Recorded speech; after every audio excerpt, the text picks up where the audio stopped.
now at order.hooters.com. That's order.hooters.com.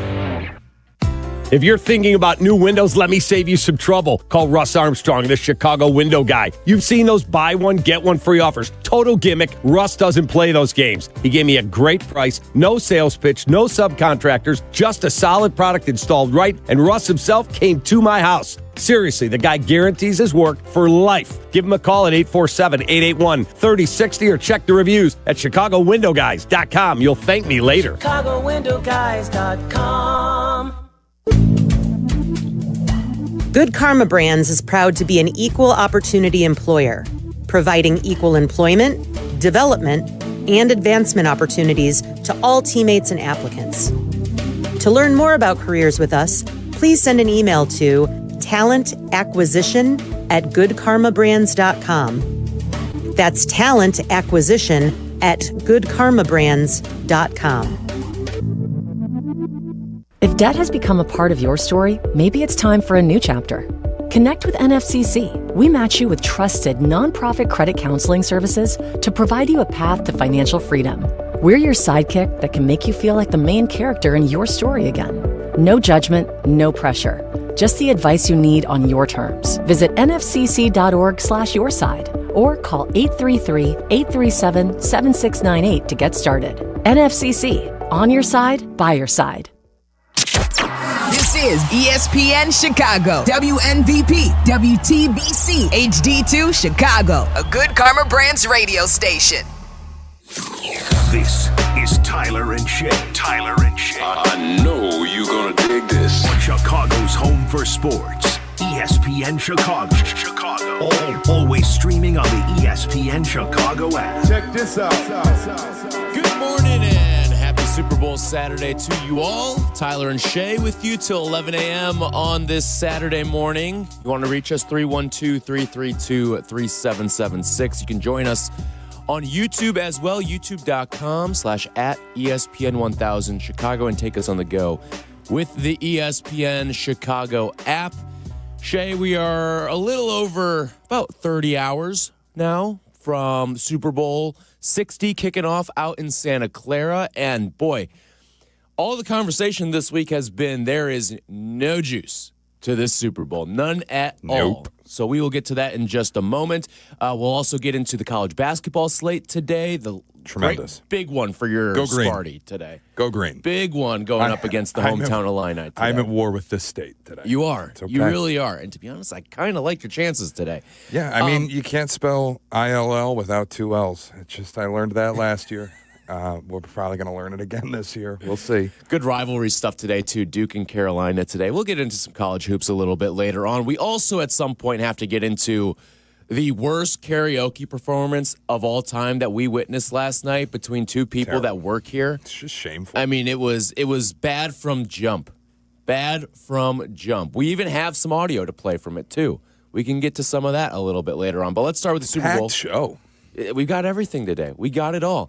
Let's start, though, today with the Super Bowl, because it is a Super Bowl that it feels like the intrigue level for this game is at 0.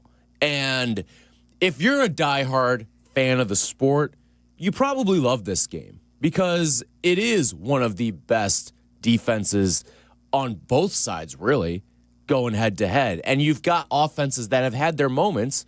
On one side, you've got a guy who finished runner-up to the MVP and was a Justin Herbert first-place vote away from winning this award.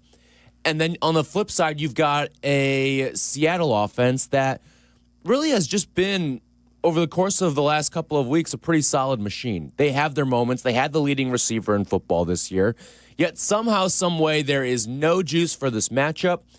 There is no Patrick Mahomes. There is no Eagles juggernaut. There is no classic quarterback that we've seen over the course of time in this game.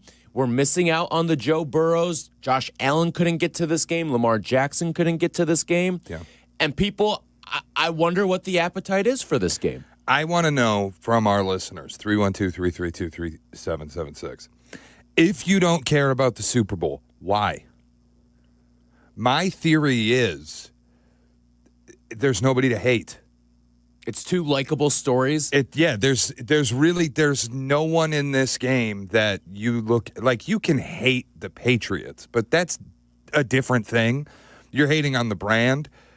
This isn't like Tom Brady's not there anymore. You know what I mean? This is Tom Brady has done as much as possible to remove himself from the situation. Pretty much, yeah. I don't have a dog in the fight. Like, this is a new quarterback. It's a new coach. Vrabel's a super likable guy. I think May's a likable guy. It's hard to hate anything there, and a lot of people don't know the players. Like, I'd challenge someone on the street, name 3 Patriots defensive players. Right. I don't know if people would even name one. And like Christian Gonzalez is a stud. But I don't think there's like that hatred for anybody here. The same thing on the Seahawks side. Nobody hates Sam Darnold. You know what this Super Bowl reminds me of? It reminds me of the most recent NBA Finals we had. Nobody hated Indiana. Indiana was this plucky kind of upstart young team, had some likable players on it. Same thing on OKC. OKC looks like they could be entering into a dynasty-type run. Now, this is the honeymoon phase. If the Patriots win this game, then all of a sudden next year you become the villains again. It's the same thing as like the Chiefs. The first year that Patrick Mahomes went to the Super Bowl, nobody hated Patrick Mahomes.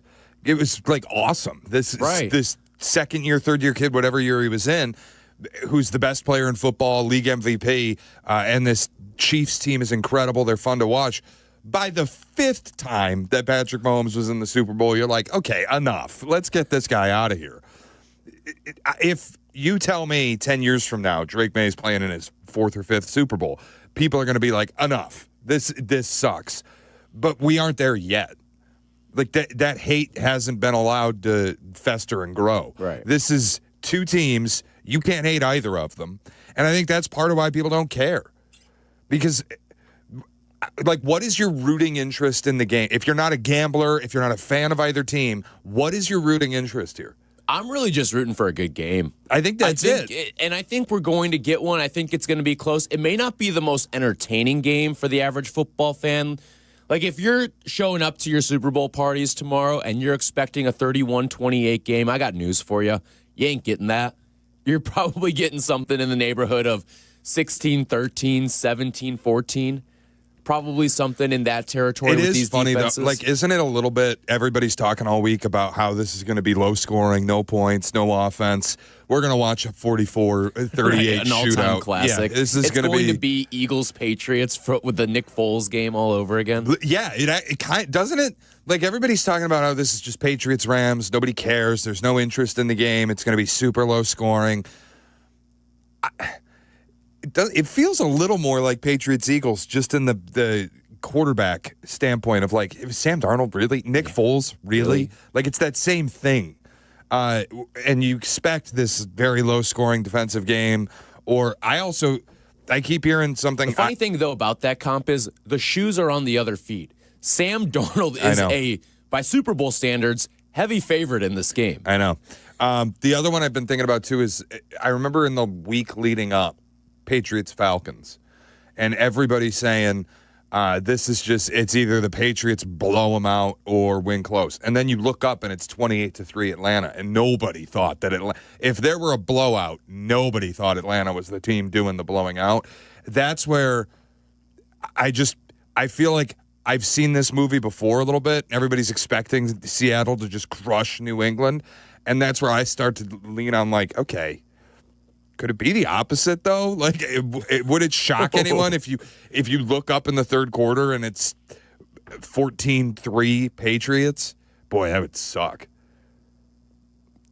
I think if there's one team you want to see staging the comeback, I almost think you want it to be Seattle for entertainment purposes. They'd have an easier time. They've got the more dynamic weapons to work with. We know Sam Darnold, that's a ticking time bomb. As good as he's been, I think, during these playoffs, he is viable to throw an interception, especially against this Patriots defense. I don't know, 312-332-3776. What is your intrigue level for tomorrow's Super Bowl? 312-332-3776. Honestly, you can tell us we're wrong, too. Like, if you're diehard into this, you can't wait for it, I think you'd be in vast minority, but it's a minority that both you and I live in. I think. Well, yeah. I mean, I have a bias from my childhood, and like you love good football. I think we're going to get an entertaining football game. If you like defense, tomorrow will be fun.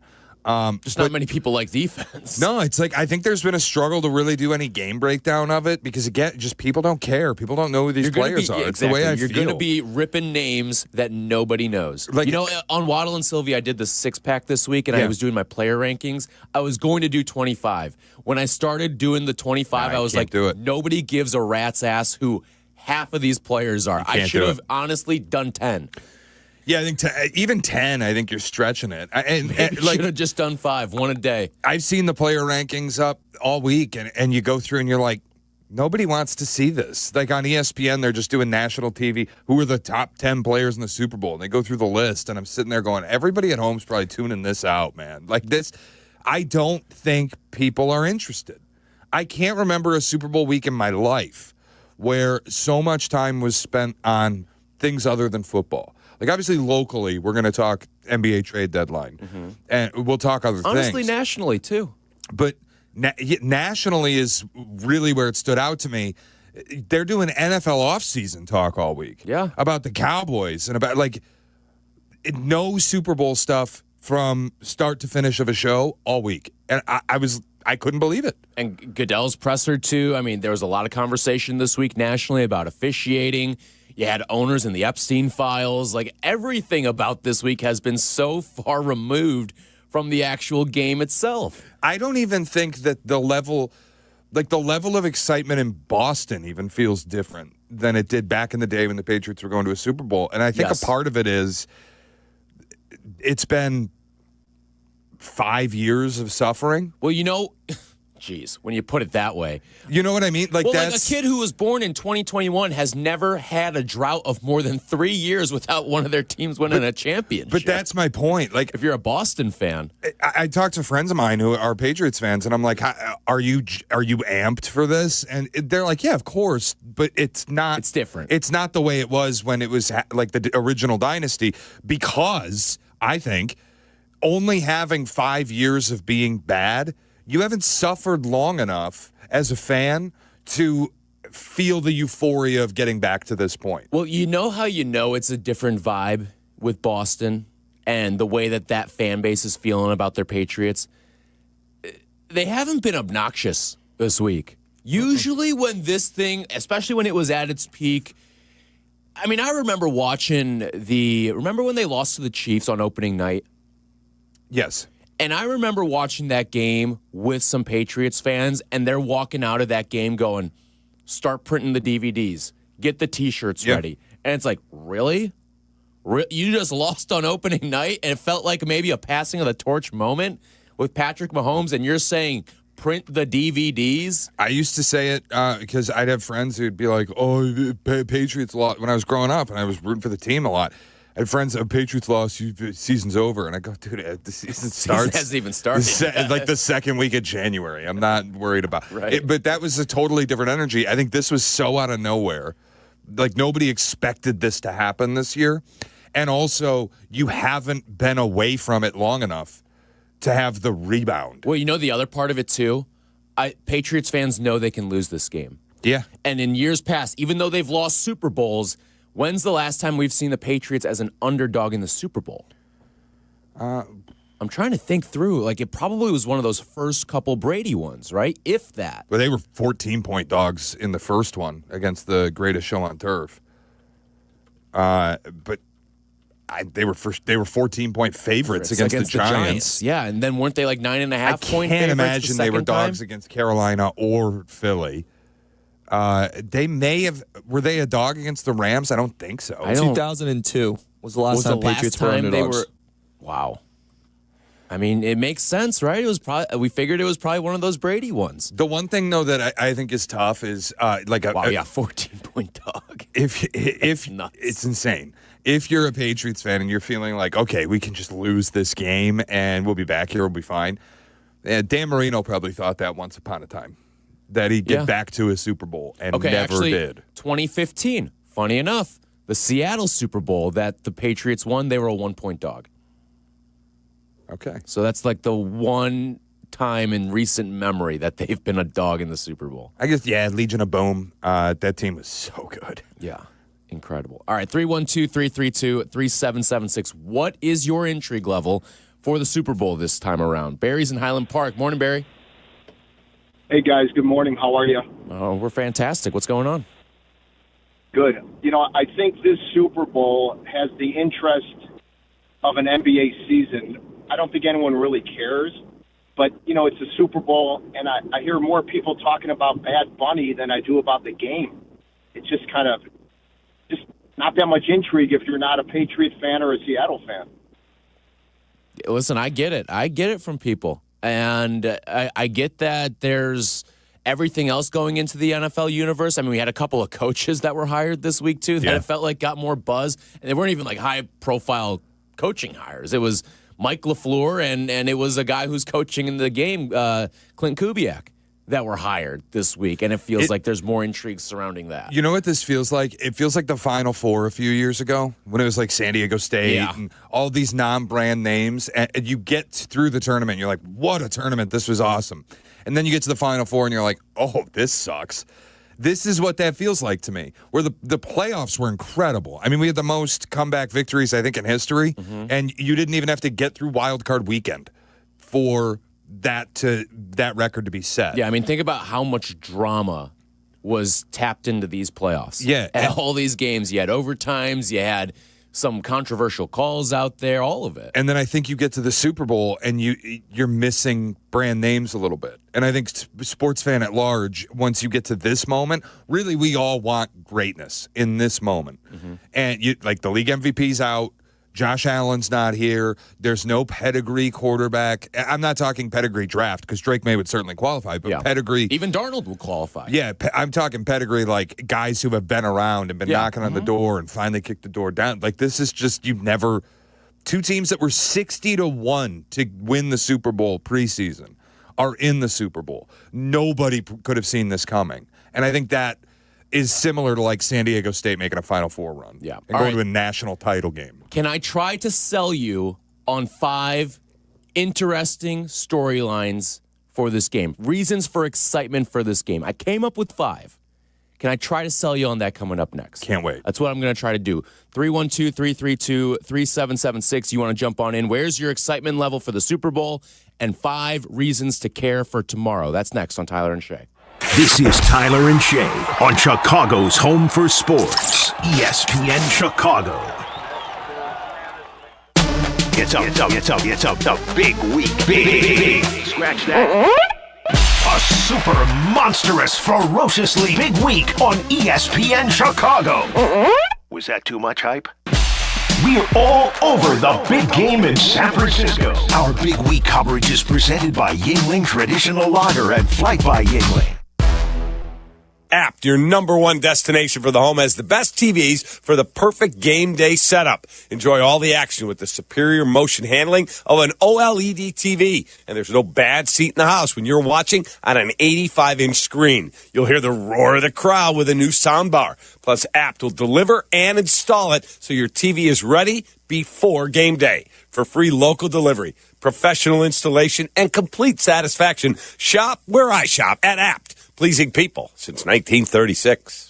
The road to the biggest game of the year is set, and every angle matters. One matchup left, one game to decide it all. This is where bettors lock in props, totals, and futures. If you're betting along with me, you gotta be on the Circa Sports Illinois app, the world's largest sports book where serious bettors play. I'm on Circa this week studying the matchup, watching line movement, and locking in all my plays. Real limits, low holds, zero bet fees. Take my advice and download the Circa Sports app today. Gotta be 21 years or older. Gambling problem? Call 1-800-GAMBLER. What if your instincts could pay off? With Robinhood Prediction Markets, you could put your knowledge to work on the events that matter to you. Prediction Markets isn't just sports. It's the Fed rate decision, your favorite award show, and so much more beyond the playing field. Trade events with Robinhood. Visit Robinhood.com/predict. That's Robinhood.com/predict. Futures and cleared swaps trading involves significant risk and is not appropriate for everyone. Event contracts are offered by Robinhood Derivatives LLC, a registered futures commission merchant and swap firm.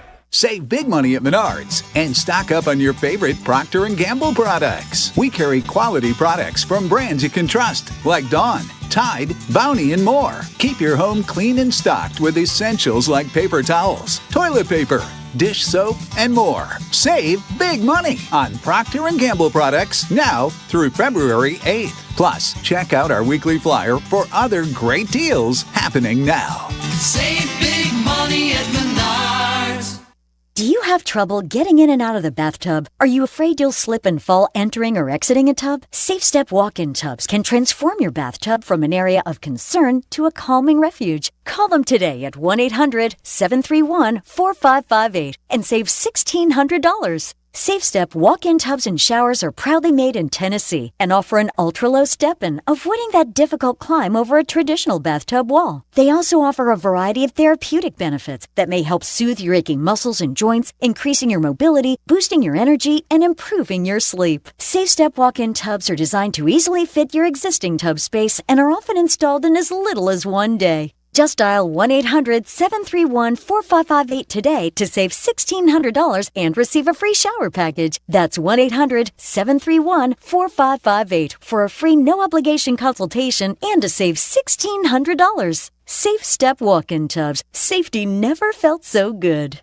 Welcome back to Tyler Rocky and Shane Orling. We're back on ESPN Chicago.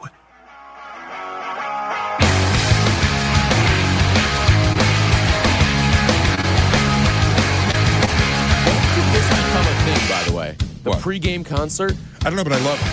I'm a fan too. I am. I love it. I feel like we've started to see it pop up at more and more sporting events. It's going to be Green Day this year.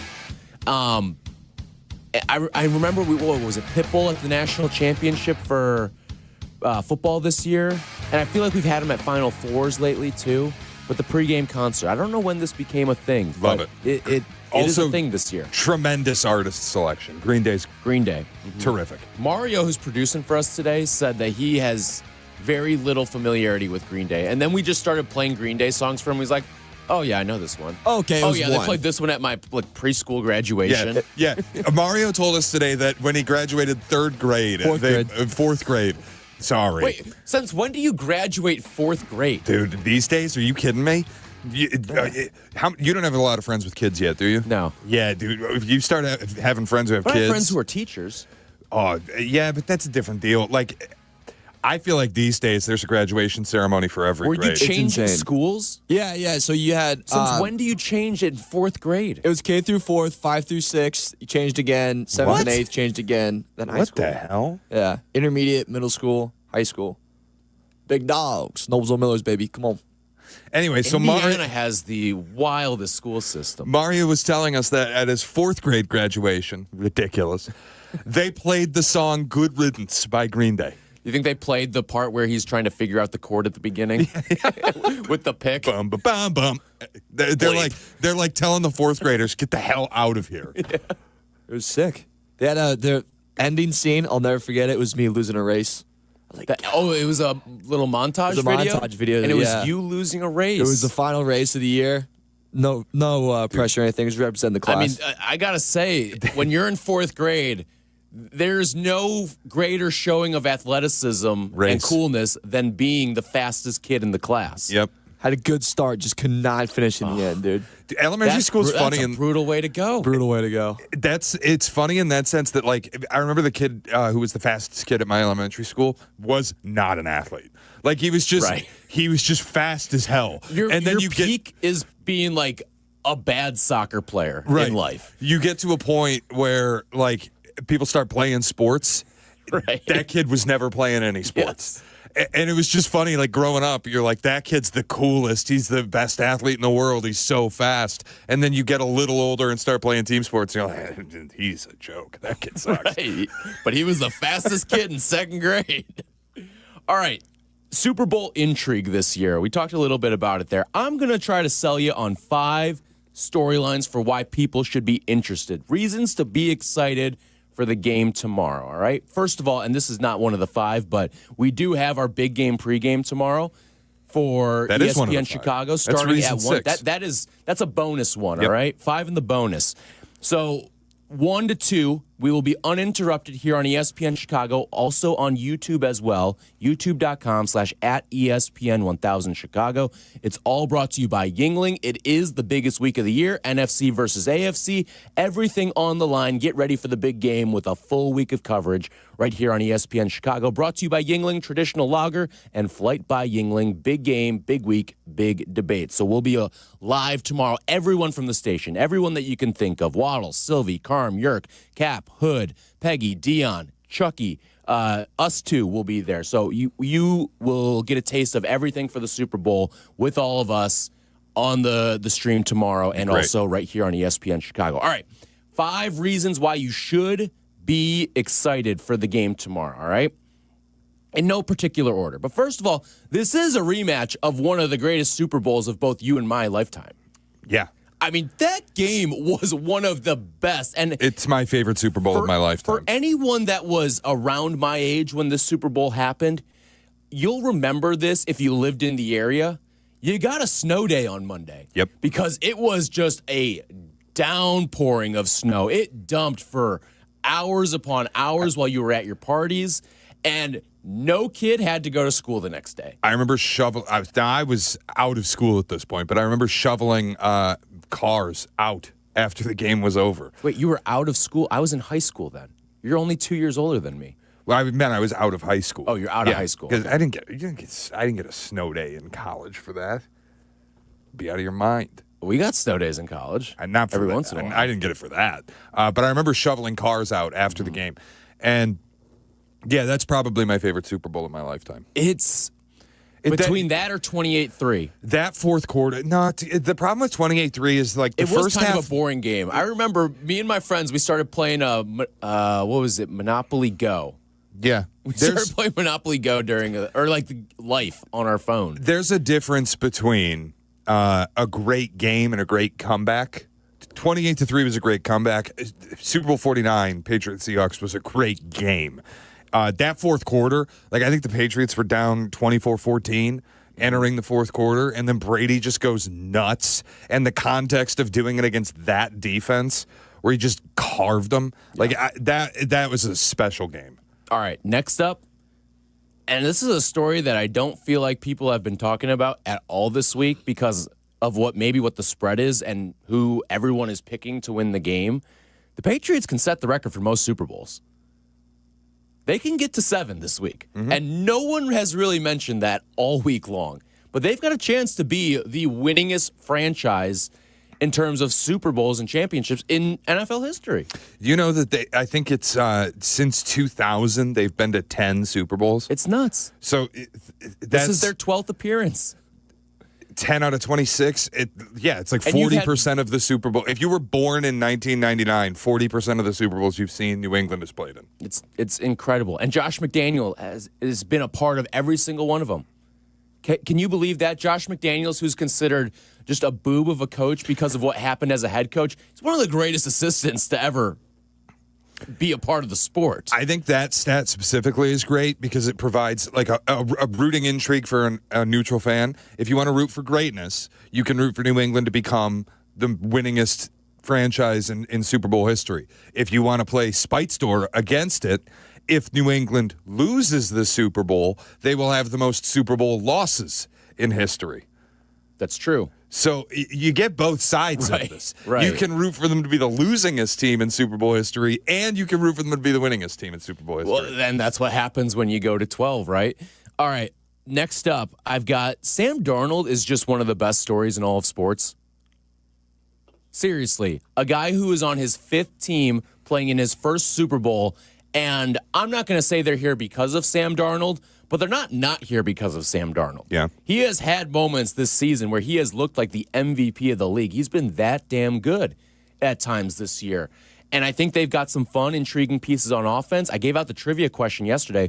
Only one quarterback in NFL history has played for more teams before starting as a quarterback in the Super Bowl. It was Chris Chandler in the 98 Super Bowl for the Falcons. Did anybody get the answer on that? Silvy got it. Wow. Good for Silvy. Silvy had a list of 5, and he had Chris Chandler in his chunk of 5, and I said, I'll give you a hint. You named the answer. And then he settled on Chris Chandler, and he got it. Wow. I was impressed by that. I thought that was going to be the most difficult question of the week. And it may have been, but Silvy got it, so credit to him. Next up, this is number 4. We are going to get a coronation of a villain. Someone is becoming a villain next year. It is either going to be Drake May or Mike McDonald, because you got 2 guys in their second years who now all of a sudden we're setting up this runway. This is the honeymoon period for these 2 guys, because I think Mike McDonald, young hotshot coach, I don't think anyone's really going to hate Sam Darnold. No one's going to hate Jackson Smith and Jigba. No one's going to hate those defensive players, but you can hate the head coach potentially. I think you can hate the head coach in this game on the Seattle side. And then you can hate the quarterback on the New England side, because if Drake May goes out and wins the Super Bowl, this is the beginning of what could be the second coming of the dynasty. One of these guys is entering next year with a giant target on their back. I think I disagree on the Seattle side, though. I don't think that the Seahawks can possibly become villains tomorrow. I think if the Patriots win, welcome back to villainy. But the evil empire is back. Second-year head coach, though. And let's not forget that those Seattle teams that got good, people started to hate those teams. Yeah, but they were also way more insufferable. I mean, that was like Richard Sherman screaming at Aaron Andrews. And like Pete Carroll, I don't like Pete Carroll. People don't like Pete Carroll. I don't know why. It's like the USC stuff, the cheating, running away from USC. I've never been a Pete Carroll guy. I thought the team, I respected how good they were defensively, but I thought the players were annoying. I don't think people are going to like Mike McDonald because of how young he is. Yeah, I don't know. I think people, I like Mike McDonald a lot. Too. I think people respect him. But let's see if you feel that way next year. He is a cheating scumbag from Michigan. Yeah. So maybe, I mean, he might already be the villain in my world. All right, can I give you the last one here? We don't have another one of these for 7 months, man.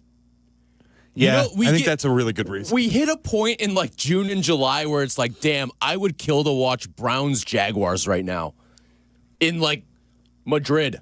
Yep. I would kill to watch that game. We don't have another one of these for 7 months. That's probably the best reason. And we hit this point every single summer where you say to yourself, I would watch the Raiders take on the Jets right now and pay pay-per-view money to watch the worst football game imaginable. Yeah, I think that's the best reason. It's like that. This is it for football until August. And for both you and I, we kind of feel like, oh, it was kind of it for football after last week because this is more of a commercialized event with the Super Bowl. It's not real.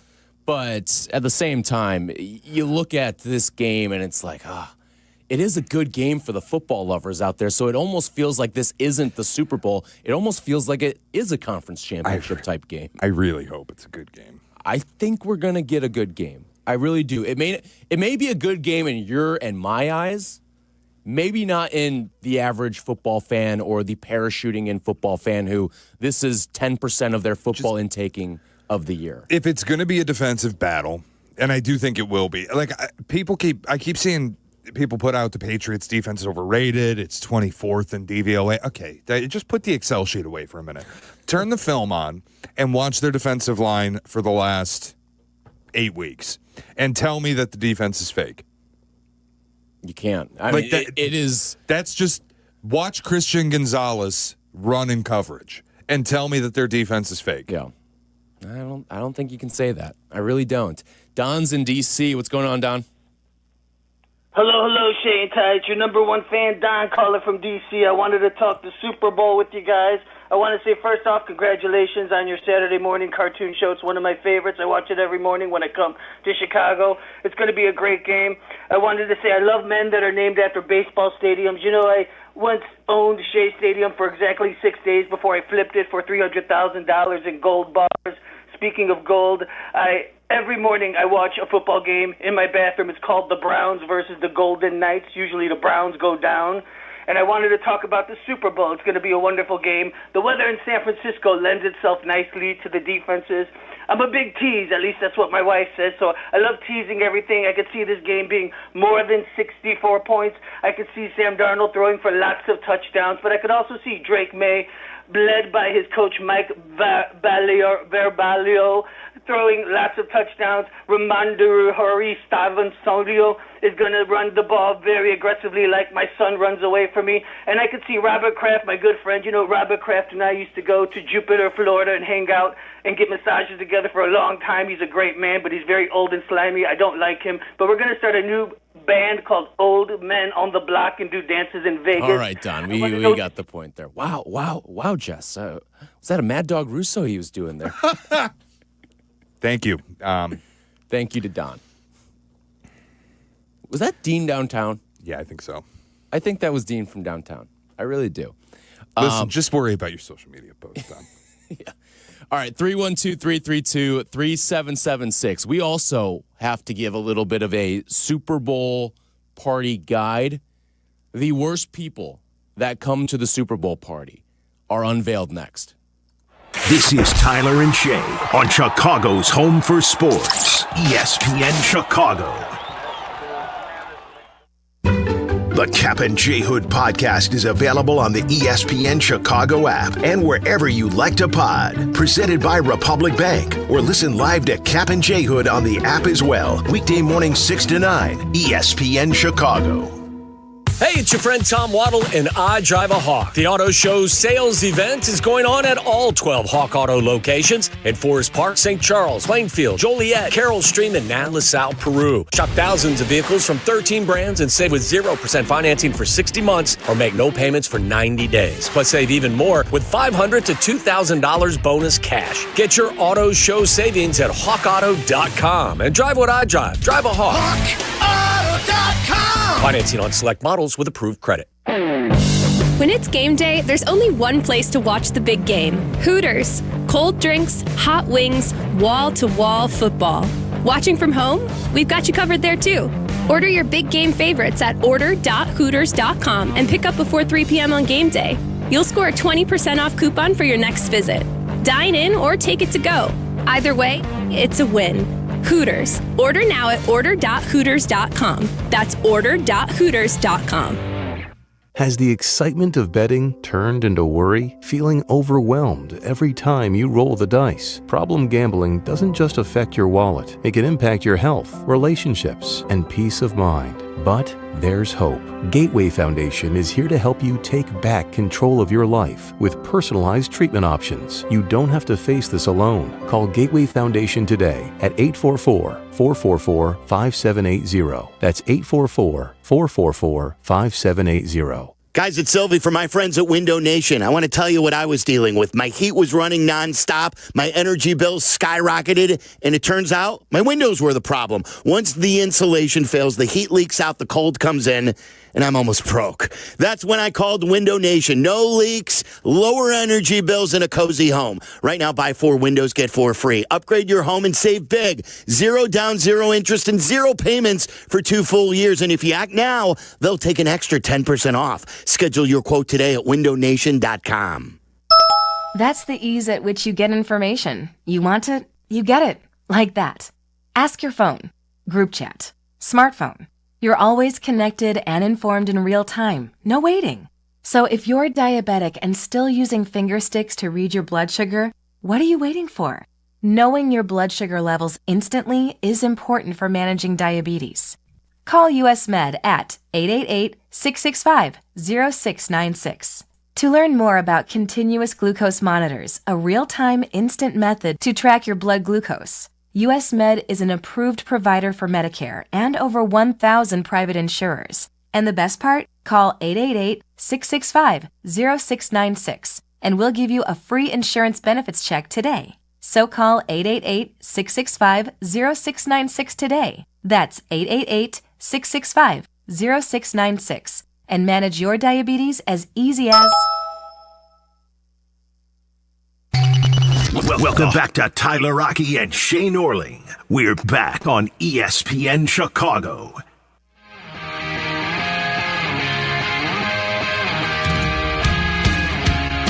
More Green Day. You know this one, Mario? You gotta be the big dog. You do? All right. One of the few that Mario knows from Green Day. I think it's a Did they basic. play this at your 7th grade graduation? Hey, it was 8th grade, bro. Come on now. 8th grade? Okay. I think it's a basic choice, but I think this is my favorite Green Day song.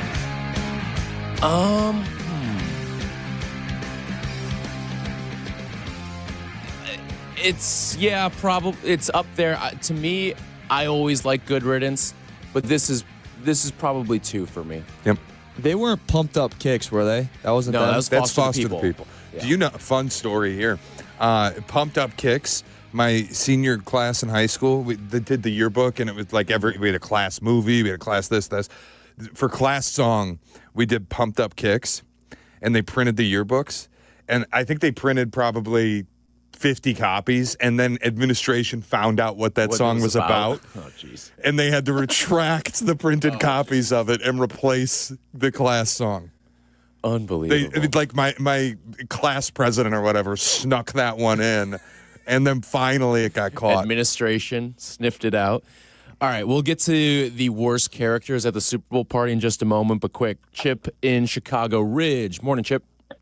Hey, morning, guys. I noticed you just talked about when you were talking coaches and mentioned Josh McDaniels, and I was thinking about the Belichick snub and what would happen, and I wondered, with coaches, how they, obviously head coaches get treated a certain way, and we look at their resumes when considering for the Hall of Fame when time comes, but with McDaniels' resume, do you think there's a possibility, he's still young enough to maybe even add to it, is there a possibility this is a guy that could be a Hall of Famer when his time is done? You don't think so? I do. 10 Super Bowls, and he's also considered a great offensive coordinator architect.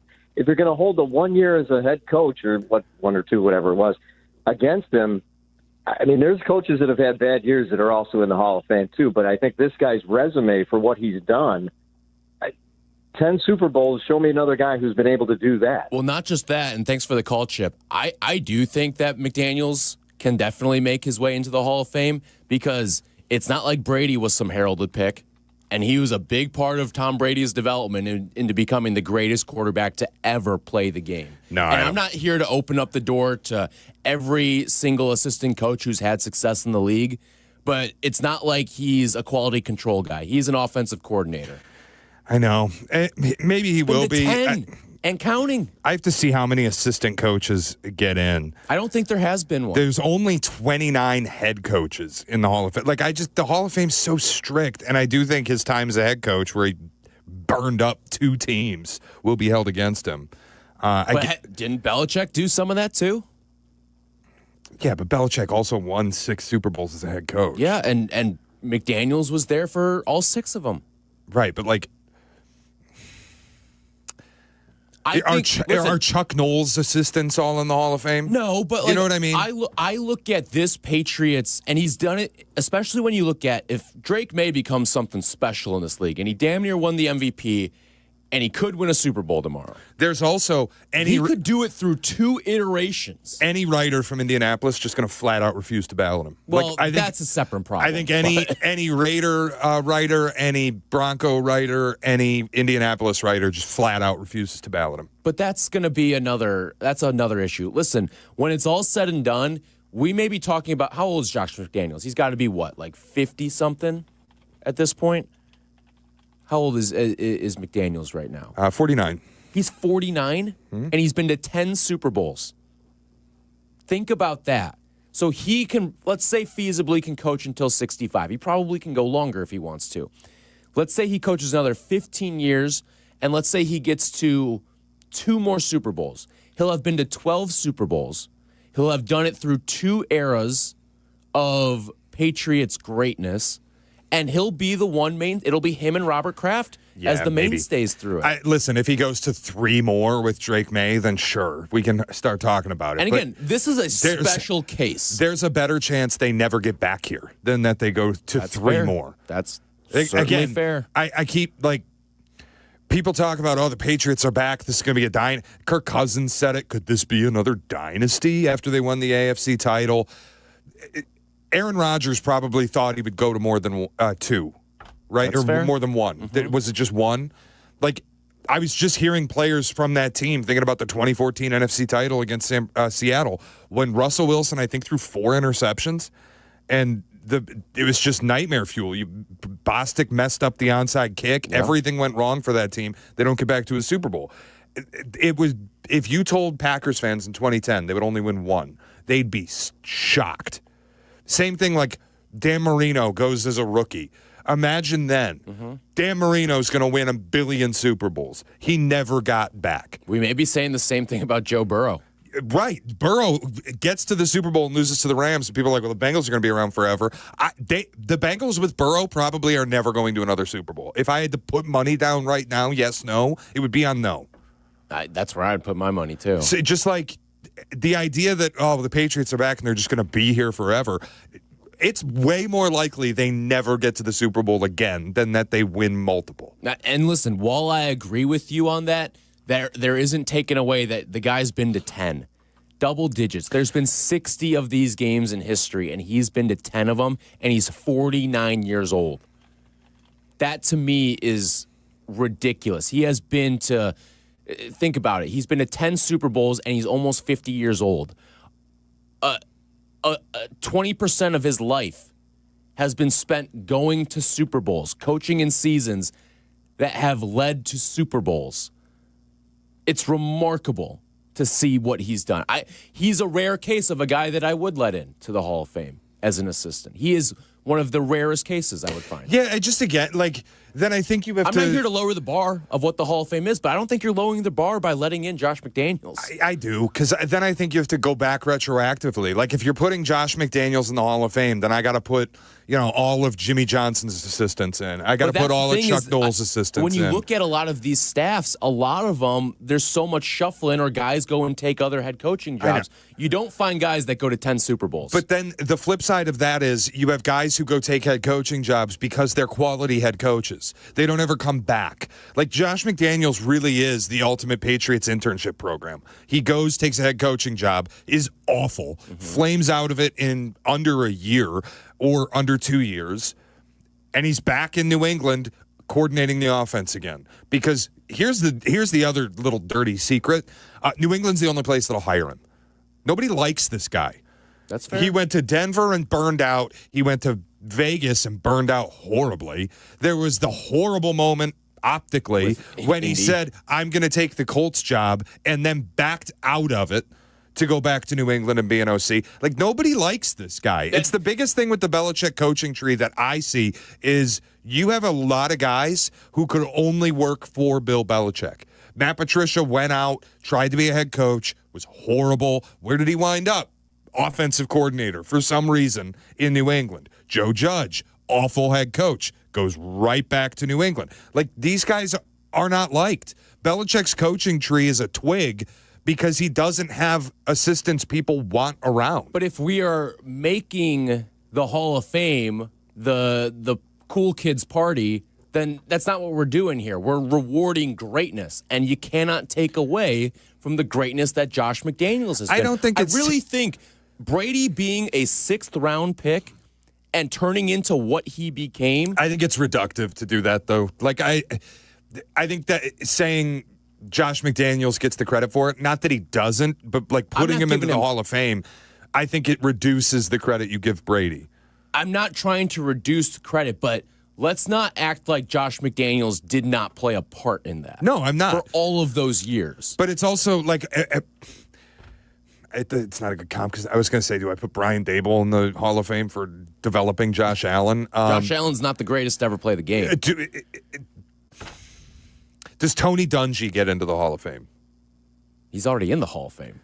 Okay, well, so are the other assistant coaches in the Hall of Fame? Like, he does kind of match everything. Are these they? guys Because I didn't think there were. I thought they I- weren't even considered. I know they have like the they honor them with some award, but I thought assistant coaches weren't considered for busts or actual Hall of Fame plaques. Yeah, which recognize behind-the-scenes contributions, notable assistants, Alex Gibbs, known for zone blocking, Elijah Pitts, Buffalo Bills, longtime assistant. So, like, he matches some of these.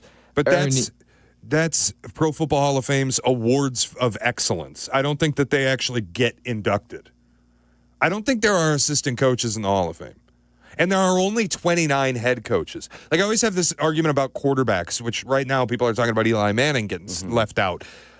There are only like 27 quarterbacks since World War II in the Hall of Fame. For me, you have to be one of the 5 greatest in the time that you played to be considered. That's where, like, Eli Manning was never that. He was never an MVP. He was never an All-Pro. Yes, he has the 2 Super Bowls, but if you talk about the 5 greatest quarterbacks of his era, Eli Manning isn't coming up. Breeze, Peyton. And you can put him in almost any era, too. You would not be mentioning Eli Manning. Like Stafford, for a long time, people would say, no, not a Hall of Famer. Well, now you have an MVP, so you're in. And a Super Bowl. Once you have 2 of them, you're in. Like, you've got the Super Bowl victory, you've got the MVP. You listen to Chris Canty this week. Well, he's only won this division twice. Who cares? What are you talking about? He's only won his division twice. He's got an MVP, and he's got a Super Bowl. He's in the Hall of Fame. You know what? He took that Lions team to the playoffs. Those Lions teams, you lived in Detroit, were awful. Yeah, but I'm also just like the bigger point I'm making is I don't want to turn the Hall of You open the door for Josh McDaniels. How many assistant coaches are you opening the door for eventually? I don't think. Listen, 10 Super Bowls is a high bar to be letting in an assistant coach. That's a damn high bar. I mean, Buddy Ryan didn't make the Hall of Fame. But I would argue Josh McDaniels is probably the more accomplished coach. No? How many Super Bowls did Buddy Ryan coach in? I mean, 1, but he's considered like one of the best defensive minds of all time, and he didn't. But at a certain point, you got to be winning Super Bowls if you're going to be in the Hall of Fame. Josh McDaniels has a chance to win his 7th Super Bowl.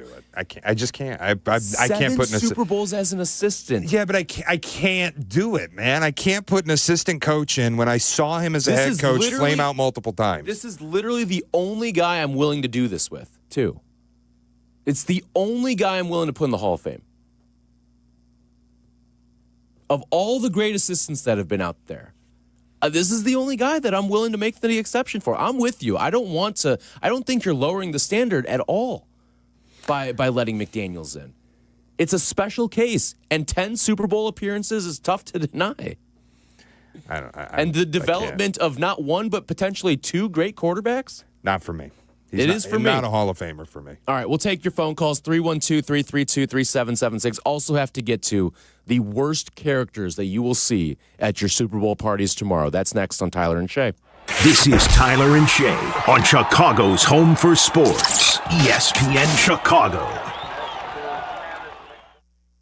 Yingling Traditional Lager and Flight by Yingling present the ESPN Chicago Big Game Pregame. Jump on our YouTube page and ESPN Chicago tomorrow afternoon from 1 to 2. This is a live streaming, uninterrupted pregame crosstalk with all your favorite ESPN Chicago hosts. The ESPN Chicago Big Game Pregame tomorrow from 1 to 2 on YouTube and ESPN Chicago. Presented by Yingling Traditional Lager and Flight by Yingling. Hey, it's your friend Tom Waddle. You know, a great haircut is always a mood booster, but it's even better when it's convenient, too. And that's why you'll love online check-in at Great Clips. You just check in from your phone, and you'll get a ready next text when you're up next. Plus, with the convenient hours at Great Clips salons, you can get a haircut even when you're really, really busy. So if your hair and your mood could use a boost, download the app today. Great Clips. It's gonna be great. Guests on ESPN Chicago call in on the Yingling Hotline, where names and bold takes collide. America's oldest brewery, Yingling, fuels the conversation. Chicago, raise a Yingling. Please enjoy responsibly. Prizes, flyaways, even cash money. You want it? We've got it. Find a list of all contests and official rules by visiting ESPNChicagoContests.com. That's ESPNChicagoContests.com.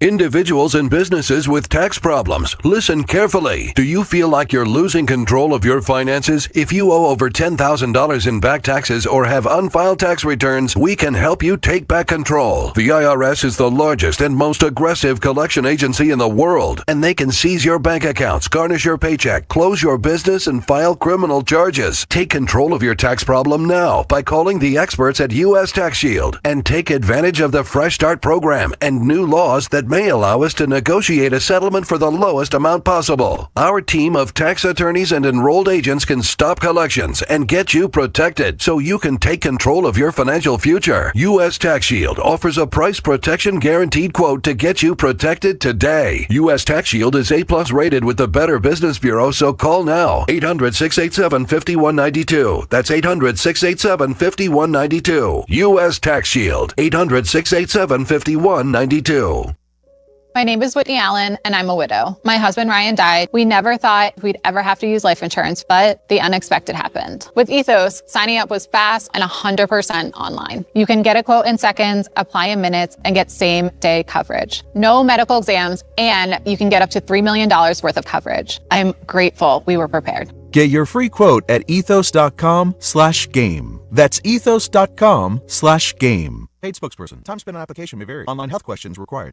You still thinking job change in the new year? Yeah, I need something that's in high demand and more stable in this economy. IT? Yeah, cybersecurity, maybe even AI. That's what I did. Really? How? Went to My Computer Career. You don't need any prior experience, and you could start your new career in a matter of months. A lot of IT pros go to school there, too, to level up. Sweet. Are classes online or on campus? Both. Wow, I'll check it out. Thanks. Make this your year. Take the free career evaluation now at mycomputercareer.edu, an Elite CompTIA certification partner. Financial aid is available to those who qualify, including VA benefits. Welcome back to Tyler Rocky and Shane Orling. We're back on ESPN Chicago.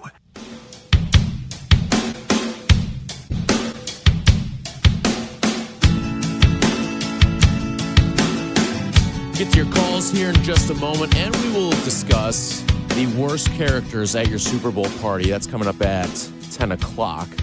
Let's go to Ray in Evanston. He reached us 312-332-3776. Morning, Ray. Hey, morning, gentlemen. What's going on? Hey, guys. So I wanted to bring this up. You know, I am not necessarily a Sam Darnold guy, right? But I wanted to make a point and then ask you guys a question. You know, since Super Bowl 2 weeks of talk, everyone talks about, you know, is he going to mess up in the big game and can you trust him? I will say this, up until last year was the first time he even had an opportunity to go to the playoffs, and yeah, he had a bad game in the game before. So that's only one time, right? It's not like he's been to the playoffs 7 times and he continues to play bad. And if he has a good game this year, especially if they win, now going into next season, just for next year, would you not agree Sam Darnold has to be considered a top 10 quarterback? And with the caveat though, Tyler, I'm not saying a guy you'd pick to build a franchise. If you had to take a quarterback moving forward, it's different. Like, I'm going to say Caleb, but for next year, based on what he's done the last 2 seasons, and if he wins the Super Bowl, isn't he a top 10 quarterback? No. I'll hang up and listen to what you guys think. Sorry, Ray, but no, I'm with you. No, I don't think he's a top 10 He quarterback. led the league in picks. He has moments. But it's the whole inconsistency. And you know what? It's probably a lot of the same things that we've said about Jalen Hurts. Was Brad Johnson a top 10 quarterback when he won the Super Bowl? No, but I do think this is different. Like, Sam Darnold was still a top 5 passer this year in terms of yards. Like, he went out there and did the work. They had the 4th fewest pass attempts in football. Fewest. And he had the 5th most yards in football. Right. He also had a wide receiver who I think everybody would agree has a large, and this is rare that I even say this because I think it's overstated a lot. JSN is making Darnold more than the inverse is true. I would agree with that. I would also say we'll see what it looks like next year when he doesn't have Clint Kubiak. Yeah, that's going to be a big loss when his OC goes to Vegas. Drake May is the top 10 quarterback more than Sam Darnold is, regardless of what the result is. I mean, Drake May was runner-up in MVP. May, Allen, in my heart of hearts, I still have to say Lamar. Is anybody going to say Sam Darnold over Joe Burrow? No. But I will say this. For a guy who we proclaimed dead a couple of years ago, and even this offseason, I don't think anyone really bought into Sam Darnold.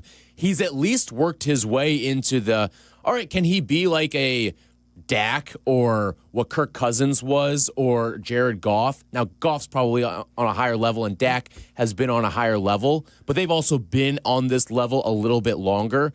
Like, if Darnold works his way into that category of quarterback, That's a successful career for a guy who was a castaway at one point. There's a difference between this guy's having a successful career and this guy's now a top 10 quarterback. He's not a top 10 quarterback. But you can have one-off seasons of being a top 10 quarterback.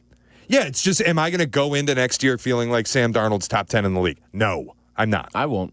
No. It's probably, to be honest, the more and more I think about this, the more and more I think of him like Jalen Hurts. There are moments where Jalen Hurts is like, wow, jaw on the floor, this guy looks like a top 5 quarterback. There's also moments where it's like, boy, this guy looks like one of the 5 worst quarterbacks in the NFL too. Like, I think Caleb is closer to being top 10. Caleb probably is top 10, back end of the top 10, but top 10. Maybe 10, exactly, yeah.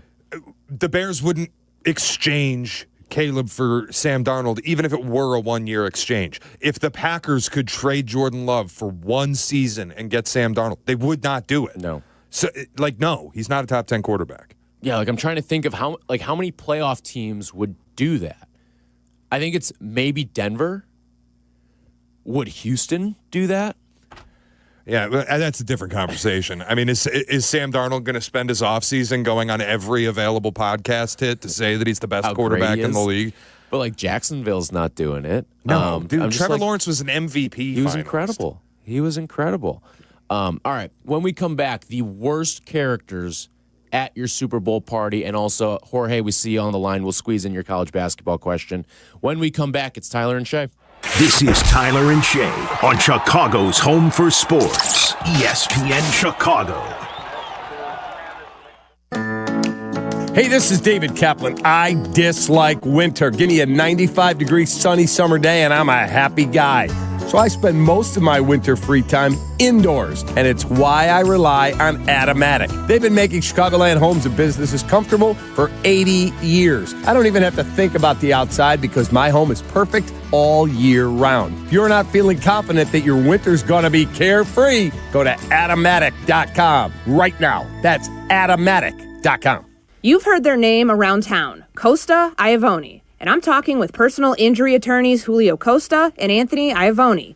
You guys have built a serious rep in Chicago. What's the playbook? We grew up here. Southside baseball games in the summer. Football battles on Sundays in the fall. We know the city, and we fight hard for the people in it. Exactly. We recognize that our clients are the same people we see in the stands with us at those games. That's what being local is all about. We get you. Costa Iavoni, your local personal injury lawyers at 708-4million. Grab the dial and crank it up, baby, because Potawatomi Casino Hotel Milwaukee is spinning its Winning Hits collection. Over the next 3 months, you could win a share of over $1 million in prizes. On top of thousands in cash and reward play, you could win one of 3 new Ford vehicles in the grand finale drawings on March 27th. Just play with your rewards card to earn entries. Press play on the Winning Hits collection, only at Potawatomi. More info online. Must be 21 and a rewards member to play. Just like a strong offense keeps moving the ball, Republic Bank of Chicago's business banking solutions can keep your company growing. Business checking, treasury management, commercial loans, big business, small business. Republic Bank has everything you need for your business. Our team is here to get you back in the game and moving in the right direction. Experience banking beyond expectations. Only at Republic Bank of Chicago. Member FDIC. Visit ourbankchicago.com today. This is ESPN Chicago, WNVP, WTBC, HD2 Chicago, a Good Karma Brands radio station. Welcome back to Tyler Rocky and Shane Orley. We're back on ESPN Chicago.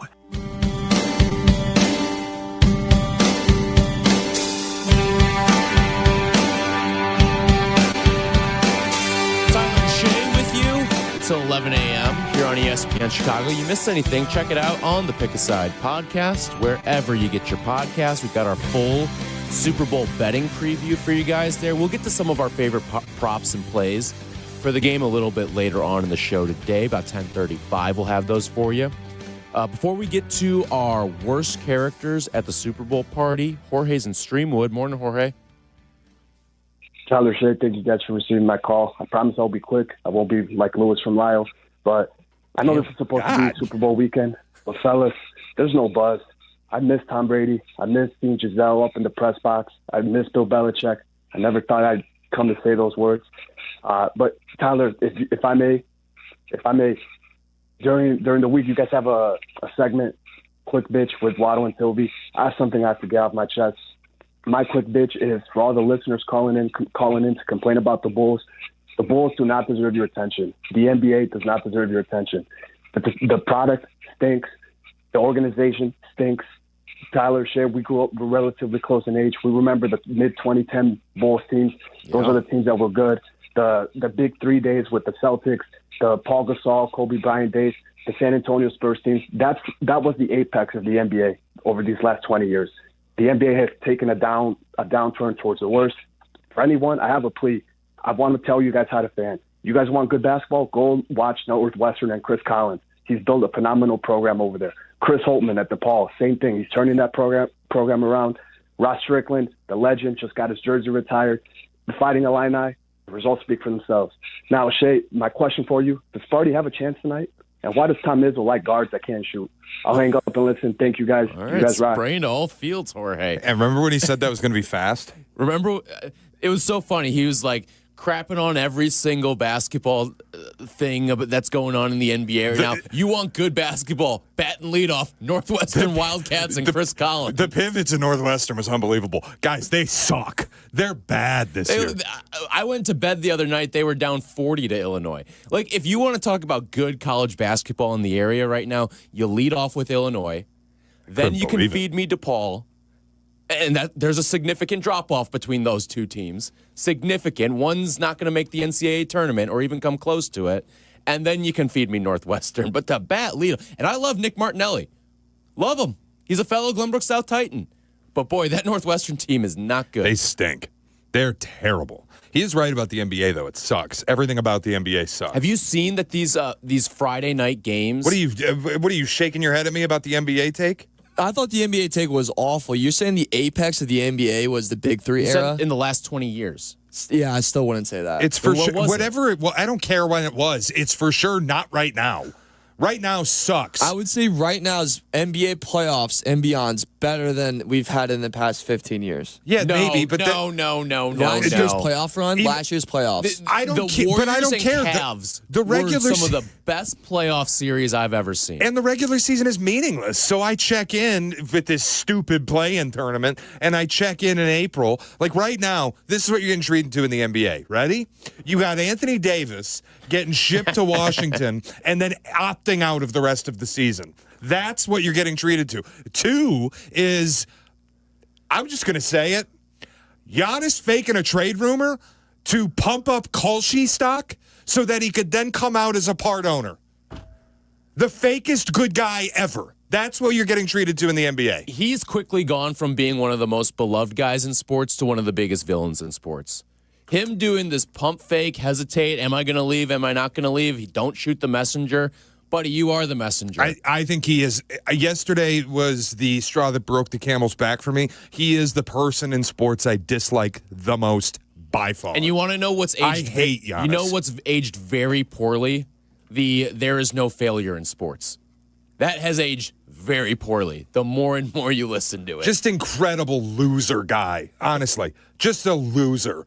This idea, I don't want to leave Milwaukee, and you do. I don't want to be the bad guy and demand a trade. Well, you've got your camp going up to the front office asking out. Oh, yeah, we're ready to get a new home for Giannis. Oh, and then Doc victory lapping on Shams, too. And then you post the ridiculous Wolf of Wall Street clip, I'm not effing leaving, and play this fake good guy routine where you're just a soldier for the city of Milwaukee, and you love them so much. And then a day later, you post that you're a part owner in Kalshi, who, by the way, took in $24 million worth of action on your trade market while you festered rumors all week. F him. He's a loser. The least likable guy in sports for me by a country mile. I thought that was fake. When I saw the Kalshi thing, I thought it was fake. I could not believe it was real. You should not allow an athlete. Forget not allow. He should be in jail. It's straight up. Insider Giannis trading? should be in jail.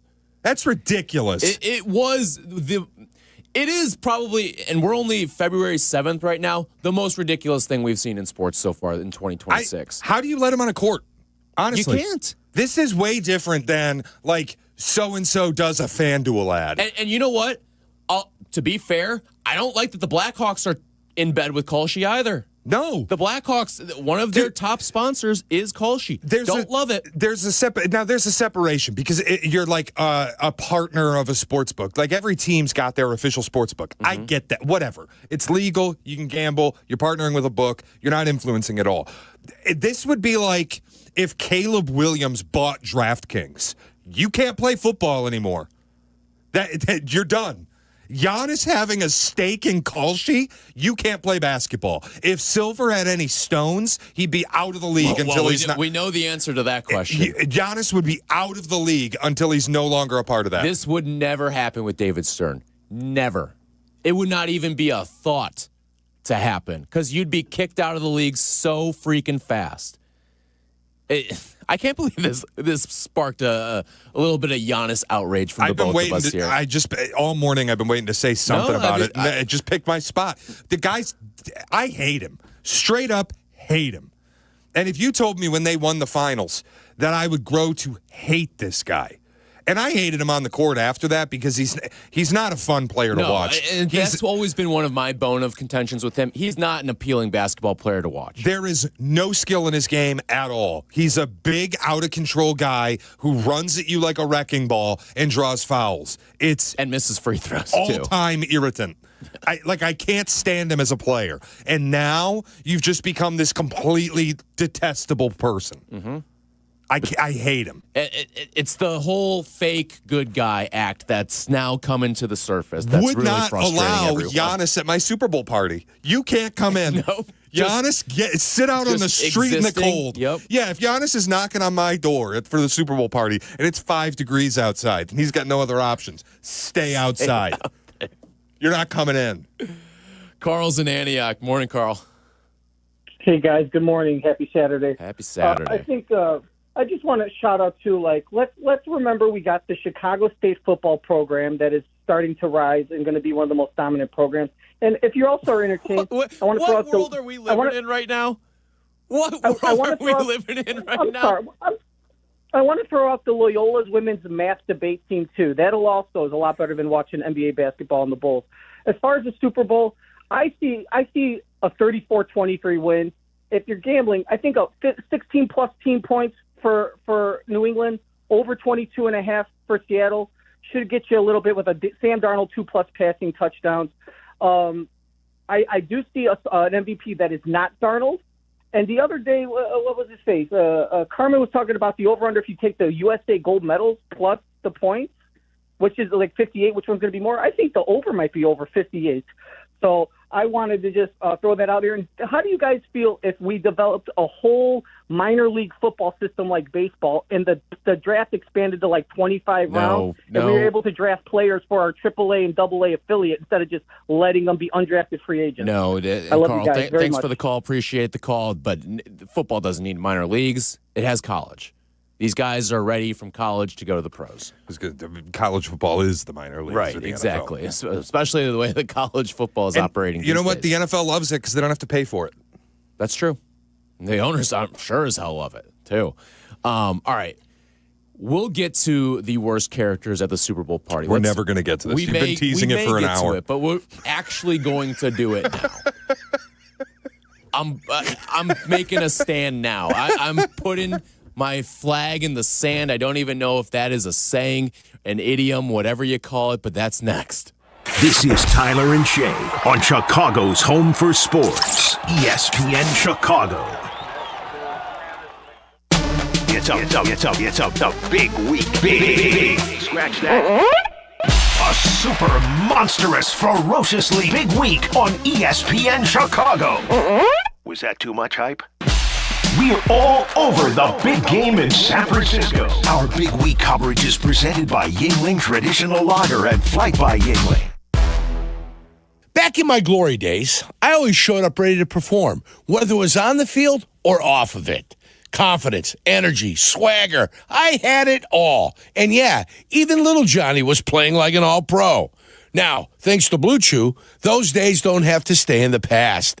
Blue Chew's chewable tablets give you that extra boost of confidence when it matters most. Stronger, harder, longer lasting. Like someone gave you a pep talk right where you need it. And here's the best part. It's all online. No awkward doctor visits. No standing in line at the pharmacy. Their licensed medical providers help you find the right fit, and it ships right to your door in a discreet package. Made in the USA, less expensive than the pharmacy. So, fellas, when it's your time to perform, don't just hope for the glory days. Bring them back. Head to BlueChew.com. Use promo code ESPN, and your first month is free. Just pay $5 for shipping. Blue Chew. Chew it and do it. Save big now during Menard's Super Savings Sale. Brighten your home with a 3-panel LED light bulb, now just $1.99. Stay warm with a hardwood firewood bundle, only $3.99. Stock up with Clorox All-Purpose Cleaner, just $2.99. A 16-pack of Zest Bar Soap is only $7.99. Hurry, these great deals won't last long. Sign up for Menard's emails to get the weekly flyer plus exclusive daily flash sales right to your inbox. Save big money at Menard's. Good Karma Brands is proud to be an equal opportunity employer, providing equal employment, development, and advancement opportunities to all teammates and applicants. To learn more about careers with us, please send an email to talentacquisition@goodkarmabrands.com. That's talentacquisition@goodkarmabrands.com. Talk about stepping up! Bang! Bang! It's time to level up your game. Introducing the all-new ESPN app. All of ESPN, all in one place. Your home for the most live sports and the best championship moments. The electricity is palpable. Step up your game with no annual contract required. It's the ultimate fan experience. Level up for more on the ESPN app or at stream.espn.com. Sign up now. The post-career day press conference, brought to you by Progressive. Anthony, can you tell us what happened during career day? I'm a biomedical researcher. The kids just weren't impressed. How did you feel when your son called in the backup? Embarrassed, and I knew it would be a fireman. It's always a fireman. It's cliche, but a crowd favorite. He had an axe and everything. I can't compete with that. And will the fireman be helping your son with his science fair project? Hope not. I'm literally a scientist. Like it or not, sometimes you need a backup. That's why there's Progressive to protect your home and auto. Progressive Casualty Insurance Company affiliates and other insurers. Not available in all states or situations. Welcome back to Tyler Rocky and Shane Orling. We're back on ESPN Chicago.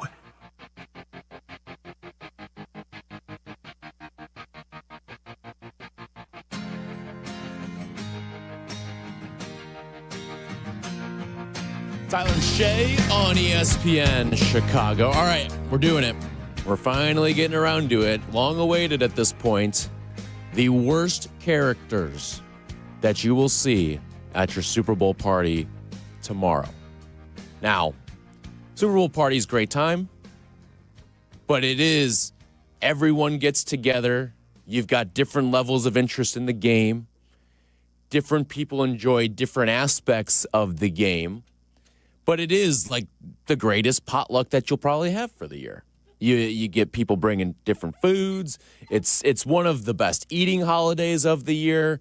Everything about the Super Bowl party itself is great. However, there are certain people who can dampen the mood out of a Super Bowl party. And you know who these people are because you've seen it at your respective Super Bowl parties.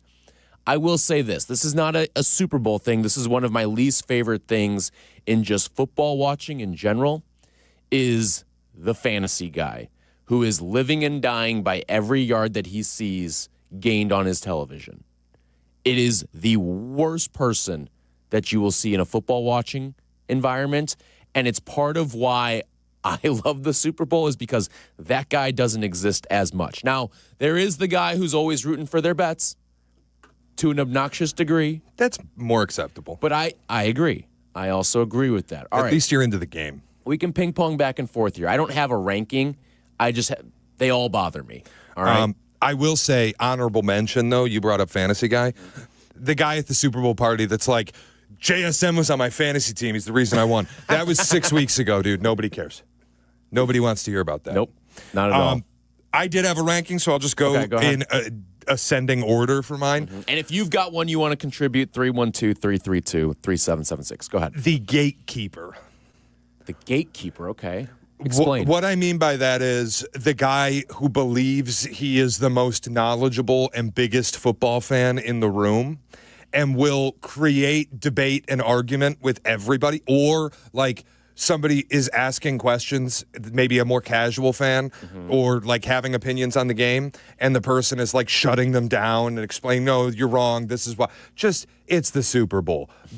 You're not doing a talk show, just be quiet. You don't need to be the smartest guy in the room. Good one. It's a good start. I can't. Do you want me to keep going? Yeah, or you want to ping pong back and forth? Yeah, go All right, ahead. so 5 for me is the gatekeeper. 4 is, this is occasionally my father. Thinks he's a ref.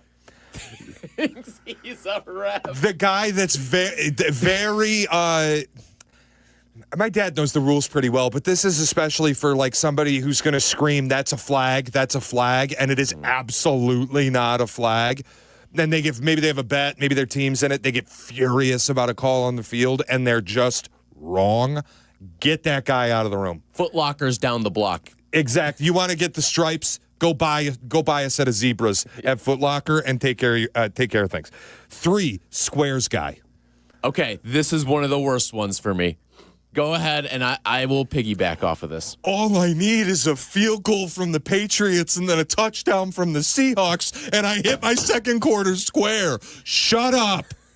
Nobody cares. Well, it's not just that, okay? The thing that frustrates me, there's nothing wrong with rooting for your square, but it's when you are rooting for the most unrealistic nonsense to happen in a 4-minute span so you can win a square. Drake May's I need 2 safeties and 3 field goals in the next 2 minutes.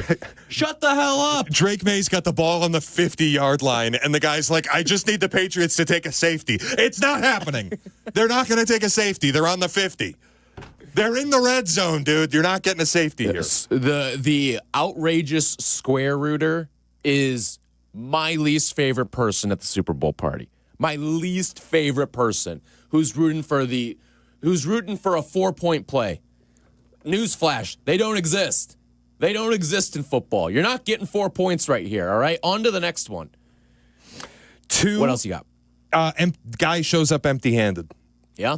If you show up, happen. This happened one year at my house. I was so pissed. Showed up empty-handed and ate all of the food. Copious amounts of all of the food. We ordered a pizza. This guy had the most pizza of anybody. We had no leftovers because he kept getting up and getting more pizza. I was furious. Showed up to my house with nothing and consumed by far the majority of the pizza. That's terrible. And left us with nothing. That's just a bad human in general. That's not Super Bowl. It doesn't have to be the Super Bowl for you to be a bad person like that. That's just human ethics right there. Yeah, wasn't a fan of this guy. And number 1, obviously, is sports ball. Yep, sports balls. If you are somebody who's going to show up to a Super Bowl party and do the whole, I don't even like football, I'm just here for the commercials. I hope both teams have fun. Do the play where you score points. Stay home. Do me a favor. Do everyone else at the Super Bowl party a favor. Go home, flip on the Puppy Bowl, get in some PJs, pour a glass of wine, and relax as far away from me as possible. If you are coming over to a Super Bowl party, understand football is on the TV. And maybe everyone isn't diehard into the game, but there are people there who are. So just shut it. You know, the worst people, and it's probably more relatable to you and I because we're in like the apartment living phase, right? Downtown living. And maybe you overbook your Super Bowl gathering. When that person's sitting on the floor, it makes it even more annoying. When that person is sitting on the floor with the yay sports ball mentality, drives me insane. Even worse if that person that's the sports ball doesn't care about the football person. If when it goes to commercial, they try to shush conversation because they want to hear the commercial. I would say the same about the halftime show. Yeah. Oh, don't talk. Rihanna's on. Then go home and watch Rihanna.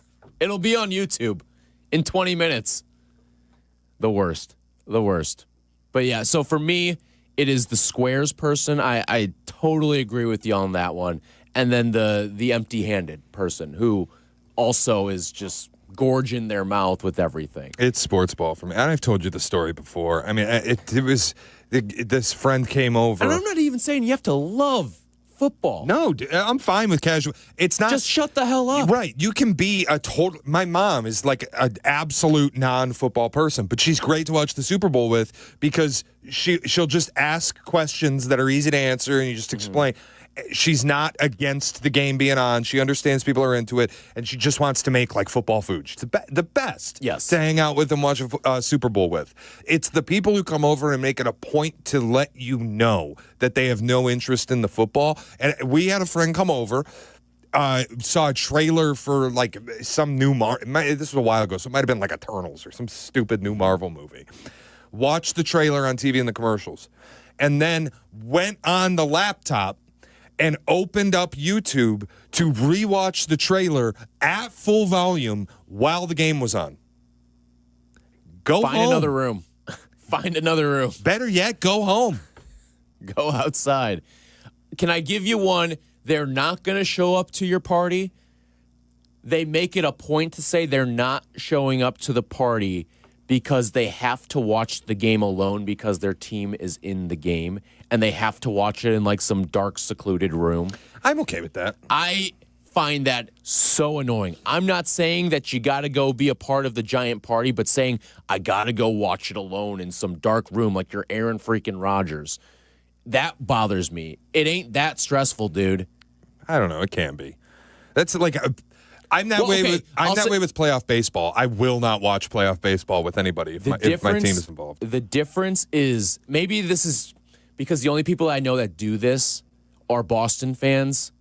Sorry, buddy. You're going to win a championship in the next 3 years with one of your teams. It's when Boston fans do it. Fair. So maybe that's why this is really digging at me because the only people I know that do this are Patriots fans and Celtics fans and Red Sox fans who are the most spoiled people and feel like they have to watch the game alone. Guess what? History tells me you're winning a championship in the next 3 years.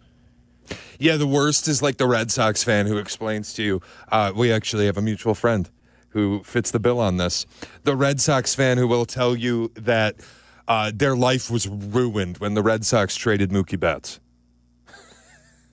I understand, I understand. He's not even a real Red Sox fan. I know, but it's like, he wasn't rooting for the team. He at no point was rooting for the team while Mookie was a member of the Red Sox. He's like, they've traded Mookie and it ruined baseball for me. Baseball's terrible, long suffering. Then they get good and he's parachuting back in. And then he runs the same song and dance when Rafi Devers gets traded. The Boston fan that acts like they've been through some long period of suffering, just shut it.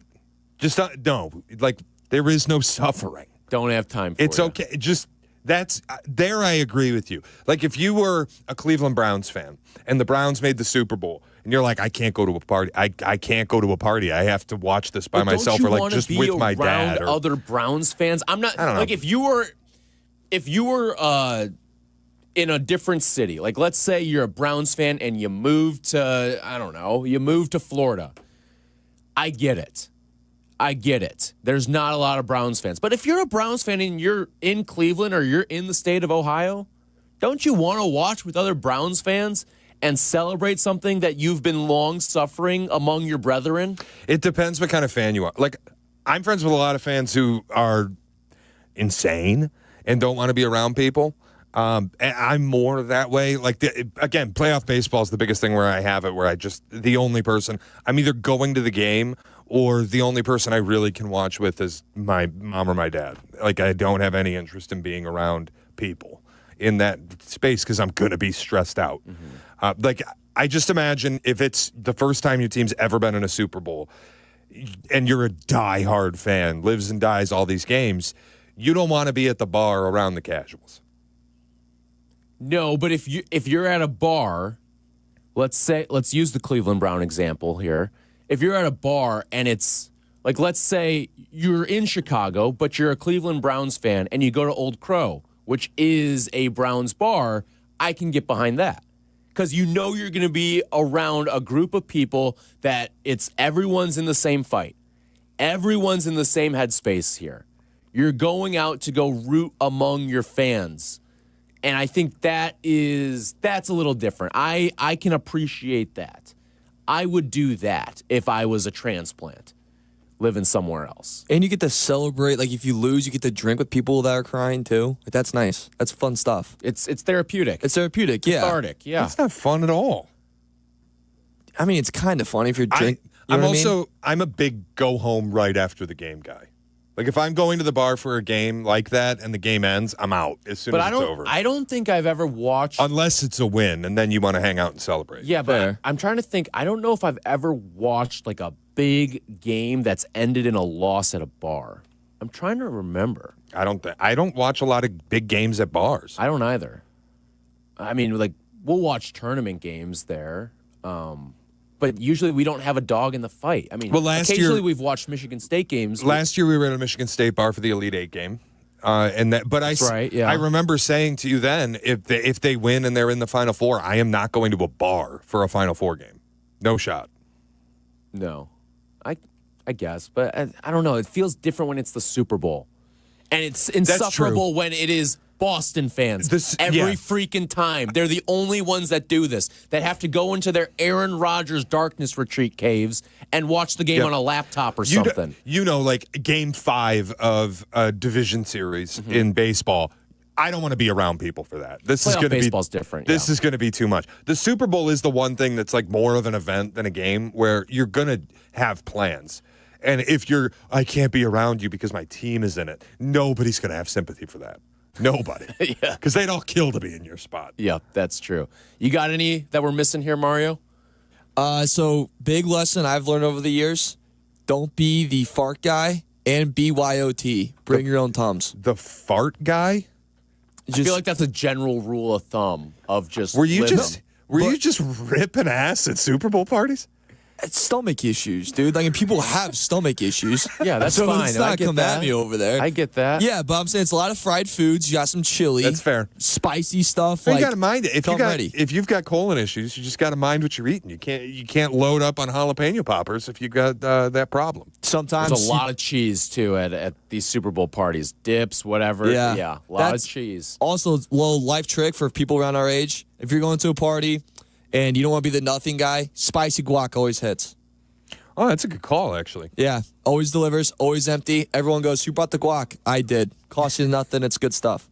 Chips are easy, too. Yeah, of course. And then, like, no one ever complains when they have, when too many people bring chips, either. It's just, all right, we got a ton of chips. Chips and dip is a winner. Like, if you walk into a Super Bowl party with a bag of tortilla chips and a salsa, you're doing fine. Yeah. When you show up with nothing, just don't even come We're not asking you to bring a whole charcuterie board. It's just you can't show up empty. I gotta tell you, Super Bowl, not a charcuterie board event. But it's always there. It's always there. It's just it wouldn't be what I would bring. Would never be what I would bring. All right. If you got one that we missed, 312-332-3776, the worst characters that show up at your Super Bowl party. We'll also get to some college basketball and some NFL Super Bowl props with you before we get out of here at 11 o'clock. It's Tyler and Shay. This is Tyler and Shay on Chicago's Home for Sports, ESPN Chicago. YouTube. For the live stream of ESPN Chicago, subscribe for free today at ESPN 1000 Chicago. Hey, it's your friend Tom Waddle here. You know, life comes with a lot of things to remember, and Great Clips doesn't think your haircut should be one of them. And this is why they use Clip Notes. It saves your haircut details, so no matter which stylist you see or Great Clips salon you visit, it's easy to feel like the best version of you. So do yourself a favor, say goodbye to guesswork and hello to a great haircut every time. Download the app today. Great Clips. It's gonna be great. Just like a strong offense keeps moving the ball, Republic Bank of Chicago's business banking solutions can keep your company growing. Business checking, treasury management, commercial loans. Big business, small business. Republic Bank has everything you need for your business. Our team is here to get you back in the game and moving in the right direction. Experience banking beyond expectations. Only at Republic Bank of Chicago. Member FDIC. Visit ourbankchicago.com today. Hey guys, it's Silvy. Are you feeling sore, stiff, or just not at your best? Maybe you've been dealing with pain for months, hoping it will just go away. You deserve to feel your best. Chiro One Wellness Centers offer personalized chiropractic care to help you live pain-free. No drugs, no surgery. Too many of us think pain is just part of getting older, but that's not true. Visit Chiro1.com today. They have locations across Chicagoland, including Schaumburg East, West Addison, and Des Plaines. That's Chiro1.com, and let them know that Silvy sent ya. Guests on ESPN Chicago call in on the Yuengling Hotline, where names and bold takes collide. America's oldest brewery, Yuengling, fuels the conversation. Chicago, raise a Yuengling. Please enjoy responsibly. Nature is calling. No, not that way. Fishing, hunting, hiking, nature. Chauncey's Great Outdoors, Saturday mornings from 6 to 7 and available on demand on the ESPN Chicago app. We all hear the radio ads about the IRS. They tell you to be afraid, to be scared, and they try to frighten you into calling. I'm not here to do that. Tax Relief Advocates is different. TRA is here to tell you that if you owe money to the IRS, whether it's $5,000, $50,000, or $500,000, we have a solution. It doesn't matter if you're sitting in your car, at work, or with your kids. No matter where you are, call now. 800-575-6759. Don't lose hope. TRA can eliminate or reduce what you owe to the IRS. Generous programs are now available that can give you a fresh start. Our passion is taxes and helping individuals fix their IRS problems. We have over 1,000 5-star reviews on Google and an A+ with the Better Business Bureau. You don't need to be afraid of the IRS any longer. End your tax nightmare today by visiting us online at TRA.com or call 800-575-6759. That's 800-575-6759. Tax Relief Advocates. Real solutions for real people. Welcome back to Tyler Rocky and Shane Orley. We're back on ESPN Chicago.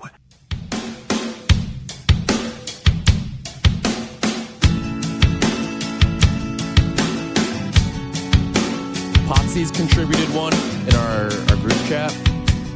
He said the man spreader, taking up 2 seats on the couch, especially when you're in an apartment setting, cannot happen.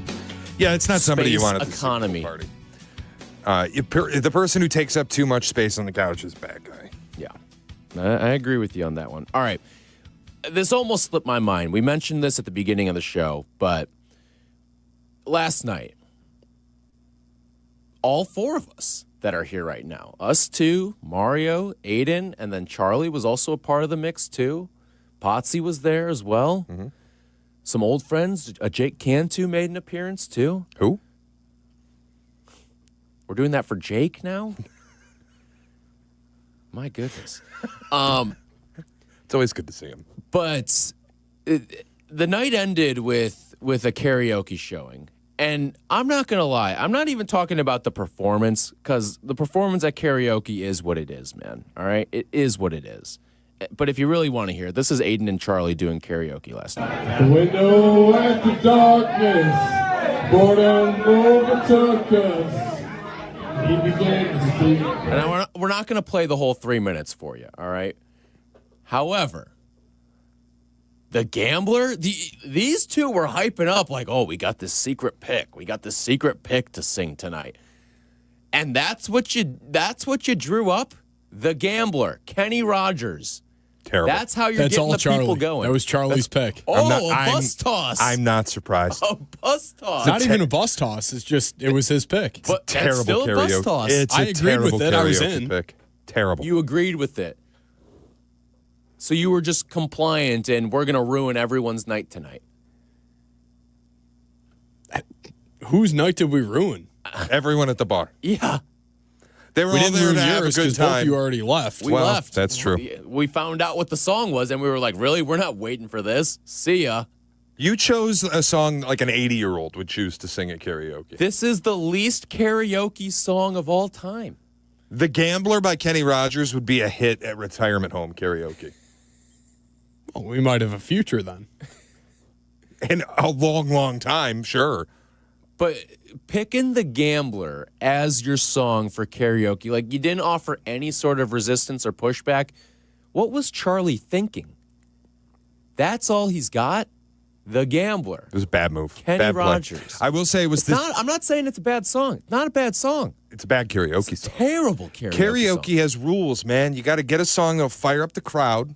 You'll hide your voice as much as possible. You want to get people to sing along with you. And then you'll feel like God when you're on that stage. Oh, yeah. The Gambler's not going to do that. Something a little more uppity. I will say it was only the second worst karaoke choice in the time that I was at the bar because whoever decided to do Viva La Vida, what an idiot. And that's got to be the single worst karaoke decision I've ever heard.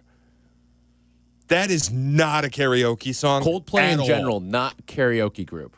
No. Not a karaoke group. Coldplay's not a karaoke band. No. If you're doing karaoke, you got to jump up there and, like, if you want to go contemporary, Pink Pony Club's a great choice. But I would say this, don't go contemporary. You got to go something for our age, and, like, you got to scope out the demographic of the bar. What kind of age group are we working with here? And then you got to say, all right, what's something that people, like for us, what's something from like 15, 20 years ago? Mr. Brightside comes up a lot. Now, I know this was a big, big problem for Mario. Worst song on the planet. It's overplayed. It's overhyped. That's just it's ridiculous. Not good at all. We've done it too much, man. You can say it's Done it too overplayed, much. but now it's becoming like Stairway to Heaven sucks because radio stations played it once an hour for 15 years. It's just, but it's like, come on. It's not even a good band either. Like, aren't they a one-hit Killers? wonder? What? The Killers aren't a good band? But I'm going to go Collinsworth. I'm Here's a angry. guy who doesn't listen. I'm angry. To Carmen and Jurko. And the closing song to Carmen and Jurko is When You Were Young. Another good karaoke song. When You Were Young is excellent. Great karaoke song. I do think we've hit a point where, like, if you're doing Mr. Brightside, you're probably the 15th person that night to do Mr. Brightside, so just don't. But if you want to do a killer song, When You Were Young is awesome. What's this? I got soul, but I'm not a. That's also a great choice. I don't know if I get It's a little behind that long one. and it's a little. That's another thing. All right, we got to move the line here. All right, and I think that karaoke masters have to be conscious of this. We're not doing all too well 10-minute version. All right, hell no. I mean, geez, too long. No, Can't thank be up you. there for that long. You get 3 minutes. I think the most overplayed song, and I love Gordon Beckham, but everyone that shows up and does "Don't Stop Believing," like, get a grip. You're not a gets the crowd going. Yeah, it is. It does get the crowd going. It is like a selective one. It is brutal though. Like, if you can't do it if it's been done in the time that you were in the bar. You know what I mean? Correct, Like, yeah. you have to you have to be the one guy in your time there that did that song. Agreed. I think the longest acceptable karaoke song is Bohemian Rhapsody. No. It's about 6 minutes, but it'll fire people up. Too long. You People got be in it perform, with though. you. You can't just you be gotta singing. go nuts. You can't just stand up there on the mic and sing it. You got to go nuts. You have to. 6 minutes is way too long. Way too long to be up there. No one needs an amateur 6-minute performance. Dude, when we went to Louisville, Carmen Jurko and me, and we were there for the Bourbon Tour. Yeah. We went to this karaoke bar, and this guy stepped up, and it was like nobody in the bar, right? It's Tuesday or Wednesday night. It's me, Carmen Jurko. Like, it's the fact they're even open is a miracle in and of itself. Right, and it's just us in this back room doing karaoke, and there's one other guy, and he's sitting in like the corner. He's just sitting there. So we all do our songs, and then this guy gets up, and he does Screamo, and he was insane at it. Oh, really? He was good? Out of nowhere, this dude's like, I wish I could even pretend to imitate it. But we're like, oh, is this guy going to do Screamo? And he starts like kind of singing, and then it gets to the scream part of the song, and he's just nailing it. It was unbelievable. Because usually I'd be like, if you're doing, do not do Screamo at karaoke. But this guy was unreal at it. I would have never guessed that. I mean, that, to me, it seems like a great way in the way that Mario talked about, like, you want to talk about a fart clearing out a room, Screamo at karaoke is like that. But I do think if you're good at it, it's like people will get behind it. If you're bad at it, you might have to be removed from the stage before the song is over. But if you're good at it, people will be like, oh, damn, at least one time. And then let's move on. All right, this call's piqued my interest here. Jim's in Antioch. What's going on, Jim? Hi, guys. I won karaoke once. Had all the ladies come up. And you won karaoke? Prize. I had all the ladies come up and to Addicted to Love, and they did their slutty dance behind. Okay. All right. And say that. That'll be all. Jesus. Jim in Antioch, 2-time karaoke champ. I didn't know. Aiden, that's on you. Yeah. Is that how he described it to you? He did not say what he said on air So to he me. just pulled a fast one on you. I get it. It happens. We've been on the other side of it too. Great one in the Twitch chat, Yellow Ledbetter by Pearl Jam. Now, if you're familiar with the song, the reason why this is good is because you can get as drunk as you want and just go up there and slur the words, and no one will know the difference. It'll sound the same. On the ceiling. Yeah, there we go. It's the best. You don't have to enunciate anything. That's like Louie, right? Yes. If you pick a song like Yellow Ledbetter, where, because I think there are some people who do karaoke and they maybe aren't totally sure what the lyrics of the song that they chose are, so they got to take peeks at the screen. Well, Pearl Jam, it doesn't matter. All the words are the same. Right. Pearl Jam, you just, same. yeah, and you're going to get through it. Oh, we're going to get fired. You got to say something nice about Kansas Pearl before Jam's, we leave I'm now. not insulting Pearl Jam. Pearl we Jam's gotta great. say something nice about Kansas before we leave now. They're beating Utah today and Arizona on Monday. Dead people could beat Utah. I could actually, Danny Zetterman and Justin Pottinger together playing 2-on-5 against Utah would beat Utah. The old Colin Sexton, right?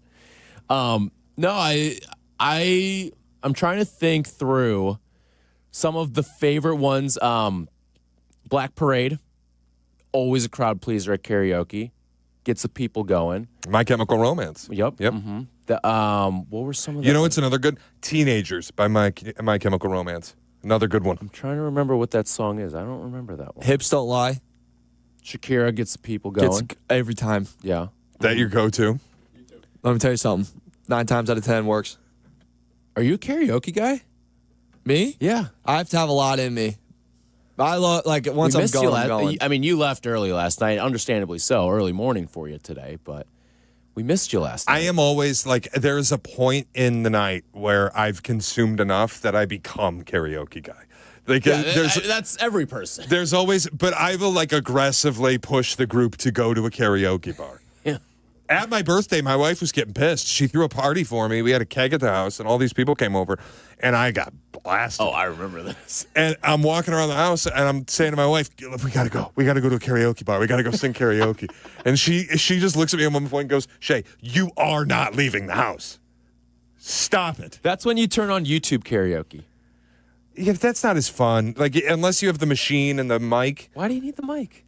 You need the mic. You need the mic. Mario gets it. Yeah, if you're you need just the mic. among friends, you can't perform without the mic. Just let it rip. No. Yeah, you need the mic, brother. Do you? It's that critical? Oh, yeah. Okay, I guess so. All right. When we come back, we will get into your Super Bowl props and also some of our college basketball picks for the day as well when we close it up here on Tyler and Shay. This is Tyler and Shay on Chicago's Home for Sports, ESPN Chicago. Yuengling Traditional Lager and Flight by Yuengling present the ESPN Chicago Big Game Pregame.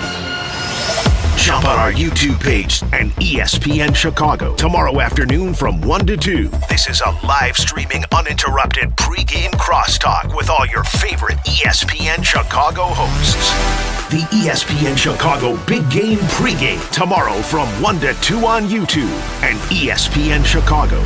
Presented by Yuengling Traditional Lager and Flight by Yuengling. Game day starts before kickoff. Get ready for the big game with help from Menards. Find great deals on sofas and recliners to keep guests comfortable all game long. Score big savings and stock up on game day goodies. Shop a variety of snacks and drinks to keep your party fueled up. Make Menards a part of your game plan. Shop in store or on Menards.com and save big money. Save big money at Menards. Kap and J Hood here with Howard Ankin. Howard, it's really nice to work with a law firm who's there for you and has your back when you're injured. That's right, Hoodie. With Howard, it's personal. Thanks, guys. And well, after all, Ankin Law is injury law made personal. Auto, truck, rideshare, work injuries, and medical mistakes. If you've been injured, call Howard. I'm here to help. Call 312-6-million. Injury law made personal is Howard Ankin, our attorney on the Kap J Hood Show, weekday mornings on ESPN Chicago.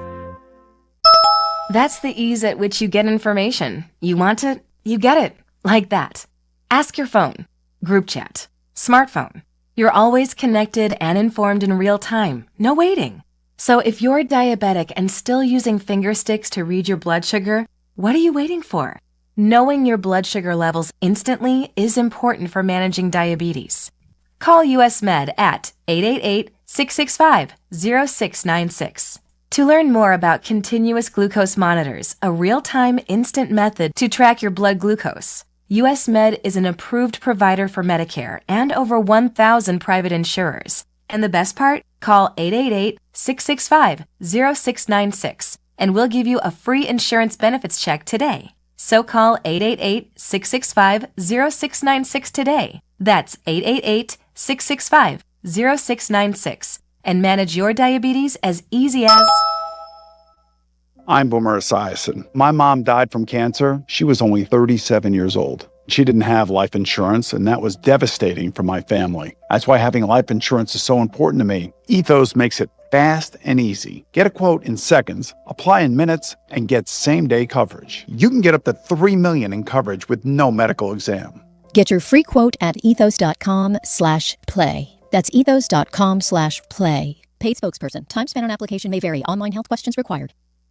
Career changers, including veterans and active duty service members. Your transition starts here. Go from GI to IT in a matter of months. Become a certified cyber warrior with training at My Computer Career. Cybersecurity specialists are in high demand, offering IT pros great opportunities and a rewarding lifestyle while protecting our people, liberty, and treasured institutions from cyber threats. Deploy your career in IT today at mycomputercareer.edu/CWP, an elite CompTIA certification partner. VA education benefits are available to those who qualify.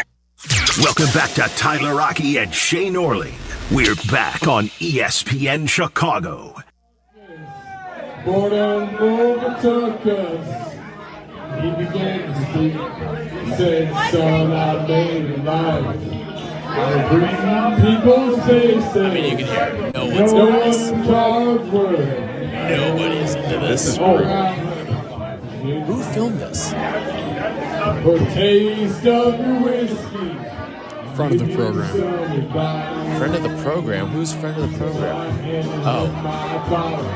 Our guy Chris. Yeah. Is that who it was? No? Who? Possible lady friend? Oh. All right, champ. Stirring it up on the other side. All right, real quick, before we get to our picks and stuff for the day, I've been told we have to take Eddie on the north side. What's going on, Eddie? Hey, guys. Shay, when that happens thing, I used to have the most fun with my kids. I'd break out Rock Band. We'd have the drums, 2 guitars, the mic going. And then when they came out with Metallica Rock Band on the old big black box, we used to have so much fun. The kids had a blast with that. I mean, having a couple of cocktails and jamming that thing out on the drums, the best time ever. You guys got to pick up like some of that and get together and do that stuff, you know? Getting drunk and playing Rock Band sounds like an awesome It does sound sick. I got to be honest. That sounds sick. Eddie, you may have hit this one on the head. Yeah. Hey, guys, Patriots over. Patriots and over, or Patriots team total over? Patriots and the over. That's what I like tomorrow. All right. Good luck. Got you down. Right, Thanks, Matt. Eddie. Hey, great show, guys. Have a good day. You as well. Thanks, Eddie. Appreciate it. All right. So we've given some of our picks for the Super Bowl on the Pick a Side podcast, but now we will share them with you here. Let's start with the game itself. The spread is Patriots 4.5-point dogs against Seattle. You heard Eddie's pick, and I like it. I got to say. I'm with him. Unfortunately, we're riding with Eddie on this one. I do like Patriots plus 4.5. I just their defense has been so undersold. I think in the weeks everybody's talking about Seattle's. I think the Patriots defense is really good. I have a hard time buying Sam Darnold's going to play totally clean throughout the playoffs. And the other thing too for me is I think the overreaction of Drake May's performance in the postseason has been massive. Like way too much overreaction. Where I'm not saying he's played well. Mm-hmm. But I would also just contextualize it with he played 3 cold weather games against probably the 3 best pass rushes in football. I don't know if I'd throw the Chargers in one of the best pass rushes in football, but it's 5. good. It's good. Like, Broncos and Houston, certainly. Yes, and the Chargers were a that. top 5 pressure defense. Like, nobody's using that side of it to say there's a reason why his numbers have been down. I think it's crazy to look at a guy who nearly won MVP and led the league in completion percentage and go, actually sucks now because he had 3 bad playoff games. He's in the Super Bowl, and he played 3 of the 5 best defenses. Not that he gets a reprieve against Seattle, but at least now he's going to be indoors. That's true. That is true. Or not indoors, but in good weather. Yeah, better climate. Total in the game, 45.5. I think this game's going way under. Like, I would even play some old unders of like 38.5 or something like that. Yeah, I'm not with Eddie on the total. I think this is very much an under. That's where we will part ways there. Okay, so other props that we like in the game. Do you have one? We've got the runway now to pretty much whatever prop is on your mind that you like in the game. I think both you and I have long shot Super Bowl MVPs that we're intrigued by. We also have some other long shot props, but what's something that you like? I'll just give it out here, too. The George Holani hate ticket. Okay. Seattle Seahawks backup running back. I have a George Holani hate ticket. Not that I hate him. It's just a fade, and I think you made me call it the hate parlay. Yeah. Under 11.5 receiving yards, under 1.5 receptions, under 26.5 rushing and receiving yards. George Holani unders, same game parlay. We're not going to be calling this the Holani game. Nope. When it's all said and done. Nope. I like under 7.5 first quarter points. If you remember the Patriots Super Bowl runs of past, they don't score in the first quarter, like almost ever. They maybe get a field goal from time to time, but it is usually a low-scoring quarter for New England. And just Super Bowls in general, there's that get-to-know-you feel of the first quarter, specifically like the first 7.5, 10 minutes of these games, where these teams are in a feel-you-out process and they don't get a chance to really get things going offensively. Under 7.5, I don't see a lot of points being put up in this first quarter. Also, like my favorite prop of the weekend, I think, is largest lead 14.5 under. Like pay a little juice minus 130, but I feel like this is a low scoring game. I don't think anybody's getting more than a 2 touchdown lead. I don't know that there's going to be 5 touchdowns scored total in the game. And if that's the case, it's very hard to take a lead by 2 touchdowns unless one team's getting shut out. And no team has ever been shut out in the Super Bowl. Yeah. All right. Any long shots that you got that you like? Yeah, the biggest one is, I think Carm's on this too, but it's Christian Gonzalez, 101 to win MVP. I could see it. Like, there is the path. I think people are trying to scope out who the defensive MVPs can be in this game. And I think rightfully so. I don't know we're going to see a dominant quarterback performance. If you want one on the other side, I would give you Ernest Jones at 90 to 1. Has 5 interceptions this season. He's a playmaker for them. He's their leading tackler. He's going to have the tackle numbers, and then if he can force a splash play with a turnover or something, 90 to 1, it's worth the flyer. It's just it's really hard for a defensive player to win the Super Bowl, obviously. If Aaron Donald couldn't win it when the Rams beat the Bengals, then I don't know that a defensive player is ever going to win it. But I do feel like this is a game both quarterbacks have a really high chance of turning the ball over a little bit. And if it's a Patriots win and Christian Gonzalez has an interception and 3 or 4 pass breakups, that puts him in the conversation. Absolutely.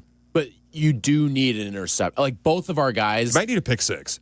Honestly, if you might need Malcolm a pick six. Smith, is Malcolm Smith or Von Miller's the last defensive player to win it, but it's much easier for he a had like defensive a billion lineman sacks. to win it than a defensive back or a linebacker to win it.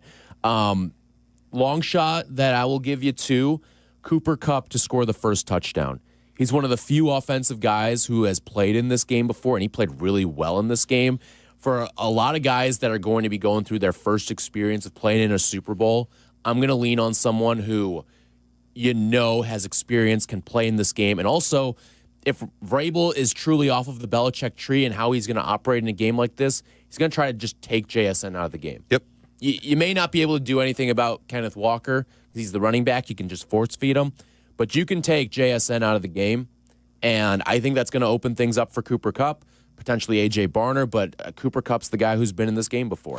Scored a touchdown last game, too. I took Kayshon Boutte first Not a bad touchdown, one either. which is mostly it's the name you know versus the name you don't. You get way shorter odds on Steph Diggs to score the first touchdown, but I think a lot of people aren't aware of the fact Kayshon Boutte is Drake May's favorite target. Yes. All right, real quick, speed round college basketball picks. Duke, 5.5-point favorite at UNC. Carolina. I'm with you, Carolina. Illinois on the road at Sparty, 1.5-point favorite for Sparty. State. I like it too. Two more for you. Tennessee on the road at Rupp to take on Kentucky. Wildcats, 1.5-point favorite. I kind of like Kentucky. I don't know why. They've been bad really this year. Kentucky. They've started to bounce back a little bit, play a little bit better ball. Hate Rick Barnes. And then Houston, number 8 team in the country, on the road at BYU. BYU. Good luck in the mountains. BYU is a 1.5-point home favorite, or home dog, I should say. And I think they outright win the game. So, all right, that's going to do it for us. Peggy and Dion are coming up next in 2 minutes. Thanks to Mario Herron for producing today's show. We'll talk to you next week. This is Tyler and Shay on Chicago's Home for Sports, ESPN Chicago. Your heat seems to be running a lot more than it should. Why? Sure, it's a lot colder, but it's also because your insulation inside the window could be failing. And when that happens, your heat leaks out and the cold gets in. Talk to the pros at Window Nation like I did and get new windows with big savings during Window Nation's Buy 4, Get 4 free sale. Plus 0 down, 0 monthly payments, and 0 interest for 2 full years. Act now and you'll get an extra 10% off. Don't wait. Put an end to your window problems. Schedule a quote now at windownation.com. Dear Winter, Toyota can't get enough of you. Because Toyota's got 25 vehicles with available all-wheel drive and four-wheel drive. And that's more than any other auto brand. From the versatile RAV4 to the svelte Crown, the sleek Camry all-wheel drive, the Corolla Hybrid all-wheel drive, the rugged Tacoma, the tenacious Tundra, and the spacious Grand Highlander with all-wheel drive to keep you and yours safe. Hey, you bring the action, we'll bring the traction. Toyota, let's go places. Based on manufacturer's websites as of 10/20/25. Hey, Chicago, headed to a game? Take the CTA. We'll get you to the game and back for just $5. That's less money spent on travel and more money in your pocket. No searching for parking, no random surge pricing on rideshare, no traffic. We'll do the driving for you. The CTA has train stations and bus stops within steps of all the major stadiums and venues in the city. Plus, we've got tap to pay available on all CTA trains and buses. There's no need to purchase a ticket ahead of time. Just tap and ride. Plan your next trip at transitchicago.com/plan-a-trip. Save money, do more, ride CTA. When your life turns upside down after an accident, you need an advocate like Wallner Law. I'm John Wallner, and for over 50 years, Wallner Law has fought for people just like you, injured, overwhelmed, and searching for answers. We don't just take cases, we take care of people, and we win for you. From car crashes to workplace injuries, Wallner Law stands by your side every step of the way. So call us today, 312-8-MILLION. And win with Wallner. This is ESPN Chicago, WNVP, WTBC, HD2 Chicago, a good Karma Brands radio station. Hey, ladies! Get funky.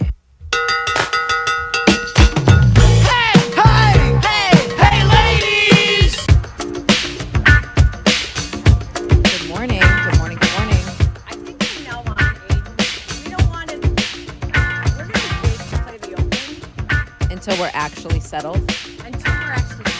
Right. Because right now, I only have one working headphone. This should be like the start of the show when we're like, what's wrong? Like, are you okay? Like, what's happening? Yeah. Right. We're just chatting, and then we should go to the open because That's a good we're idea. never ready. You're right. The first thing people hear should not be that song. It should be, where are the headphones? What's working? Exactly. What time is it? Are we Did on? you get coffee? I did. There's nothing better than Peggy last week getting Oh, that was slapped back the by absolute best. Peggy getting the slapped in the face by the headphones was a golden moment. And you know what?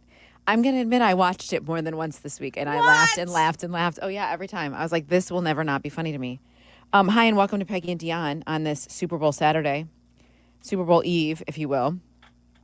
We are getting ready to have a fun couple of hours, right? Right? What is with the headphones today? I I don't have know. massive. First, I put in my earbuds that have the cord, and it wouldn't hold it, so everything was going in and out. And now, the first set of headphones that I put on looked like I was in a car accident with my headphones on, and now the second one, there's only one ear that's actually working. I'm currently dealing with the one ear situation. Are you? Only This one- is yeah. This I'm is, also dealing with the one only ear. one ear. Yeah, is that why you have yours Yeah, on one? exactly. Let me see which one. Yeah, it's the left one. Okay, which is good because if you're, good, you can't really. Can you see my Band-Aid?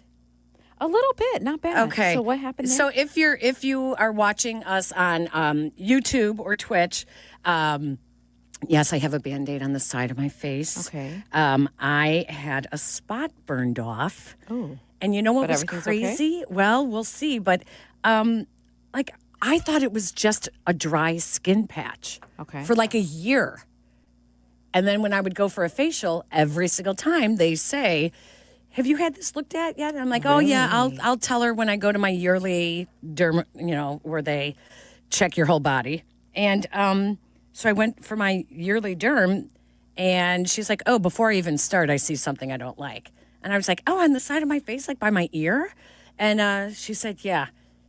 I said, "That's not just dry skin." Yeah. I mean, it was like scaly dry. Oh my goodness. Yeah. And she's like, "Yeah, I don't really like that." So Wow. she burned it off. Have you had stuff burned off I before? have. Okay. Not as So- much as my husband has, but yes. Really? Okay, not so a lot. tell me then, how long before this thing heals? It shouldn't take very long. I don't remember it taking a super long time. Like more than a week? I'd say about a week. Oh, a couple I days, thought 3 or it'd be 4 just a days. couple days. It might be. I don't know. Is it really bad? It's really like Sensitive? red, and it's not sensitive, but it looks worse now that it was burned off than Really? it did before. Than it did before. Well, that's probably natural. You know, I had something right here on my what is that called? Like your Adam's apple. yeah, like right in the middle, and it was like a brown spot, and they had to burn that off. They burned it Oh. off, and it was. Did that hurt? It did a little bit, but it just kind of then flaked off. You know what I mean? It wasn't. Well, too that's what bad. they said. It was going to flake Yeah, off. yeah. So mine did flake off, but I'm left with this like quarter size red quarter size raw red mark. That feels like a lot. I know. So I'm kind of like, it wasn't that big before. Yeah, and Well, then you know what? Sometimes they say that it gets worse before it gets better. That means it's healing or something. I hope so. I'm not. I mean, I'm not a doctor. but I'm like, I'm guessing. I That's can what cover that's it what- up with makeup, but I don't think that's a smart thing to do every day. So I'm trying to let Yeah. it breathe. Oh, yeah. You wanted to do that for you know. sure. But and then she saw, I had this like bump on my forehead that I have had. Oh my gosh, 25 years. Really? Oh, where it just looked like Scottie Pippen. I fell on my head and had, P.S. Scottie Pippen gets more love on our show than I think any other former Bull. Okay. I'm still waiting for him to come on the show. I know, right? We talk about him a lot. That's happening. And it just looked like I got a bump on my head. Yeah. Right above my right eye, on my forehead. And she said something about that. Yeah. And I said, I just noticed recently that the middle is white. Well, and that's what you don't want. just hopeful when that it my starts husband does to- not mind me revealing this, but he also had a spot on his head that he would never have noticed, and they removed it, and it was melanoma. Now, What? nothing has. It's Yeah. all been treated and all of that stuff, but it was. Mm-hmm. And he's like, he went in for something different, like something else that was bothering him on his body that he wanted to look at, and that's what he's like. I would have never even seen it. Never even thought about it. Isn't that crazy? Yes. I honestly, the bump, like the way it was looking recently, I honestly, and like most women, and I think guys will understand this too. You know, when you get those age spots on your hands, Of course. you know, it's like you look and you go, oh, whoa, when did this start? Right. I just assumed that the bump was like turning into an age spot. Oh. And I would cover it up with makeup. No kidding. Yes. And so when she noticed that too, and I was like, she goes, yeah, that one I want you to come back for in a month because she goes, let me measure it. She goes, it's bigger on your forehead. She goes, that's going to be a bigger thing if I zap that off. Goodness sakes. I had something on my left. People take care of yourselves, yes, please. And if you sunscreen. notice and it- I do use sunscreen. It's in, you don't? I don't. It's in, okay, Dion. I'm a horrible example. Especially with your husband. I know. He is the sunscreen king. It's in all of my moisturizers. I have tinted moisturizer with sunscreen for the summer. But one thing, like I was thinking on this left side, and it's at a weird part, right where the ear connects to like your jawline. It's my driving side, the driver's window side. Really? And I have that's so heard interesting. multiple times from people that say, when you think you don't need sunscreen, put it on, especially on the left side of your face if you're driving. I drive to I would never even Wisconsin. thought about I it. drive, right, yes. right.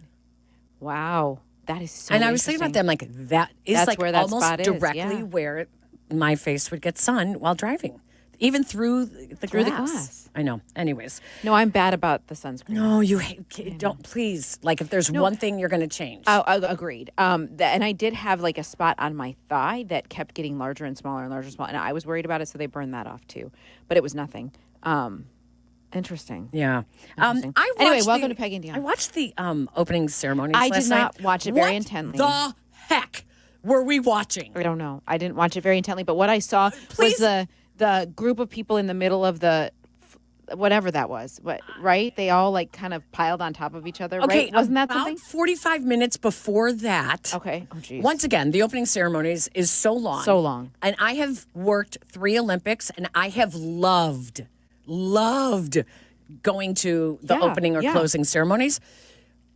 But why does it have to be weird? Why does it have to be weird? Can anyone, Aiden, did you by any chance see there was a part, Dion, you're not going to believe this part, where this actress, I guess, I saw it. okay, was miming like they were at an awards show and the microphone wasn't working, but it was like a skit in mime. Really? What the heck was that? The worst part of this whole thing is it aired live at about 1 o'clock Central Yes, Time. yeah. So they were talking about it on the last show, Shay and Tyler. We all went out together last night. Yeah. We were sitting in a bar at about 7 o'clock. They were replaying the opening ceremony. Oh, gosh. And the worst part is the audio for the bar was locked into that. No music, no anything. Oh, wow. So we were watching the Olympic opening ceremony 5 hours after it happened. A rerun. And just listening to, every country's national anthem and this girl miming. It was chaos. It was horrible. I honestly don't understand what that was. Like, what did it have to do with Italy or the? It was like an awards show, and that was, and then the fake floor director, comes and hands her a script, and then she drops all the scripts, and then it was weird. I'm like, is this Why Marcel does it- Marceau? That would be in France, not Italy. Okay, Why does it have to be weird? I don't understand that. It was like I thought China was weird. I That thought why- Beijing was weird. Paris got a little weird. Paris was really weird. That Yeah, got that a was little really racy weird. Like it was so odd. And they had the opening ceremony. They had the parade of athletes in different locations because everyone is so far away from being in Cortina in the mountains to being in the city in Milan to being at other. So that instead of like transporting the athletes all together, they just held different parades of athletes at different locations. And then they had Snoop Dogg walking between the 2 locations for no apparent reason. Why was Snoop Dogg there? Because he works for NBC Sports. Because he gets paid a lot of money. Of course. Yeah. But I I don't know. I'm watching some of it now because I was not paying very close attention last night. Sorry, they was held not on it. my radar. As They held it in 4 cities. opening ceremonies was held in 4 cities. 93 nations, yeah. 102 years of the Olympics. I missed Mariah Carey, but I saw Charlize Theron. There had to be, you had to have the. All right, I'm going to break our political protocol here.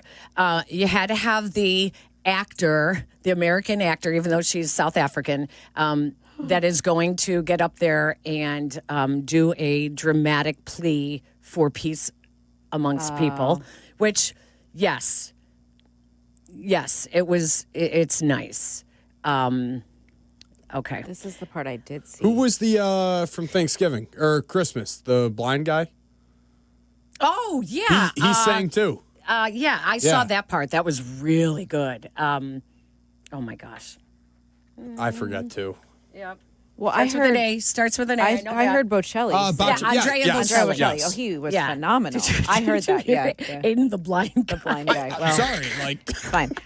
He was very, very, very good. Yes. I did hear that. That was wonderful. Okay. The best part, though, was the athletes' uniforms. Was pretty phenomenal. Well, that's kind of rare, isn't it? Pretty phenomenal. Can you tell me, Aiden, do you know who designs Team USA uniforms? Oh, come on. Is this a trick question? One I of have the no greatest idea. American designers. J. Crew? I don't know. That was actually a very Really? good guess, but it's All not J. Crew.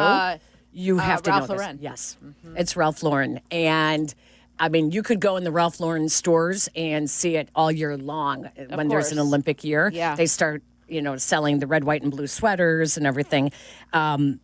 Lululemon designed the uniforms for Canada. Did not realize Lululemon is a Canadian company. Same. Today, years old. Emporium Armani designed for Italy. Of course. And Armani himself actually designed the Olympic uniforms for Italy before he died in September. Wow. How? Okay, that's actually very pretty cool. phenomenal. So then who might brought have it been all the to last fruition? thing Yeah, I that was he gonna say, designed. yeah. The most fabulous. If you get a chance, you have to search this on the search engine Google. Mongolia. I don't even know how to. It was like. I almost said Shaka Khan. What's the it was like an ancient Chinese empire robes. Genghis Khan? Genghis Khan, thank you. I almost said Shaka Khan. Shaka Khan. I don't know who that is. Okay. You don't know who Shaka oh my Khan is? gosh, I'm not. I know Shaka Smart. I don't know. Or Shaka Smart. There you go. Yeah, you're right. Those are interesting. They were phenomenal. Yeah. They Very were ornate. Very ornate. Gorgeous. They were amazing. Yeah, it was. How many athletes from Mongolia are participating in the Olympics? Oh, that's a great question. Every photo I see is about 4. I'm sure it's more than that. Yeah, they're very pretty. Very, very pretty. Okay, so I'm going to be honest about something, Peggy. You worked at NBC. Yeah. So the Olympic Games was obviously a very, very big deal. When you don't work at NBC and it's not on your air, you almost pretend it's not happening. Well, I knew that when I was when I was thinking about, we have to talk about this, but you have to talk about it. I knew that you probably. It's so. I mean, it's so. To me, it's very, very interesting. I like to watch. I prefer the summer games. I just like those sports better. Yeah. But what Lindsey Vonn did yesterday on No ACL is so remarkable. I can't right? even.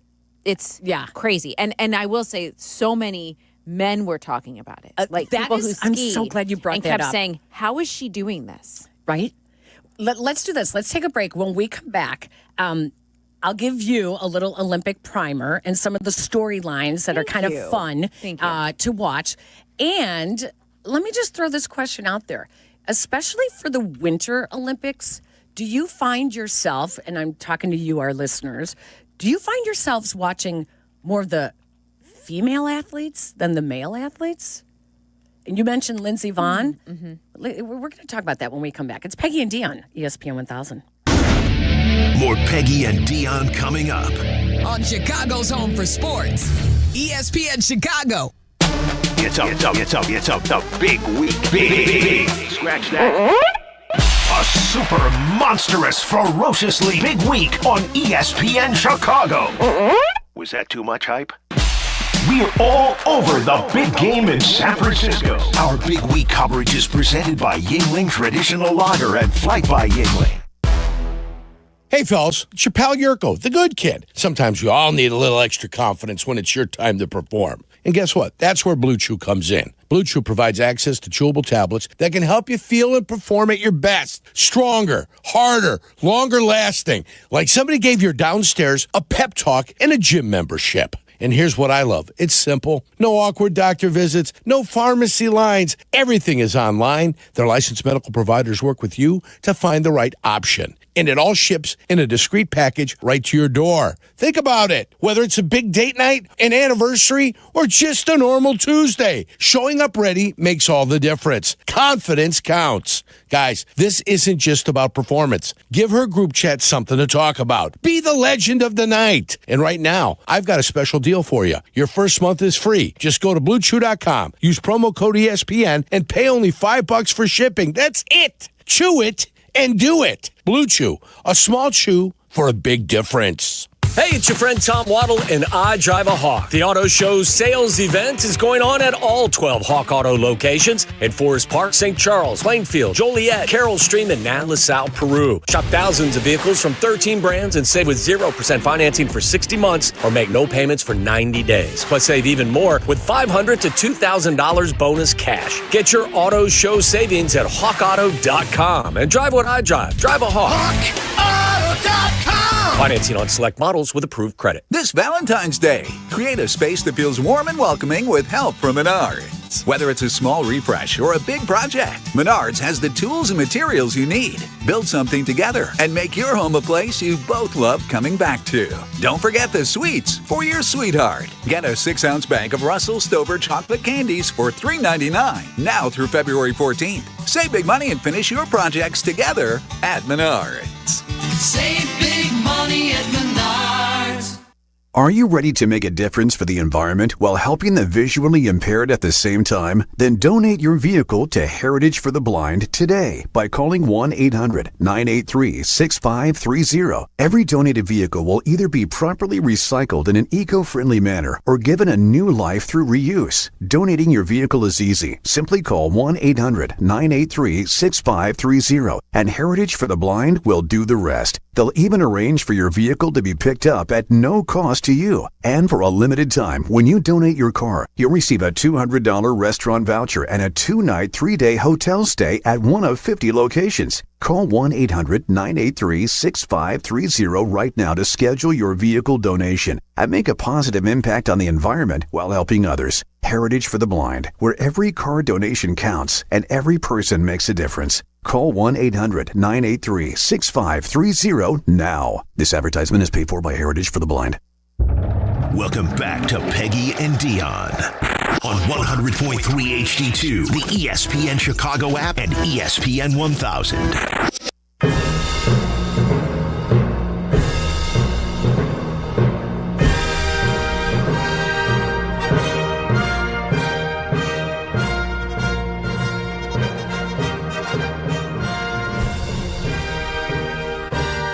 I know you don't watch the Olympics, Dion. No, don't say it that way. I mean, But this would be the theme.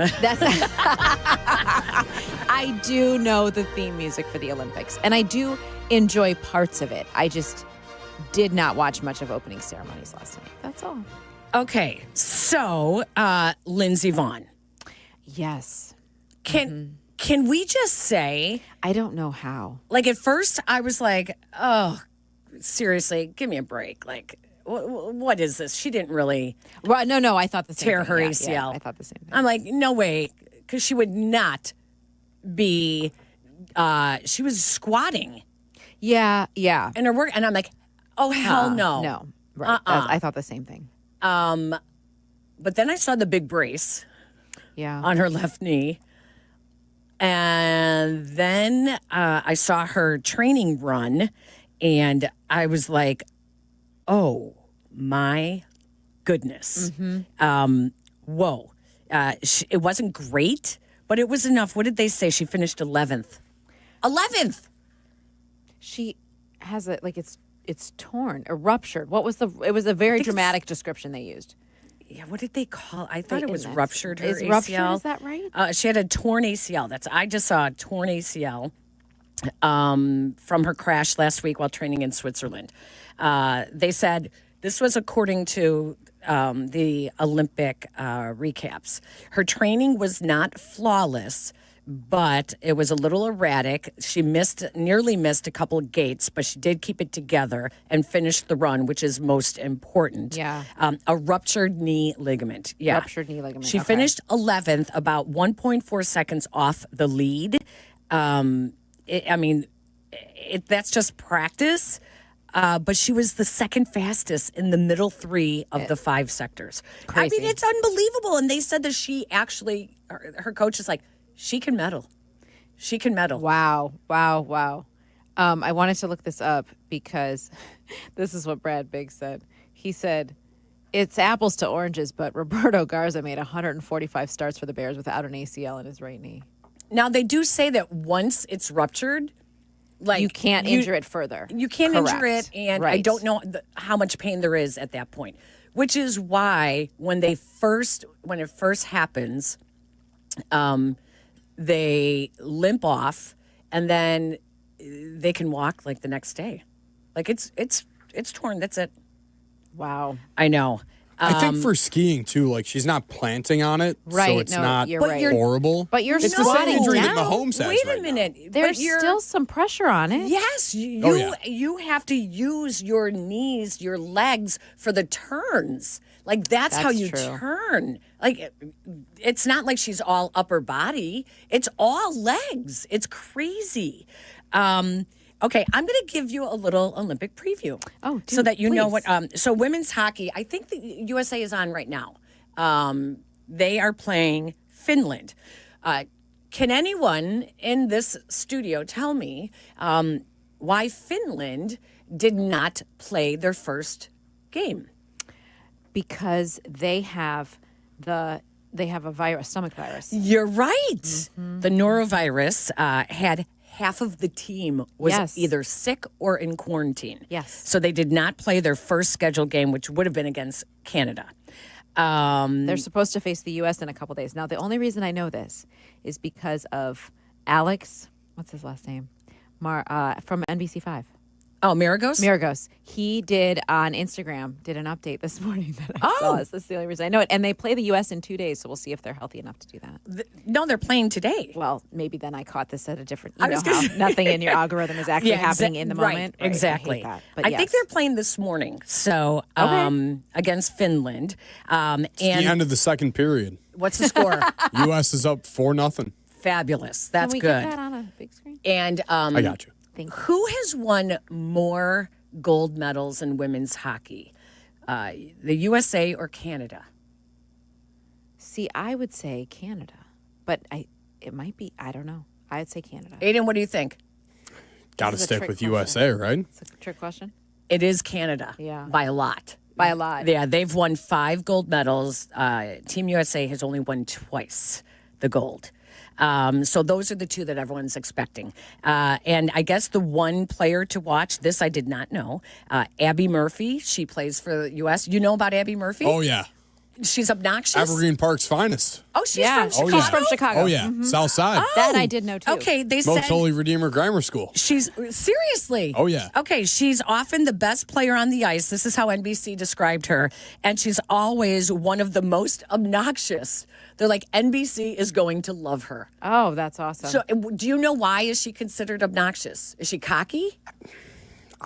There's nothing better I can describe than she's a Southsider like me. She's a Southsider. Yeah, like she's a great person. I did not know she was Chicago. Oh, yeah. Yes. Oh. That was also a feature done on NBC5. I love Your it. former employer. You worked there for a long time. Okay. Who do you think makes more money? Lindsey Vonn or Eileen Gu? She's the freestyle skier who went to Stanford, and she actually chose to ski for China. Who do you think makes more money? Well, immediately I want to say Lindsey Vonn, but the reason I think you're doing the comparison is because it's this goo girl. You're right. It is goo. But what is crazy is Lindsey Vonn ranks 19th out of Forbes' list of the highest paid women athletes. Wow, 19th in the world. She ranks 19th. She makes $8.2 million. Okay.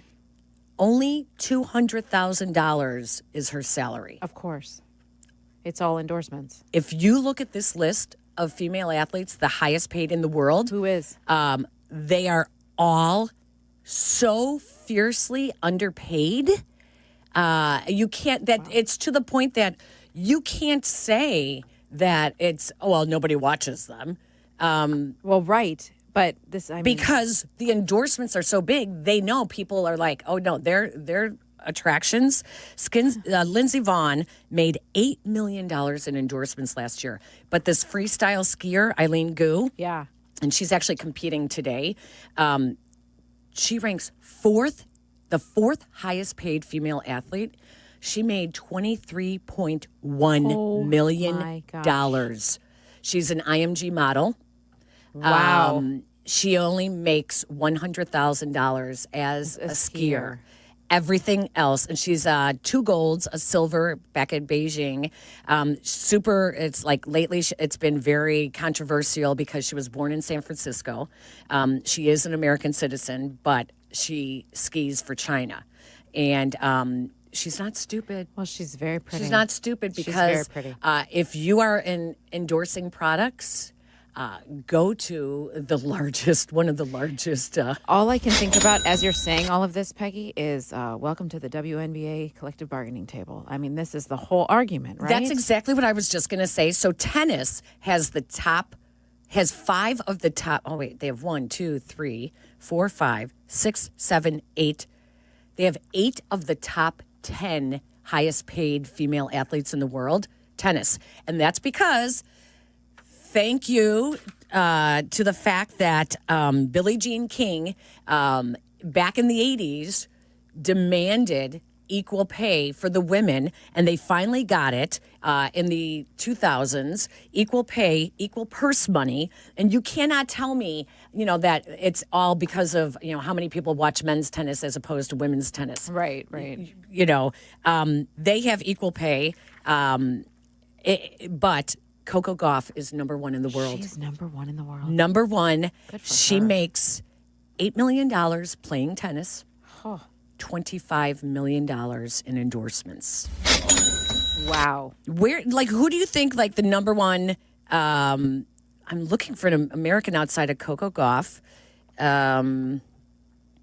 Madison Keys in tennis. Mm-hmm. Nelly Korda. Rock Island Zone. In golf. Nelly Korda makes $13 million, $3 million in golf, $10 million in endorsements. Caitlin Clark.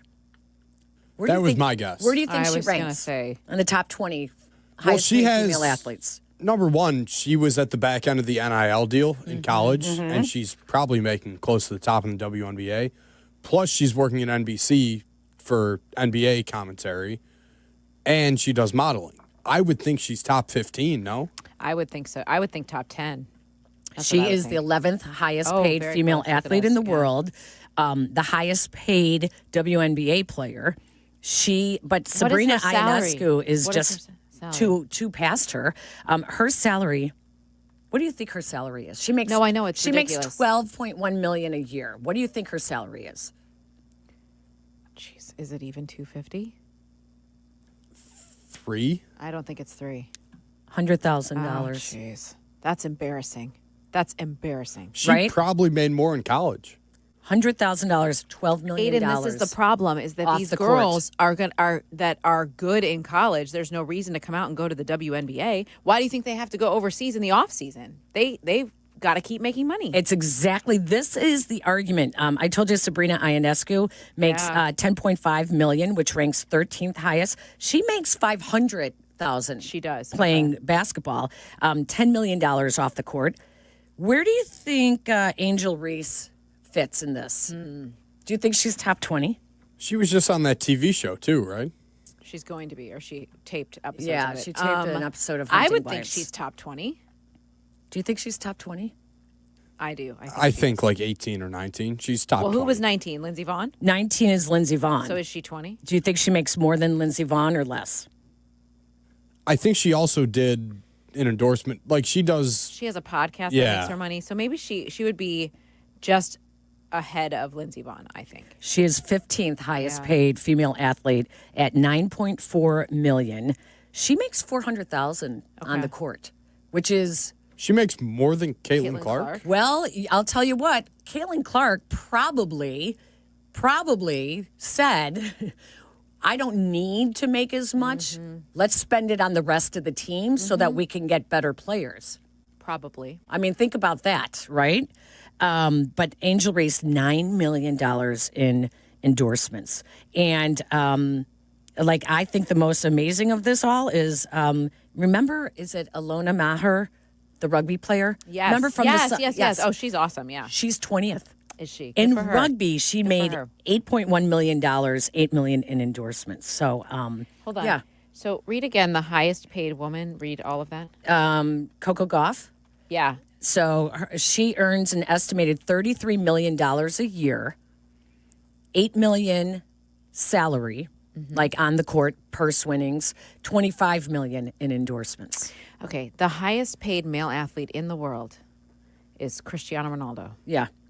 He makes $225 million on the pitch and $50 million in endorsements. He is followed by Steph Curry, who makes $156 million total. He makes $56 million on the court, $100 million in endorsements. Yeah, I think That's quite now the discrepancy, my I totally do agree with when they say, well, it's not the same. For instance, playing soccer worldwide, that is the number one sport in the world. But when you see how much money that they are capable of making in endorsements, I'm sorry, but the TV contracts should be equal because there is star power. Absolutely. There is star power. So, I thought that was kind of fun. He's been the number one paid athlete. He's been, Cristiano Ronaldo has been in the top 5. Let's see. How long has he been? Goodness sakes. I'm going back, the list of just the, a decade. So he's got more money than our Lord and Savior. I mean, this is insane. But what's funny is that God did not have a lot of money. No. He didn't need it, which is kind of how I'm living my life, too. Okay, we need to break. When we come back, I am going to tell you why size does matter. Oh, I love these teases. You know why? Because I have no idea what she's going to talk about. All right, more Peggy and Dion coming up after this. Dick and Skokie, you're on ESPN 1000. I've seen that before. What's up, This is Dick? Peggy and Dion. ESPN Chicago on FM 100.3 HD2, the ESPN Chicago app, and ESPN 1000. 2 to 6 in 2026. Waddle, waddle.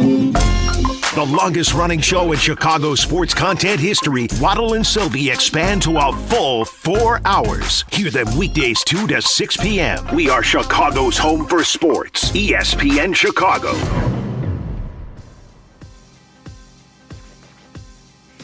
This winter, I finally decided to upgrade some old windows, and wow, did we need it. So I connected with Russ Armstrong, the Chicago window guy, and I am so glad I did. Russ came to my house himself. He took a look at what we were dealing with and then helped me find the perfect custom windows for our home. Chicago Window Guys has the most energy-efficient windows and doors at the lowest price guaranteed with a lifetime guarantee. So if you're fielding the cold air creeping into your home, trust who I trust. Call Chicago Window Guys at 847-881-3060 and check out their 5-star reviews at chicagowindowguys.com.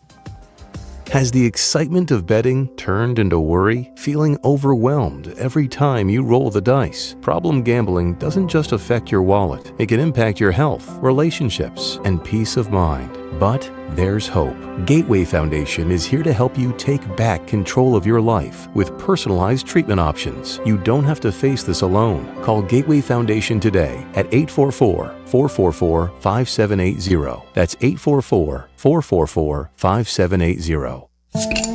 Tyler start of the big game. It's when a sports fan learns to pace oneself. The calendar gets busy, the couch gets comfortable. That's the vet talking. I'm bouncing around bars, friends, and screens everywhere. That's why I keep telling you, whether you're running routes around the city or running the remote like a retired pro, Flight by Yingling just works. Light, crisp, 95 calories, 2.6 carbs, easy no matter where the day takes you. Kickoff rolls into tip-off, no wasted motion. Grab a Flight by Yingling and enjoy the run. DG Yingling & Son, Pottsville, Pennsylvania. Enjoy responsibly.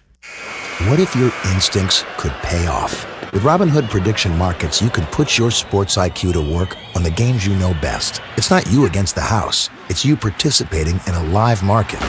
Buy or sell your predictions all game long. Trade every play with Robinhood.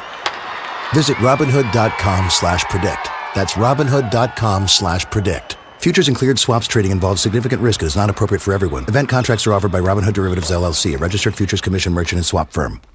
For 100 days, I'm going to cross the 7 continents because the answers to everything important are out there at the edges of our world. I'm stepping into the unknown. Where are we going? To see our planet This is amazing. as it's never been seen before. From pole to pole. Pole to Pole with Will Smith from National Geographic. Now streaming on Disney Plus and Hulu. Show me the way. You still thinking job change in the new year? Yeah, I need something that's in high demand and more stable in this economy. IT? Yeah, cybersecurity, maybe even AI. That's what I did. Really? How? Went to My Computer Career. You don't need any prior experience, and you could start your new career in a matter of months. A lot of IT pros go to school there, too, to level up. Sweet. Are classes online or on campus? Both. Well, I'll check it out. Thanks. Make this your year. Take the free career evaluation now at mycomputercareer.edu, an Elite CompTIA certification partner. Financial aid is available to those who qualify, including VA benefits. Welcome back to Peggy and Dion on 100.3 HD2, the ESPN Chicago app, and ESPN 1000. I'm having a bad day. It's about time that I get my way. Steamrolling whatever I see. I'm having a bad day. If you take it personal. Do you know what that is? Well, only because you asked for it. It's from Minions, but I don't know what it is. Despicable Me. Oh, okay. So Great movie. Great movie. There's a Spanish figure skater who found out last week before the Olympics began that and he wears the blue and yellow just like the Minions. Mm-hmm. He wears the overalls. He wears the overalls, and he dances his skates to a compilation of music that is from the Minions. And they No went, way. And That's you know, cool, they have to, actually. just like in gymnastics, they have to submit their music. They have to go through the right channels, and it gets approved because of copyright. And it all got approved. And then suddenly, I don't know, one of the movie houses that does the Minions came out and was like, no, you can't, and sent a cease and desist a week before the Olympics. Oh, my word. So he literally, and he wears the overalls and everything. Oh my gosh. Yeah. He's one of the Spanish figure skaters. So so it's actually a kind of interesting storyline. I want to see when he skates. What he has to adjust to. What music does he use? And does he still keep the Minions outfit on? That is crazy. I know.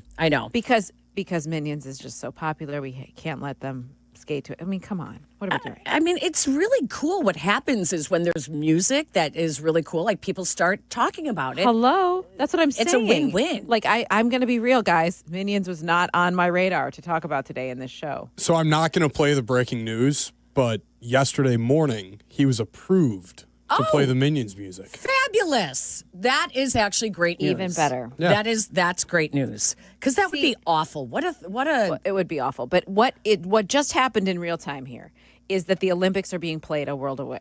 Away. So we're like, I think they play the U.S. in 2 days. Nope, it's today. Yeah. Nope, it's the third period. Yes, I know. Like, what is happening? The women's Olympic hockey team played a game on Thursday morning at like 10 a.m. Yeah. A day and a half before the opening ceremony. Right, I was which is so confused. confusing. Yes. That always happens, though, especially with the Winter Games, because there's so many team events. I bet you also didn't think we would be talking about injecting penises with hyaluronic acid. What are you talking about? No one is dirtier than Peggy. Well, I mean, This I is think not once a dirty. show We are play that, talking right? sports. Well, do tell. You're giggling already. What is it? There is a story out that has surfaced that alleged that some of the ski jumpers, which is happening today, there is ski jumping. I think it's today. It may have been yesterday for all I know. Right. They are injecting their penises with hyaluronic acid so they can fly farther. And the World Anti-Doping Agency is investigating. Well, now you and I both know the advantages of hyaluronic acid. Mm-hmm. It's fabulous. Yes. It plumps up. It does. It does. It plumps up the skin. Why would they do that? Oh, So, gosh. according to some experts, and oh, by the way, I didn't think you wanted me to do this, but I got an email, ironically, this week, offering up a urologist who actually does do penile injections that could have added to our conversation. I think we're okay. But here's the question. So this is not, they didn't start this at the Olympics. They did this before they got there. So right now they're investigating once they got there? Like, that doesn't make sense. Are you asking whether it stays inflated or does it deflate? No, clearly it does. I'm sure it deflates. But I'm just saying that I think that, like, how quickly? Right. Well, they're hoping. I mean, how long is the race or whatever it is they're participating in? What is it? It's ski jumping. So how long is the jump? Well, hyaluronic acid stays in, like, what? It's like it plumps your skin over time. Yeah, you keep using it, then it stays plumper. How is that helpful? Okay, I'm glad you asked. It would increase the penis's size and give the ski jumpers bigger genitalia at the point in their suits that are measured. So the ski jumpers have their suits measured by 3D scanners so that you cannot have an advantage. So temporarily enhancing the measurements, theoretically, it would give them a bigger, looser suit like a sail catching wind that would then allow them to make longer jumps.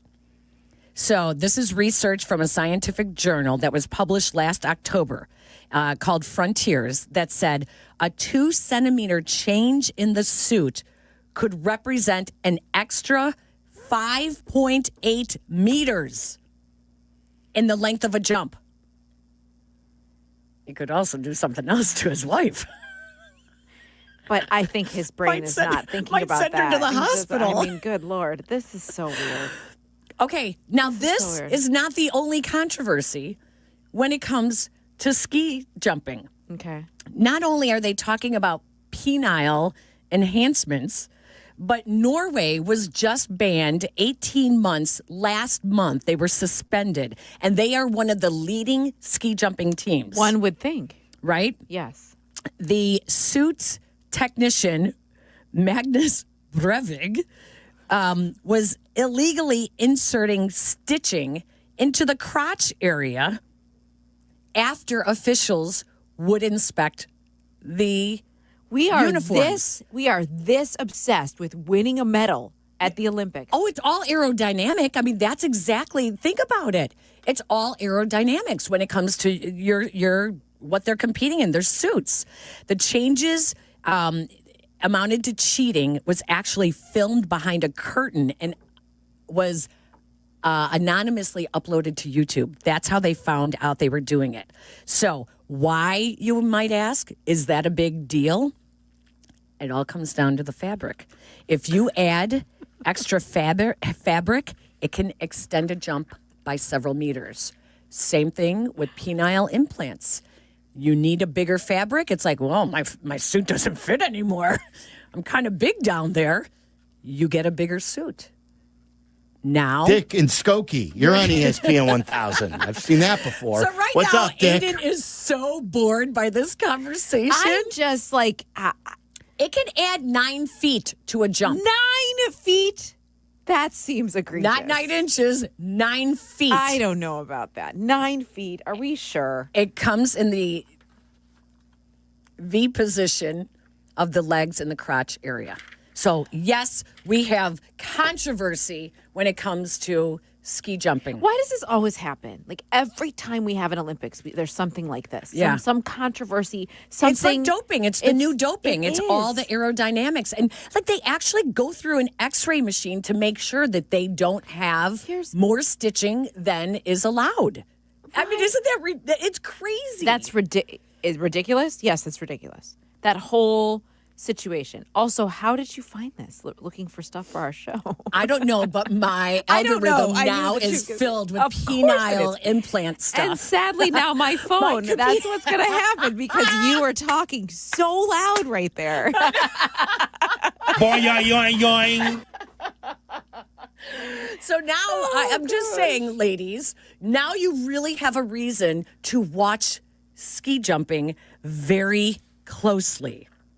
Yeah. Oh, my word. Uh-huh. I know. You don't have think I was watching expanded before. your horizons, so to speak. So all right, when to we come back, speak. we're going to change the subject. Okay, good. Thank God. I know. really did not like part of the NFL Honors program. I didn't watch all of it, but I watched some of it. You didn't like it? No. Okay. No. And it had to do with Chicago. Oof. Okay. Yeah. Let's talk about that. Peggy and Dion on Chicago's Home for Sports, ESPN Chicago. Yingling Traditional Lager and Flight by Yingling present the ESPN Chicago Big Game Pregame. Jump on our YouTube page and ESPN Chicago tomorrow afternoon from 1 to 2. This is a live streaming, uninterrupted pregame crosstalk with all your favorite ESPN Chicago hosts. The ESPN Chicago Big Game Pregame tomorrow from 1 to 2 on YouTube and ESPN Chicago. Presented by Yingling Traditional Lager and Flight by Yingling. Save big money at Menards and stock up on your favorite Procter & Gamble products. We carry quality products from brands you can trust, like Dawn, Tide, Bounty, and more. Keep your home clean and stocked with essentials like paper towels, toilet paper, dish soap, and more. Save big money on Procter & Gamble products now through February 8th. Plus, check out our weekly flyer for other great deals happening now. Save big money at Menards.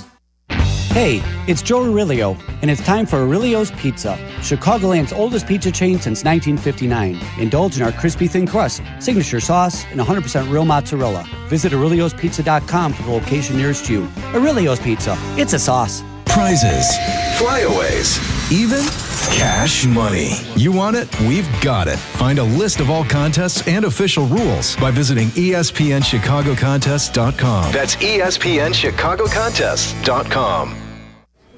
Hey, I got you something. What's this? Just a little Galentine's gift from Jewelry Television. JTV, I love their jewelry. I had my eye on this pearl bracelet on JTV.com. Plus, I love their colored gemstone jewelry. And oh, have you seen their gold? Right now, take up to 70% off select jewelry and gifts at JTV.com. You are not going to believe their gemstones and their artisan collections. Gorgeous. Are you going to open your gift? It's the pearl bracelet. Visit JTV.com. Think Verizon is expensive? Think again. Anyone can bring their AT&T or T-Mobile bill to a Verizon store today and we'll give you a better deal. So bring us your bill. Walk in, run in, pogo stick in, teleport if you can. Ride on the back of a rollerblading yak or fly in on the wings of a majestic falcon. Any way you can, bring your AT&T or T-Mobile bill to a Verizon store today and we'll give you a better deal on the best network. Based on Root Metrics Best Overall Mobile Network Performance, U.S. Second Half 2025. All rights reserved. Must provide very recent postpaid consumer mobile bill in the name of the person redeeming the deal. Additional terms, conditions, and restrictions apply. Every 40 seconds, a child is reported missing. That's 2,000 children every single day. It's a heart-wrenching reality that we can no longer ignore.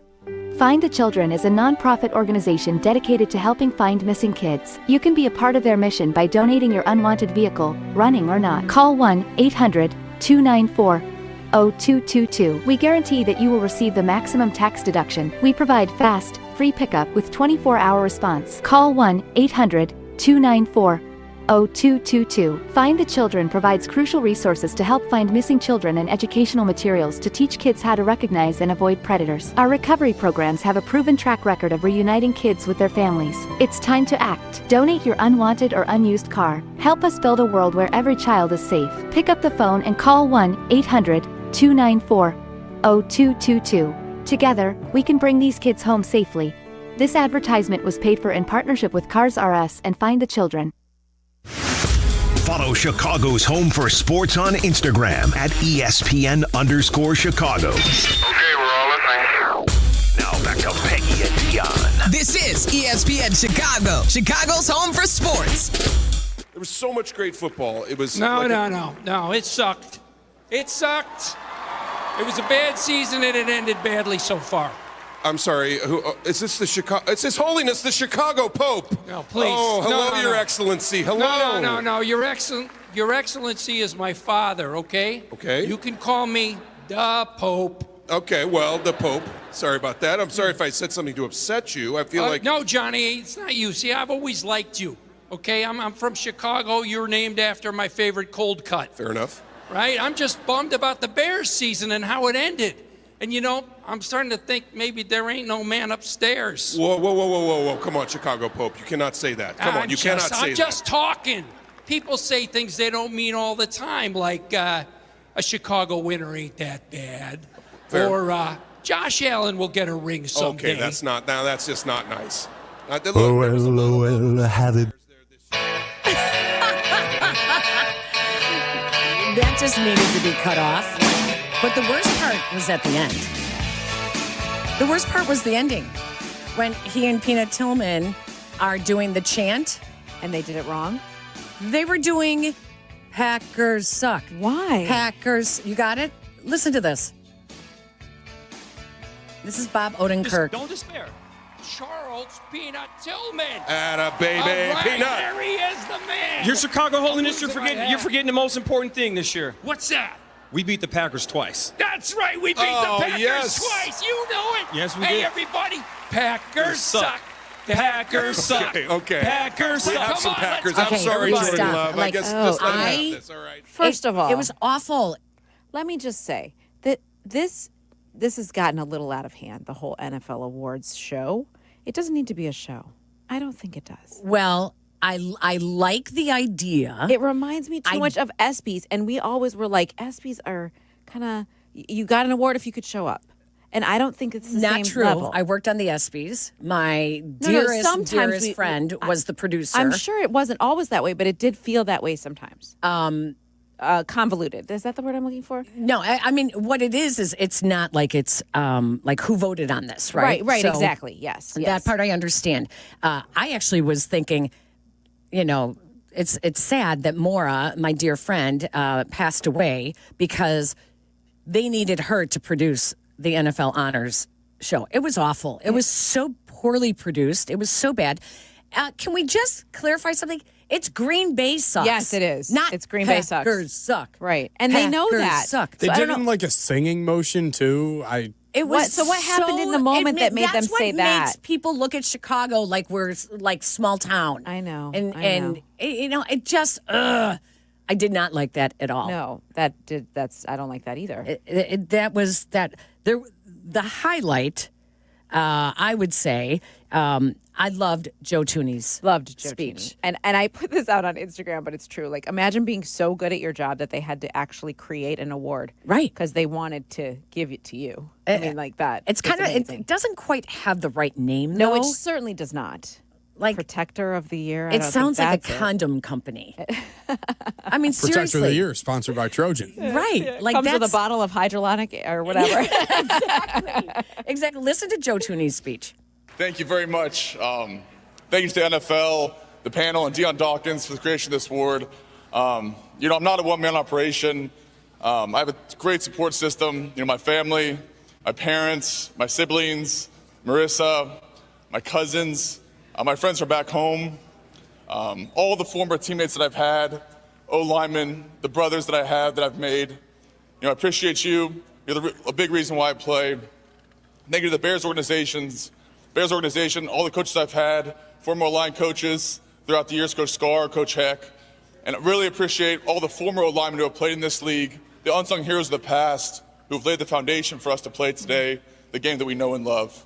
Thank you very much. I mean, I mean, that was just absolute class. He is just for a guy so that we don't hear from that often. We don't. He's just, and I remember when he first arrived, some of us in the media were talking about how they had gotten some intel from Kansas City that he's not going to give you these like great big sound bites or whatever, right. But he just is so good at his job, and that's exactly what you got. But that was absolutely classy. Yep, I love it. And then you had the moment of the year, which was Caleb Williams to DJ Moore, the walk-off overtime touchdown to beat the Packers. And lo and behold, DJ Moore was at the NFL Honors Society to accept the award. And yes, he did say afterwards how he wants to come back to Chicago and that, miscommunication is what happened on the final play of the season. But he gave a very nice acceptance speech as well. Ooh, it's a lot of people in this mug. But I want to say thank you to God, for our season. Joe know the ups and downs. Everybody know this season was special for the 2025 Bears because RIP Virginia, but we went out there and made some moments this year, and they were special moments, and we can't look forward to causing havoc to the league next year. Thank you, guys. That was awesome. Yeah, that was good. Yeah, and then this was when people were got to talk to him off the stage as well. I always got that it don't look like I'm running ever since I was little, so I really don't know how I could change that. I tried to change it, it didn't work, so I was just like, all right, I'm just going to stay running how I run, and after that, I just let it be. I can't let the fans get me too high or too low on my play, and I go from there. But I think they'd be mad because they be betting, so that'd be the only reason. That fires me up. And we posted a video on our social of Hoodie commenting on this. But your answer after you didn't talk to the media after the season is they be betting. Give me a break. Yeah. Yeah. Yeah, I think I have to agree with that. The one audio that we cannot play, did you happen to catch, is it Drusky, the comedian? Or is he Drewski? I think it's Drewski. Drewski? I wasn't a fan. He's got the blonde hair, African-American comedian, influencer. He's all over social media. Our listeners are like, did Dion watch anything this week? No, that's okay. I missed this shit. He was up there with Barry Sanders, yes. And they were presenting the Offensive Player of the Year award, which went to JSN. Right. We cannot even play the audio. You don't have it, do you? This cat in Seattle, Jackson Smith Enigma. We can't play the other one because I think he was trying to be funny, and Barry Sanders was so uncomfortable. I don't think he was trying to be funny. I think he was. He knows. He's not that dumb. Because then the last one he did actually say, I think he was actually a little bit nervous and he was saying it wrong. I think he was trying to be funny just for the clicks, and it wasn't funny. It came really close to the N-word. Really close. It was cringe-worthy. I mean, just cringe. Yikes. That was. But NFL honors. Take it or leave it, right? I mean, it's cool. The awards are the point. Like that, yes, they need to give these awards out. I'm not mad at that. I just don't love the presentation of it all. Like the pomp and circumstance. I just don't think that's necessary. Let's talk Super Bowl because it is tomorrow. I know. Let's talk Super Bowl and some little Bears nuggets as well. Yeah. All right, we'll do that on the other side of the hour here. You're listening to Peggy and Dion on Chicago's home for sports. This is ESPN 1000. Hey guys, it's Silvy. We say it every year, new you. But this year I'm actually doing something about it. I've been going to Cairo One Wellness Centers for months now. My body feels great and I'm moving better than ever. If one of your New Year's resolutions is to feel better and actually take care of your body, you gotta check out Cairo One. They have 50 locations across Chicagoland, so there is one near you. No drugs, no surgeries, just personalized chiropractic care. Visit ChiroOne.com today and let them know that Silvy sent ya. I'm Sammy Lubeck, Chicagoland's real estate agent, here to help you make your next move. With Baird & Warner, a Chicago institution for 170 years, my team has helped our clients buy and sell homes from Lakeview to Lake Forest, Bucktown to Barrington, Hinsdale to Highland Park, and 80 towns in between. Get exclusive access to private listings and smart strategies to win in today's market. No surprises, just results. Let's get started at www.sammy.homes. Once again, I'm Sammy Lubeck, and I am Chicagoland's real estate agent. Guys, this is Courtney Cronin. Let's be honest, most of us aren't great at saying what we feel. That's where jewelry does the talking. And nobody does it better than Rogers & Hollins, family owned since 1910. From engagement rings to stunning jewelry and watches, whether it's a gift that speaks for you or something that elevates your look, they've got it all. Jewelry says it best. Rogers & Hollins makes it last. See the Rogers & Hollins difference at a store near you or go to fornowandforever.com. Just like a strong offense keeps moving the ball, Republic Bank of Chicago's business banking solutions can keep your company growing. Business checking, treasury management, commercial loans, big business, small business. Republic Bank has everything you need for your business. Our team is here to get you back in the game and moving in the right direction. Experience banking beyond expectations. Only at Republic Bank of Chicago. Member FDIC. Visit ourbankchicago.com today. This is ESPN Chicago, WNVP, WTBC, HD2 Chicago, a Good Karma Brands radio station. Follow Chicago's Home for Sports on Twitter at ESPN 1000. This is Peggy and Dion. On Chicago's Home for Sports, ESPN Chicago.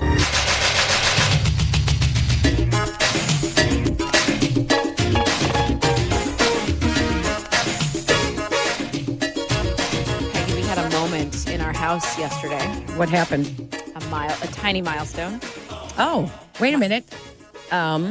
With one of the kids? Yes. Is it your high schooler? Yes. Oh, a milestone. It's a tiny milestone. He didn't turn 16. No, but he did get his permit. Oh, my That was my guess. Lord. Yes, Should have won the guess. Yes, he did. That's early. He's 15. Aren't you allowed to get it? You have to have it for 9 months before you turn 16 or before you can get your actual license. Wow. So he'll have his license as a sophomore. Yes. God bless us, everyone. Gosh. He has not gotten behind the wheel yet, though. That is the weird thing about getting a permit is that he's in driver's ed. And it said by the time you take 4 classes, you qualify to get your permit. To get your permit. I was like, 4 classes. But he is very, he does not big into the academics at actual school, but he's very attentive at driver's ed. Of course he is. Telling us all the things that we're doing wrong all the time. Oh, yeah, just wait until they start telling 10 and 2, 10 and 2. He's very much into 10 and 2 and telling me all the things about. But he passed first time. And so I said, when do you want to get behind the wheel? He's like, I'm not sure yet. But we'll figure it out. But that's a big moment to me. That's a big deal. I do not envy you. I never want to go back to teaching the kids how to drive. There is nothing more stressful. Oh, I'm sure. My one son, the one time I was like, hey, come on, why don't you help me? We're going to drive my daughter to gymnastics. And it's in town. Yeah. So I was like, okay. This is it's, off of Irving Park Road. So there's a big street, right? And we were coming out of the parking lot and he had to turn left. So he had to turn against the traffic. Against traffic. And that's a little scary, right? And I was like, okay, you could go. I'm like, okay, you could go. Okay, you could go. And so he turns left and he did a sharp left. Not a wide left. Oh, no. And so for a little bit, he's on the wrong side of Irving Park Road. And I was like, okay, you can start getting over. And I'm starting to look behind me like there's going to be traffic coming behind us. Yeah. Like, you have to get over. I'm like, you need to get over now. Now I'm seeing traffic coming towards you, towards us in the lane that he's in. I'm like, Shay, get over now. And he's like, Mom, stop yelling at me. I was like, oh my God. Oh my God, I nearly had a heart attack. Oh, I'm sure. The little things, or they started driving to school that next winter, and I noticed that they did not put their defrost on. And I said something to my son. Yeah. I'm like, hey, put the defrost on. Go put the defrost on before you guys leave for school. You have, Mom, we already scraped off the windshield. I went out there and looked. It was like a Kleenex box size peephole. That's a great comment. I love my mom so much. But when you were learning to drive. When I was learning to drive. And I wasn't on the wrong side of the road. I was doing everything right. Yeah. You would have thought that it was her funeral procession. It's awful. My mom used to hang on to that screamer handle. And there is no reason for that handle on the passenger side of the car except to For that scream moment, and to hang scream on and hang on for dear life, when yeah. either your wife or your husband or your kids are driving. Yes. I mean, I already use the faux brake on the passenger side when yeah. my husband is driving. I can't imagine how much I'm going to do that Just when wait. Cash is behind the wheel. Dion, my youngest sister, Yeah. she turned 15 August 6th. She still has not gotten behind the wheel. She hasn't. She won't do it. She asked my parents and me 3 times, 10 o'clock at night and 2 times when it was icy and snowy out. Oh, no. I told Cash he should go to like the parking lot at Notre Dame and cemeteries. Somewhere where there's like nothing. Right. Like a big open space. You do a lot of turns. Stopping. You're not going to kill anyone. You're not going very fast. The first time I ever drove. Couldn't wait to do that. No, I actually just thought of it. The first time I ever drove with my permit, I drove my 3 uncles and my dad home from White Sox opening day. Oh my gosh. In the pouring rain. And they had a few pops? More than a few. Yeah. My uncle was in the passenger seat, and he wouldn't tell me how to put on the windshield wipers. He said, you have to figure it out. Oh my gosh. But you know what? You figured it out. Trial by fire. Yeah, I figured it out. Totally. Your teen is going to become your puber driver. I know. Your puberty Uber driver. Yeah, Yes. well, he is going to. And I mean, already he's like, I can't wait till I'm driving carpool to school. I was like, well, I can't wait either, son. Oh, that is exciting, though. I'm excited for him. It is amazing how, like, I will still sometimes, I'm sure you do this too, Peggy, when your kids are around. Like, I'll, like, look at them and I still see and hear, like, his little 4-year-old little voice being like, hey, Mom, da-da-da. And now here he is, like, I know, towering over me and I know. doing all these independent things and all, like, grown up. Like, it's crazy. And you just pray that you did a good job and that he makes wise choices and is kind to others. And the other day he tells me, he's like, you're just going to have to accept the fact that you're not going to know everyone I'm hanging out with. And I was like, ick. I don't like that at all. I know. Like, It's excuse hard. me, It is child. hard. Yeah. I don't love that. That was always my parents' number one question when I got home. Not like, what were you doing? It was, Me who were you too. with? I do always ask And that. And it's always the same people. I don't know why they ask. Yeah. I mean, I ask that all the time. Who are you with? Why? Yeah. And he's always like, the texts I get are, hey, Mom, next text. Do you think on Saturday I could go to a party? Where? Not sure yet. Excuse me? Who with? My friend so-and-so. You don't know him. Okay. Well, where is it? I'm not sure yet. It's like, oh, my word. If he's a high school boy and the party's on Saturday at, say, 10 o'clock, he's not going to know where it's at or who it's Until with he's, like, until on 8:30. the way there. Right, Oh, really? exactly. Is that Yeah, how? Oh, yeah, feels right. big time. It's whoever's parents are out of town who can, buy something that they shouldn't. The first time my daughter went to a party her freshman year, I did ask. I was that mom that asked, and I called the mom who the party was. I said, are the parents going to be home? Yeah. So I said, I'd like to call the mom. Yeah. And so I called the mom, and she was like, oh, yeah, we'll be home. Don't worry. It was also the first time I think that there was alcohol at a party. And so I was like, what? I was so mad. Oh, yeah, I would have been mad too. It's always mad that first time, and you're just like, what the heck? It's hard. I know. High school. I am very real about, like, with Kat. I'm not. You I have ask to be the questions. very, I don't, very straightforward. I'm not dancing Yes. around anything. And I'm Yep. always like, if you are in a situation that you don't, I will come get Yep. you. I will Yep. I won't ask No questions asked. Like, Yep. yeah, totally. Exactly. But it is weird because, like, I get off of work so late on Saturday nights, and I've already, like, gone to pick him up at a party after midnight. It's just You weird. have? Yeah. That's like the drop. That's like the drop dead curfew is when I'm driving home from work. I'm Yeah. like, I'm well, that's going to right. come You're get you. coming home at that. I'm fast asleep. Yeah. I know. Okay. Thanks for watching. Just kidding. I They're all really. sitting around at the high school party. Oh, Dion's on TV. Let's go. Are you kidding? I actually should make that a requirement. That's right. Tell Cash, if you don't tell me what I did in my sportscast, you will not be going to this party again. I'm quite sure that my kids are like, oh, we have it made. My mom is asleep. Like, we know she's asleep. There's no way. We do not need to worry about this. Okay, so did you hear Tyler and Shay talking about the Super Bowl parties and the rules? No, like, don't be I this missed it, person, yeah. don't be that person. I told them when we walked in the studio, I was like, I would not be invited to either of your Super Bowl parties. Oh gosh. Okay, so they had so many rules about don't be the person that has to watch the commercials. Like, shh, everybody, I want to watch this commercial. That's for the people who don't love the football. That's the point. Yeah. Don't be the person that's like, oh, I don't really know anything about football. I don't really care about, either of these teams. I was like, okay, well, I'm already ruled out. And I can't but come. I do like Shay actually said,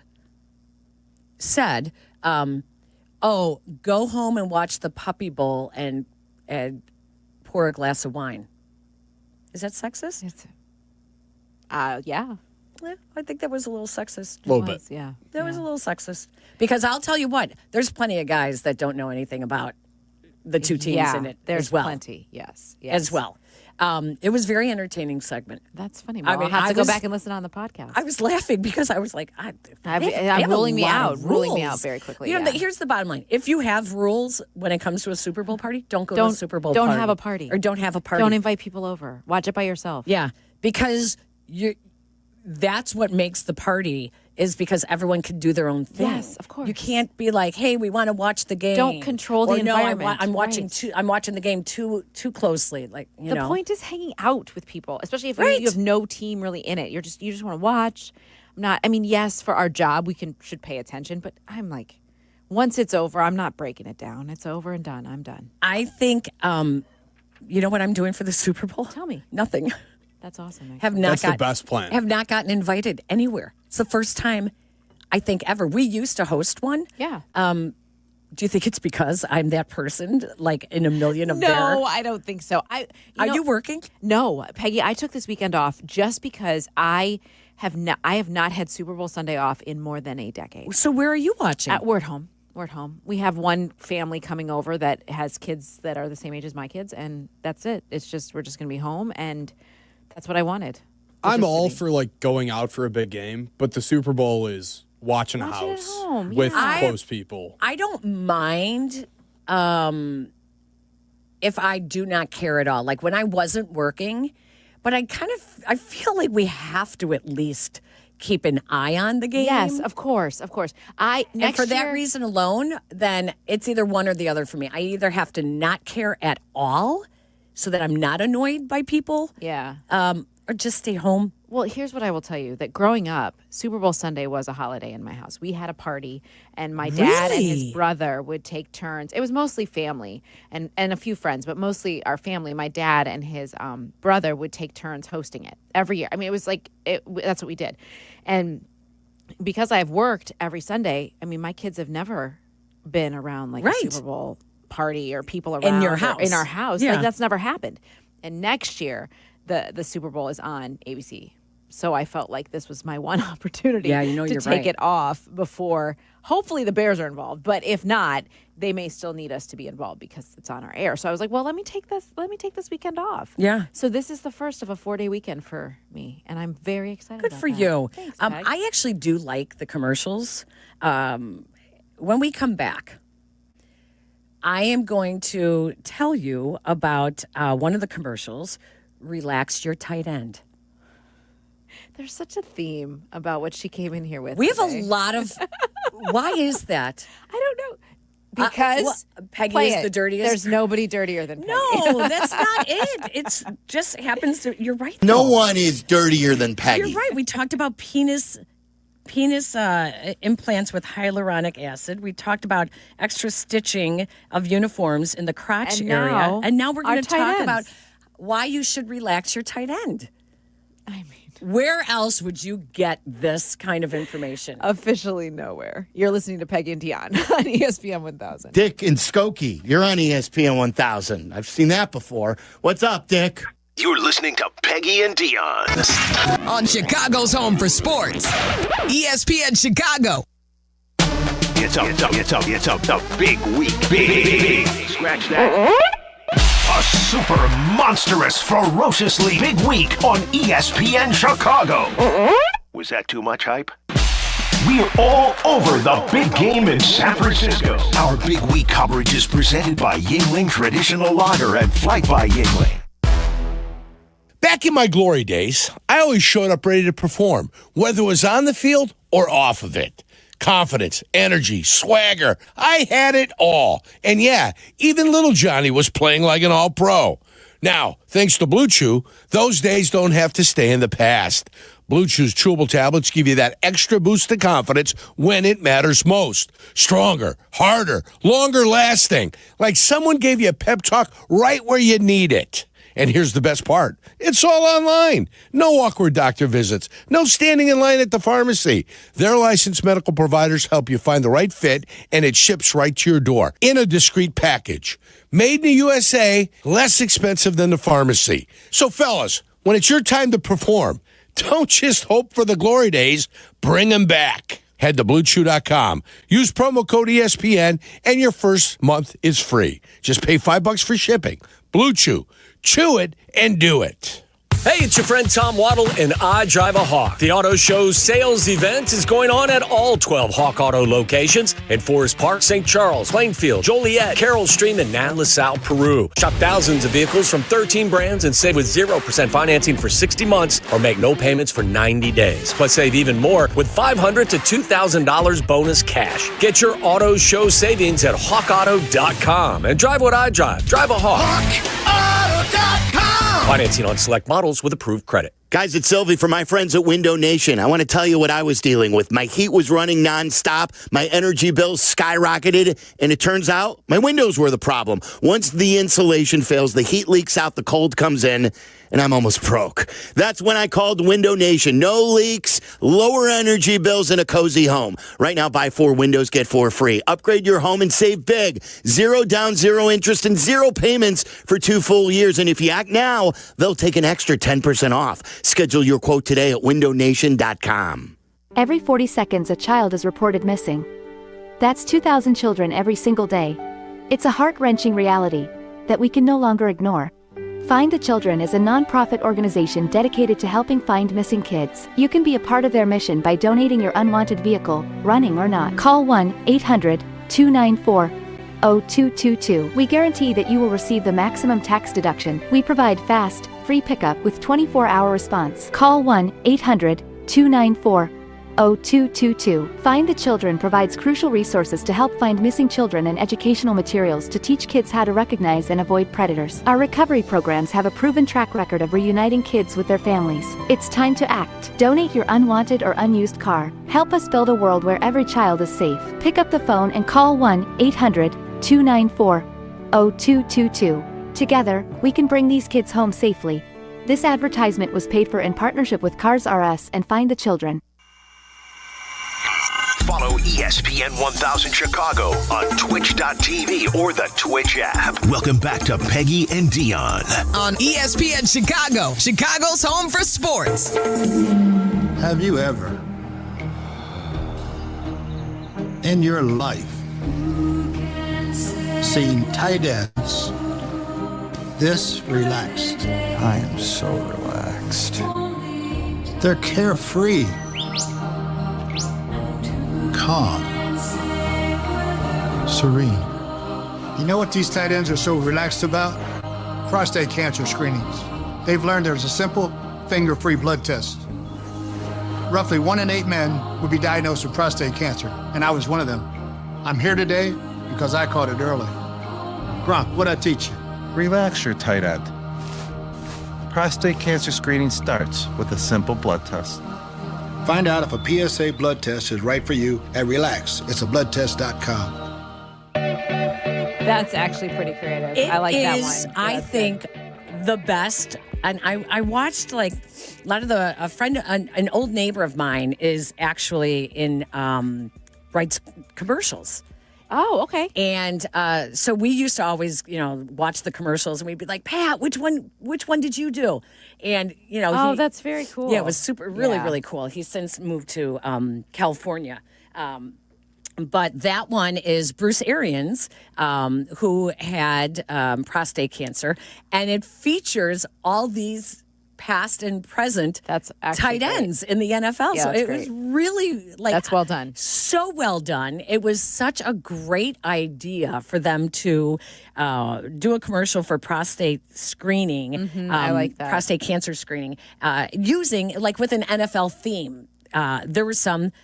Dan, I'm going to tell you, when you watch the commercials, the Manscaped commercial is so disgusting. Really? It is. Did you see it, Aiden? I did not, but am I the only one who's angry that why are the commercials coming out early? That's the whole point of the thing. I'm with you 100%. They all I do didn't not come like out. it. But what they do is they send a tease out because they want you talking about their products. I don't like it. It's supposed to happen during It's part the of the game. thrill. That's it. Yes. It's animated clumps of hair. Ew. Now, when you're talking about Why? manscaping, it's curly genital hair. Ew, that's gross. And it's piles of it that are animated talking. It is so I don't need to see that. You shave your pubes? Oh my Gosh. So this is my question is who sat around that brainstorming table? Who workshopped that? Now that we know that word. Exactly. Who sat around and then was like, "Yes, this is going to get attention." It's so stupid. It's almost like a scrubbing bubbles type of commercial when the bubbles are animated and they've got a face on them and they're talking. It's that whole idea. That one's going to be really stupid. There's a Lady Gaga one where she's workshopping the Mr. Rogers Won't You Be My Neighbor song. Okay. And I'm not sure what it's for.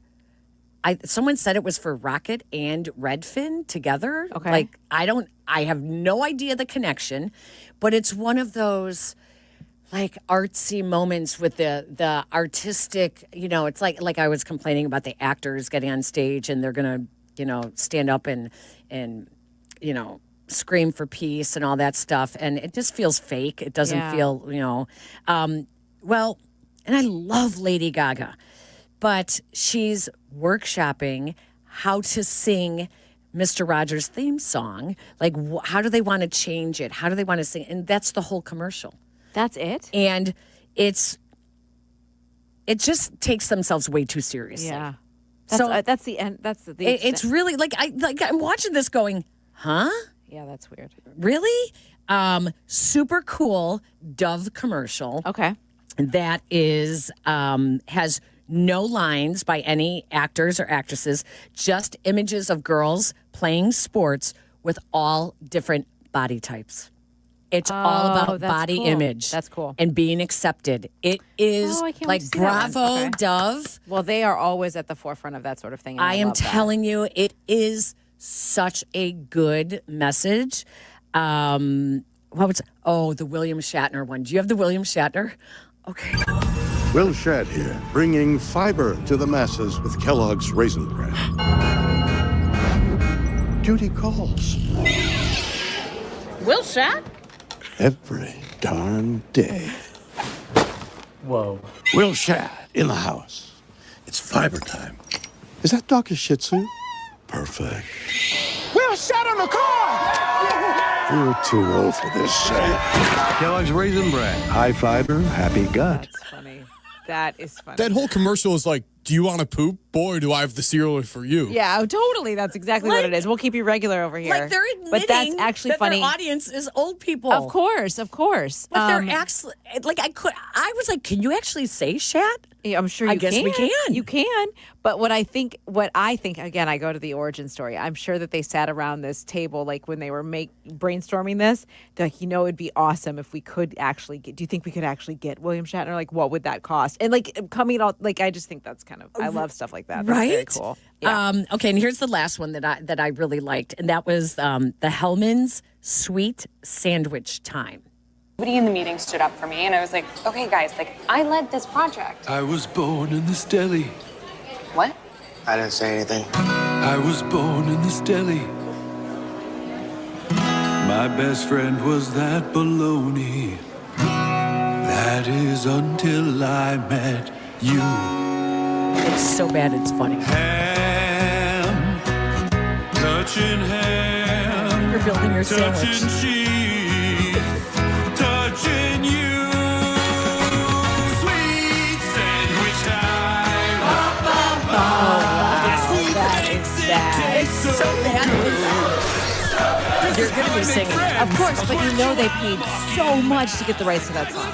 Well, and how smart for them to give them the rights to the song, because Sung Sung Blue came out this year, the movie, and it's... Oh, of course. It's all working Great together. movie. Yeah. Is it? What?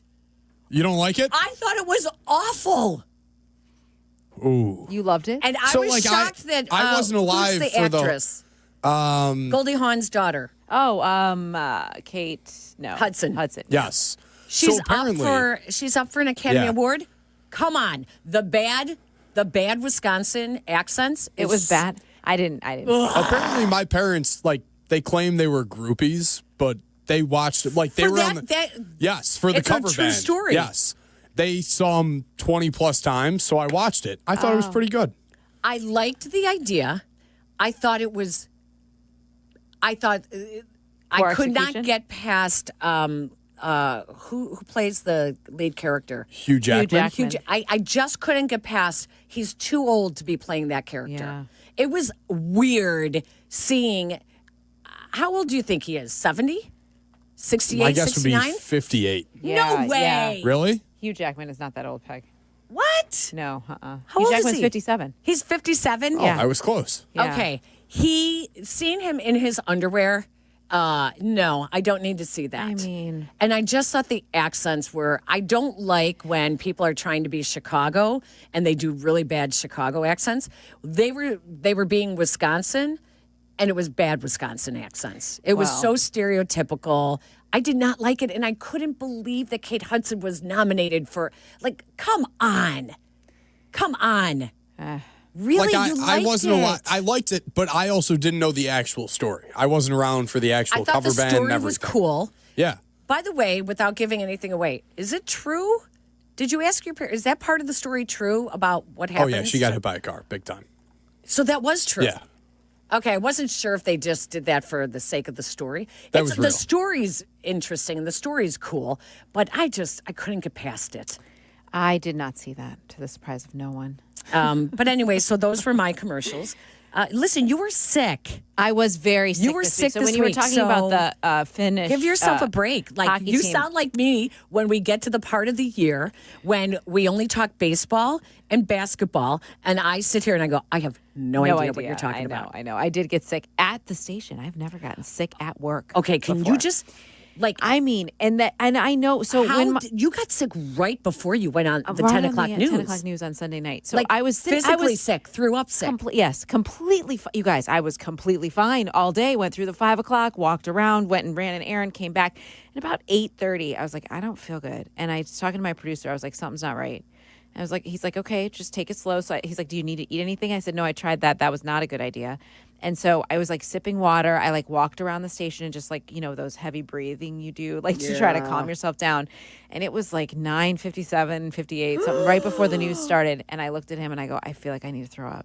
He's like, you probably should. And I said, okay, well, the news is starting, so keep me honest. Like, don't let me screw this up. So I ran to the bathroom. But once you start throwing up, you can't stop. I didn't think I would be able to stop. So I went to the bathroom and my God. was in there for not very long. I mean, once you have to do it, it's not, sorry, TMI, everyone. Anyway, so got through that, and I went downstairs, and I did the the first hit. And Sunday nights we have an hour show, so I did the first hit of sports, and I went back upstairs and I packed up my stuff, and I was like, this is not going well. And I went back downstairs and I was like, I just got to get through this. I just got to get to 11 I don't know how you did that. I'll get there. I don't know how you did that. I mean, it was bad. So I stood there. I did the second hit, and I went and sat down at the desk to wait for the end of the news. And Greg Dutra looks at me and he's like, you do not look good. And the floor director's like, you just need to go. Just go. So I drove home, and I called Ray because I needed someone to talk me in.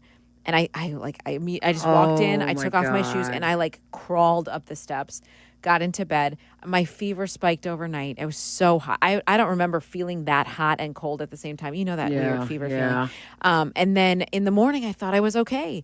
And I went to an appointment. I did carpool. I'm like, I'm feeling better. I had taken some ibuprofen. I still hadn't eaten anything. And then all of a sudden in the afternoon, it hit me right again. And I sat down in the corner of the couch, and I must have slept 4 hours there.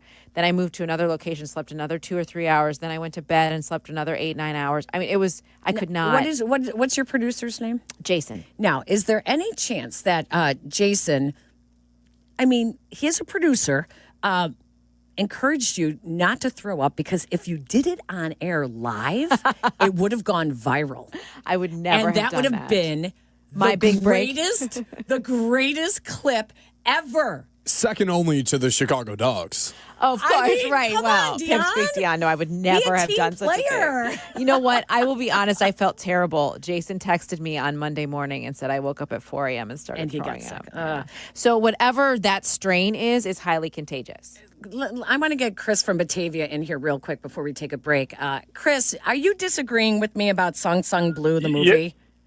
You know, I always have a lot of respect for your take on things, and I find myself in agreement with you most always. But one, I thought it was a really good movie, but or at least a good movie. But her accent was right on, man. We know a lot of cheeseheads, and we go up north quite a bit. And I would say we even commented on it when we're leaving. I was like, man, I felt like I was in North Milwaukee or even further. It was pretty spot on, I thought. Yeah, for sure. Oh, Chrissy, I guess I was, and I go up to Wisconsin a lot as well. I think I was just annoyed that it was such the stereotypical. Well, maybe okay. I might give you her accent, but when Jim Belushi showed up as one of the managers of one of the and he was doing the Wisconsin accent, it sounded like he was doing an exaggerated Chicago accent. And that's when I was just like, all right, this is too much. I don't like this. I don't like it. I got annoyed by it. Yeah, I'll agree with you there. It is an annoying accent, and but I thought hers was pretty spot on. I guess that's why she got the Academy Award nomination. Yeah. I watched a movie last night. Timothée Chalamet, Marty Supreme. It's a sports movie, sort of. Is it? You guys, so good, really good. Okay, he plays a table tennis ping pong champion. Oh yes, from is that really a sport though? Oh, now watch back your in the language. 40s, okay, who are you now? Now you're Carmen DeFalco. Pickleball is not a sport. I was on the bowling team in high school, so I can say Is badminton a sport? Yes. Well, then ping pong would be a sport. All right. Yes. It's good, you guys. It's really good. I am so glad it's one of the last of the Academy Award nominees that I've watched. It's really good. Is it streaming or do I have to go to a theater? You have the you're an AFTRA. How do I do this? You did not get your postcard in the mail? If I go to the AFTRA website, and you're going to need your AFTRA ID. Okay. And you log in as a member, and then it takes you right to the movies, and then you just click on it, and you can stream it on your. Thank you for being here, Peggy. Now my member dues will finally pay off. That sounds illegal. I don't know if I trust that. It's not. I pay a lot of money to that union. We pay a lot of money to the union. So, a lot. We technically should be voting. It's for the SAG-AFTRA Awards. Yeah, we for the SAG-AFTRA Awards. So, yeah. Anyways, all right, we are way past our break. Yeah, we are. Here, okay, so we'll be right back. You're listening to Peggy and Dion on Chicago's home for sports. This is ESPN Chicago. Here comes the boom. The Chicago Bears podcast. It drops daily on the ESPN Chicago app, and its rotating co-hosts make an essential pod for Bears fans. Join host Pat the Designer and company for the Chicago Bears podcast from ESPN Chicago. Your home for Chicago Bears content. Yeah.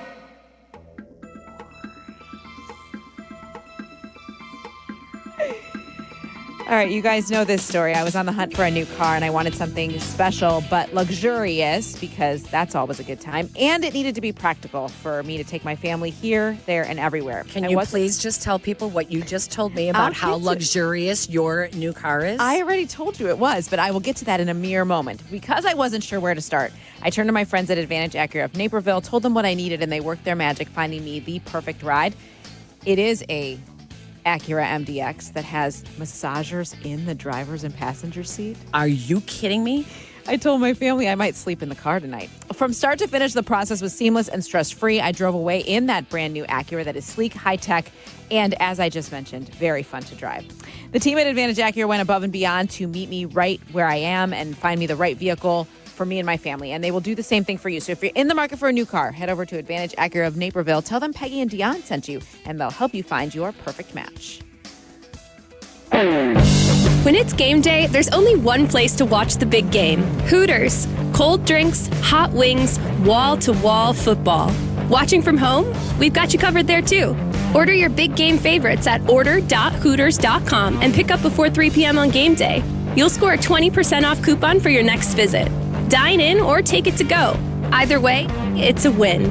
Hooters. Order now at order.hooters.com. That's order.hooters.com.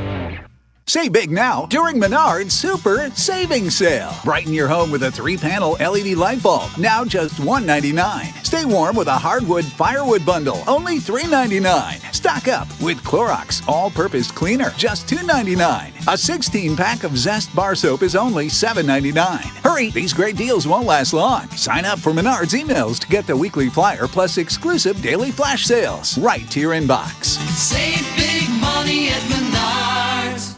Hey guys, it's Courtney Cronin. Picture this. She opens the box. The light catches the shine inside, but what you really see is her smile. That's the winning moment. That's what Rogers & Hollins delivers. Not just a ring or a necklace or a watch, a moment. A story she'll share every time someone compliments her. For 115 years, Rogers & Hollins has been the jeweler Chicagoland trusts. Because while the world changes, the power of giving jewelry never does. Visit your local Rogers & Hollins or go to fornowandforever.com. Do you have trouble getting in and out of the bathtub? Are you afraid you'll slip and fall entering or exiting a tub? Safe Step walk-in tubs can transform your bathtub from an area of concern to a calming refuge. Call them today at 1-800-731-4558 and save $1,600. Safe Step walk-in tubs and showers are proudly made in Tennessee and offer an ultra-low step-in, avoiding that difficult climb over a traditional bathtub wall. They also offer a variety of therapeutic benefits that may help soothe your aching muscles and joints, increasing your mobility, boosting your energy, and improving your sleep. Safe Step walk-in tubs are designed to easily fit your existing tub space and are often installed in as little as one day. Just dial 1-800-731-4558 today to save $1,600 and receive a free shower package. That's 1-800-731-4558 for a free no-obligation consultation and to save $1,600. Safe Step walk-in tubs. Safety never felt so good.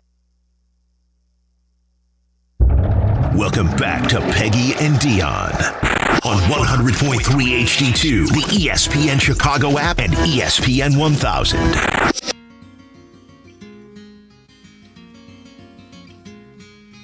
You got to know when to hold 'em, know when to fold 'em. It feels like, what are you talking about? What is this song?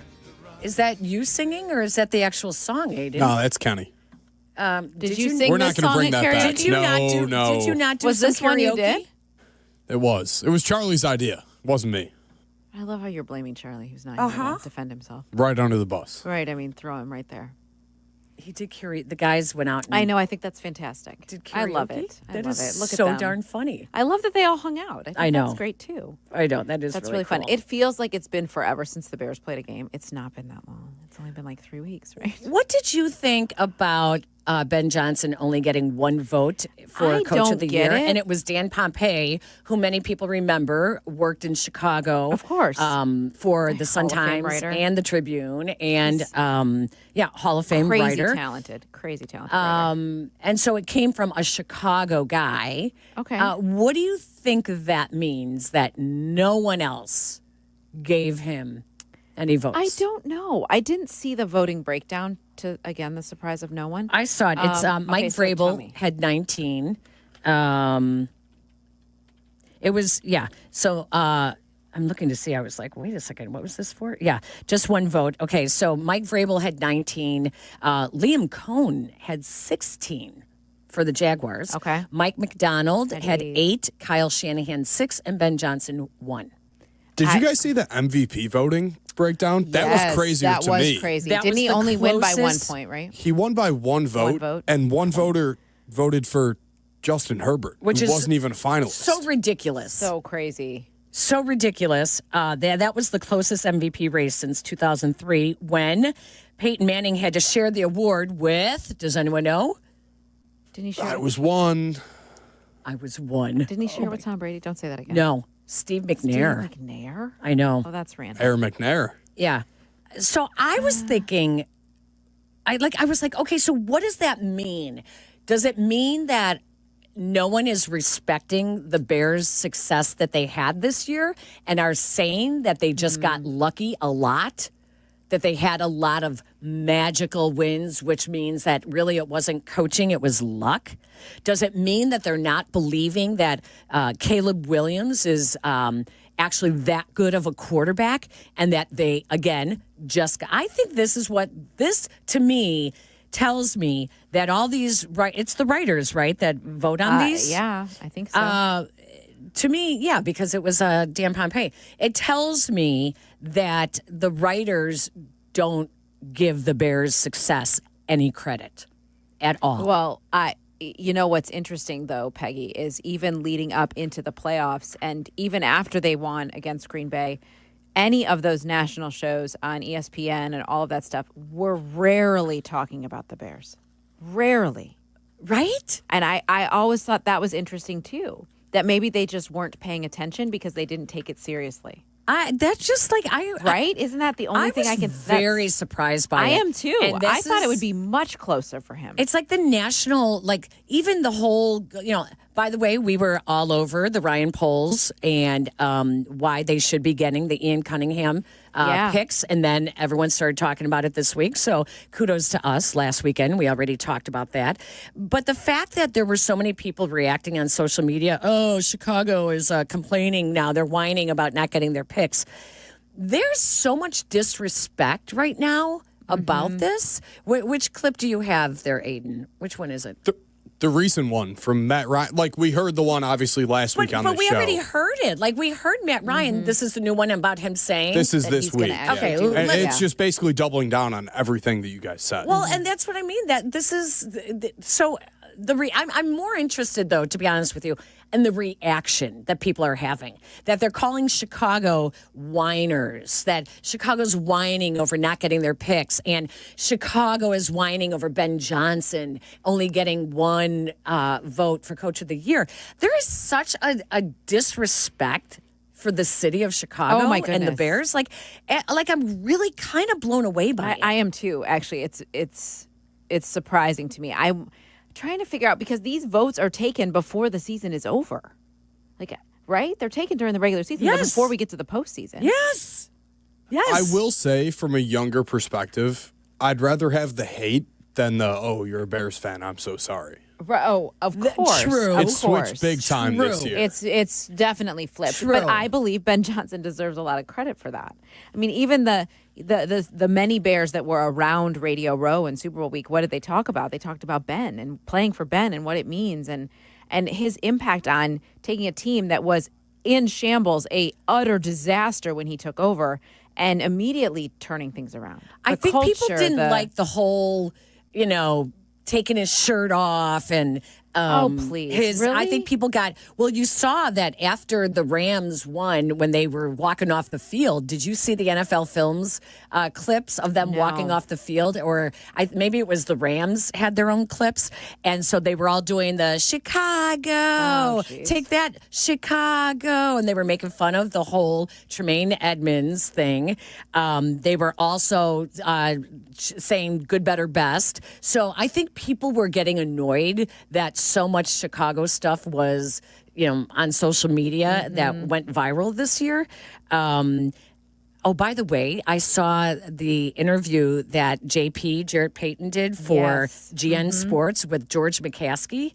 And he asked George about, now the focus of the interview was the 1 year passing of Virginia. Virginia's passing, yes. But he did ask him about Ben Johnson, using the F word with the Packers in the post game. And George's response was actually pretty good. Yeah, it was. He said, hey, we talked about this. We're on the same page. And we are on the same page. Oh, you got it? You have it? Okay, good. Let's listen to it.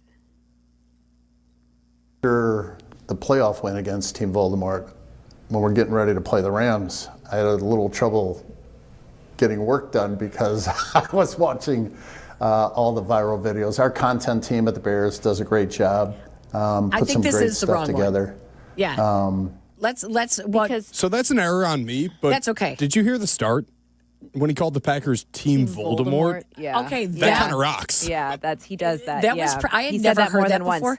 I have never seen it. That's from Harry Potter. I'd never seen Harry Potter. I had to look it up. I didn't know what that meant. What? Yeah, no, I've never seen. I mean, I've never seen it. I've read one of the books, but I've never. Neither. You guys are crazy. It was for college. I don't want to tell you that I had to read that in college. Yeah. Here's the real clip. Okay, here's the real clip and his response to, good old George who didn't want any swearing in Hard Knocks. How did he feel about Ben Johnson using the F word in the postgame? When you're with your players, you got to be authentic. They can spot a phony. You got to do what comes naturally. So yeah, we talked and we're on the same page. When you're with your players, you got to be authentic. I thought that was a good answer. It was, and he's right. Yeah. And I felt like everything Ben did was who he was. Yeah. I think this will bother him, the voting thing. Yeah, I think so too. Well, good. I hope they have a chip on their shoulder next year when the season starts. Yeah. By the way, we are going to talk a little Super Bowl before the show ends here because it is the biggest week of the year, the NFC versus the AFC. Everything on the line. Get ready for the big game with a full week of coverage right here on ESPN Chicago as you have listened all week long and today, brought to you by Yuengling Traditional Lager and Flight by Yuengling. Big game, big week. Big debates. We'll be right back. Peggy and Dion on Chicago's Home for Sports, ESPN Chicago.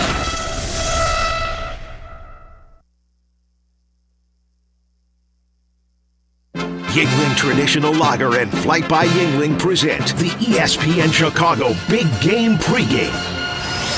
Jump on our YouTube page and ESPN Chicago tomorrow afternoon from 1 to 2. This is a live streaming, uninterrupted pregame crosstalk with all your favorite ESPN Chicago hosts.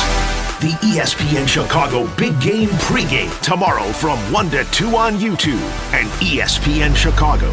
Presented by Yuengling Traditional Lager and Flight by Yuengling. After seeing some hoops or pucks at the UC, let the CTA be your drive home. The number 19 United Center Express bus takes you from the arena to Union Station, Ogilvie, and Michigan Avenue for just $3. If you've ever waited for a ride share at the UC, you know it's awful. Take the CTA. Buses run express for an hour after each game and will take you to Metro stops and hotels along Michigan Avenue. At under $3, you've got more money for merch or food at the game. Find the CTA Express buses right outside the stadium. You've seen the ads, buy one, get one free, half off. Don't fall for it. When it comes to windows, go with the guy who guarantees real value and a best price guarantee. Russ Armstrong, the Chicago window guy. No subcontracted labor, no 3-hour sales pitches. Russ does it differently. High quality windows with a lifetime warranty. And here's the best part. Deal directly with Russ, the owner, at 847-881-3060 or check out the 5-star reviews at ChicagoWindowGuys.com. ChicagoWindowGuys.com.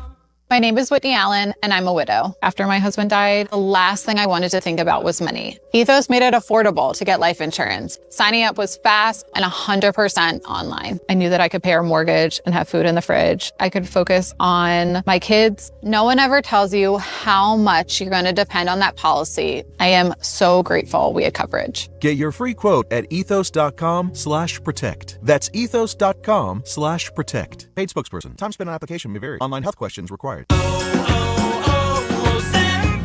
Hi, I'm Maria, salon owner. You know the jingle. Now discover the facts about Ozempic, a GLP-1. There's only one FDA-approved Ozempic made by Novo Nordisk. Learn about the real thing. Talk to your healthcare professional today. Call 1-833-OZEMPIC or visit Ozempic.com to view the medication guide and to learn more about Ozempic. Semaglutide injection 0.5, 1, and 2 milligrams.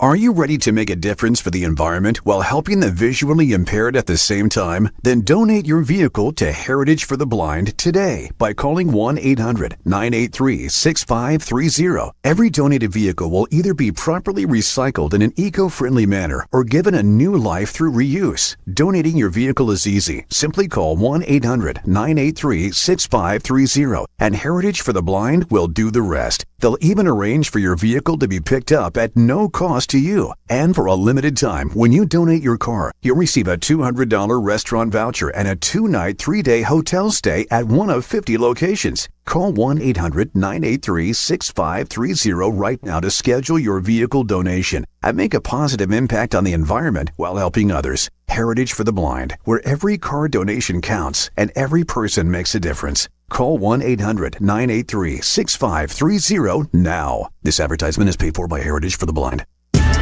Follow ESPN 1000 Chicago on twitch.tv or the Twitch app. Welcome back to Peggy and Dion. On Chicago's home for sports, ESPN Chicago.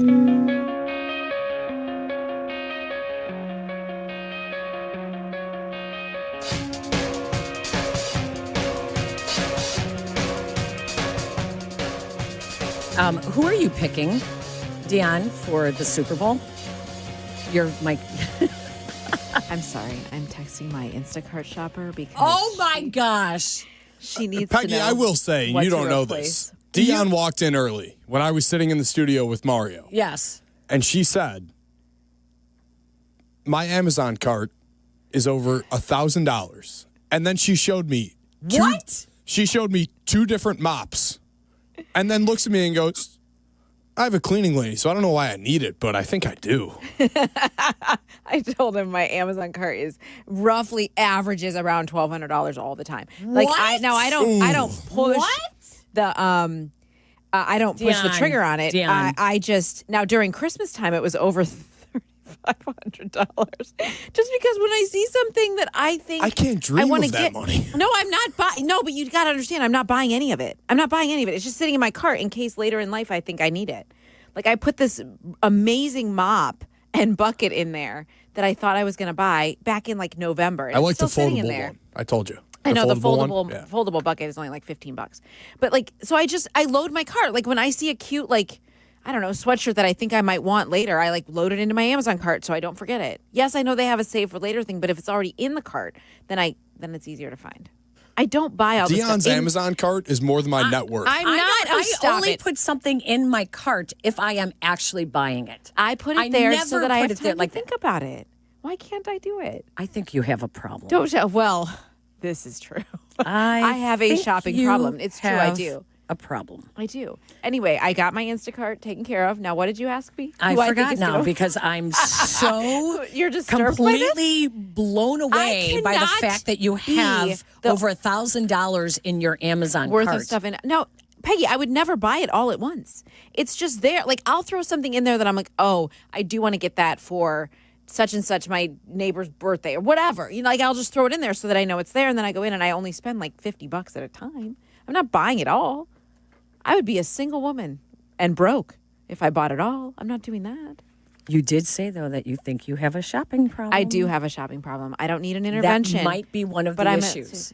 Don't put them in your cart. Do you know, I actually looked at like something to kind of break that habit. One of the things they said was delete Amazon from your phone for a couple days. And I was like, ooh. Probably a smart move. Don't do that. She's like, excuse me?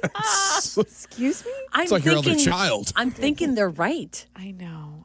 It's a bad. But I'm not. But you got to understand, I'm not actually spending the money. It's just sitting in the cart. Like, it's not doing anything. I'm not the only one. Tell me I'm not the only one. Wow. I cannot be the only one.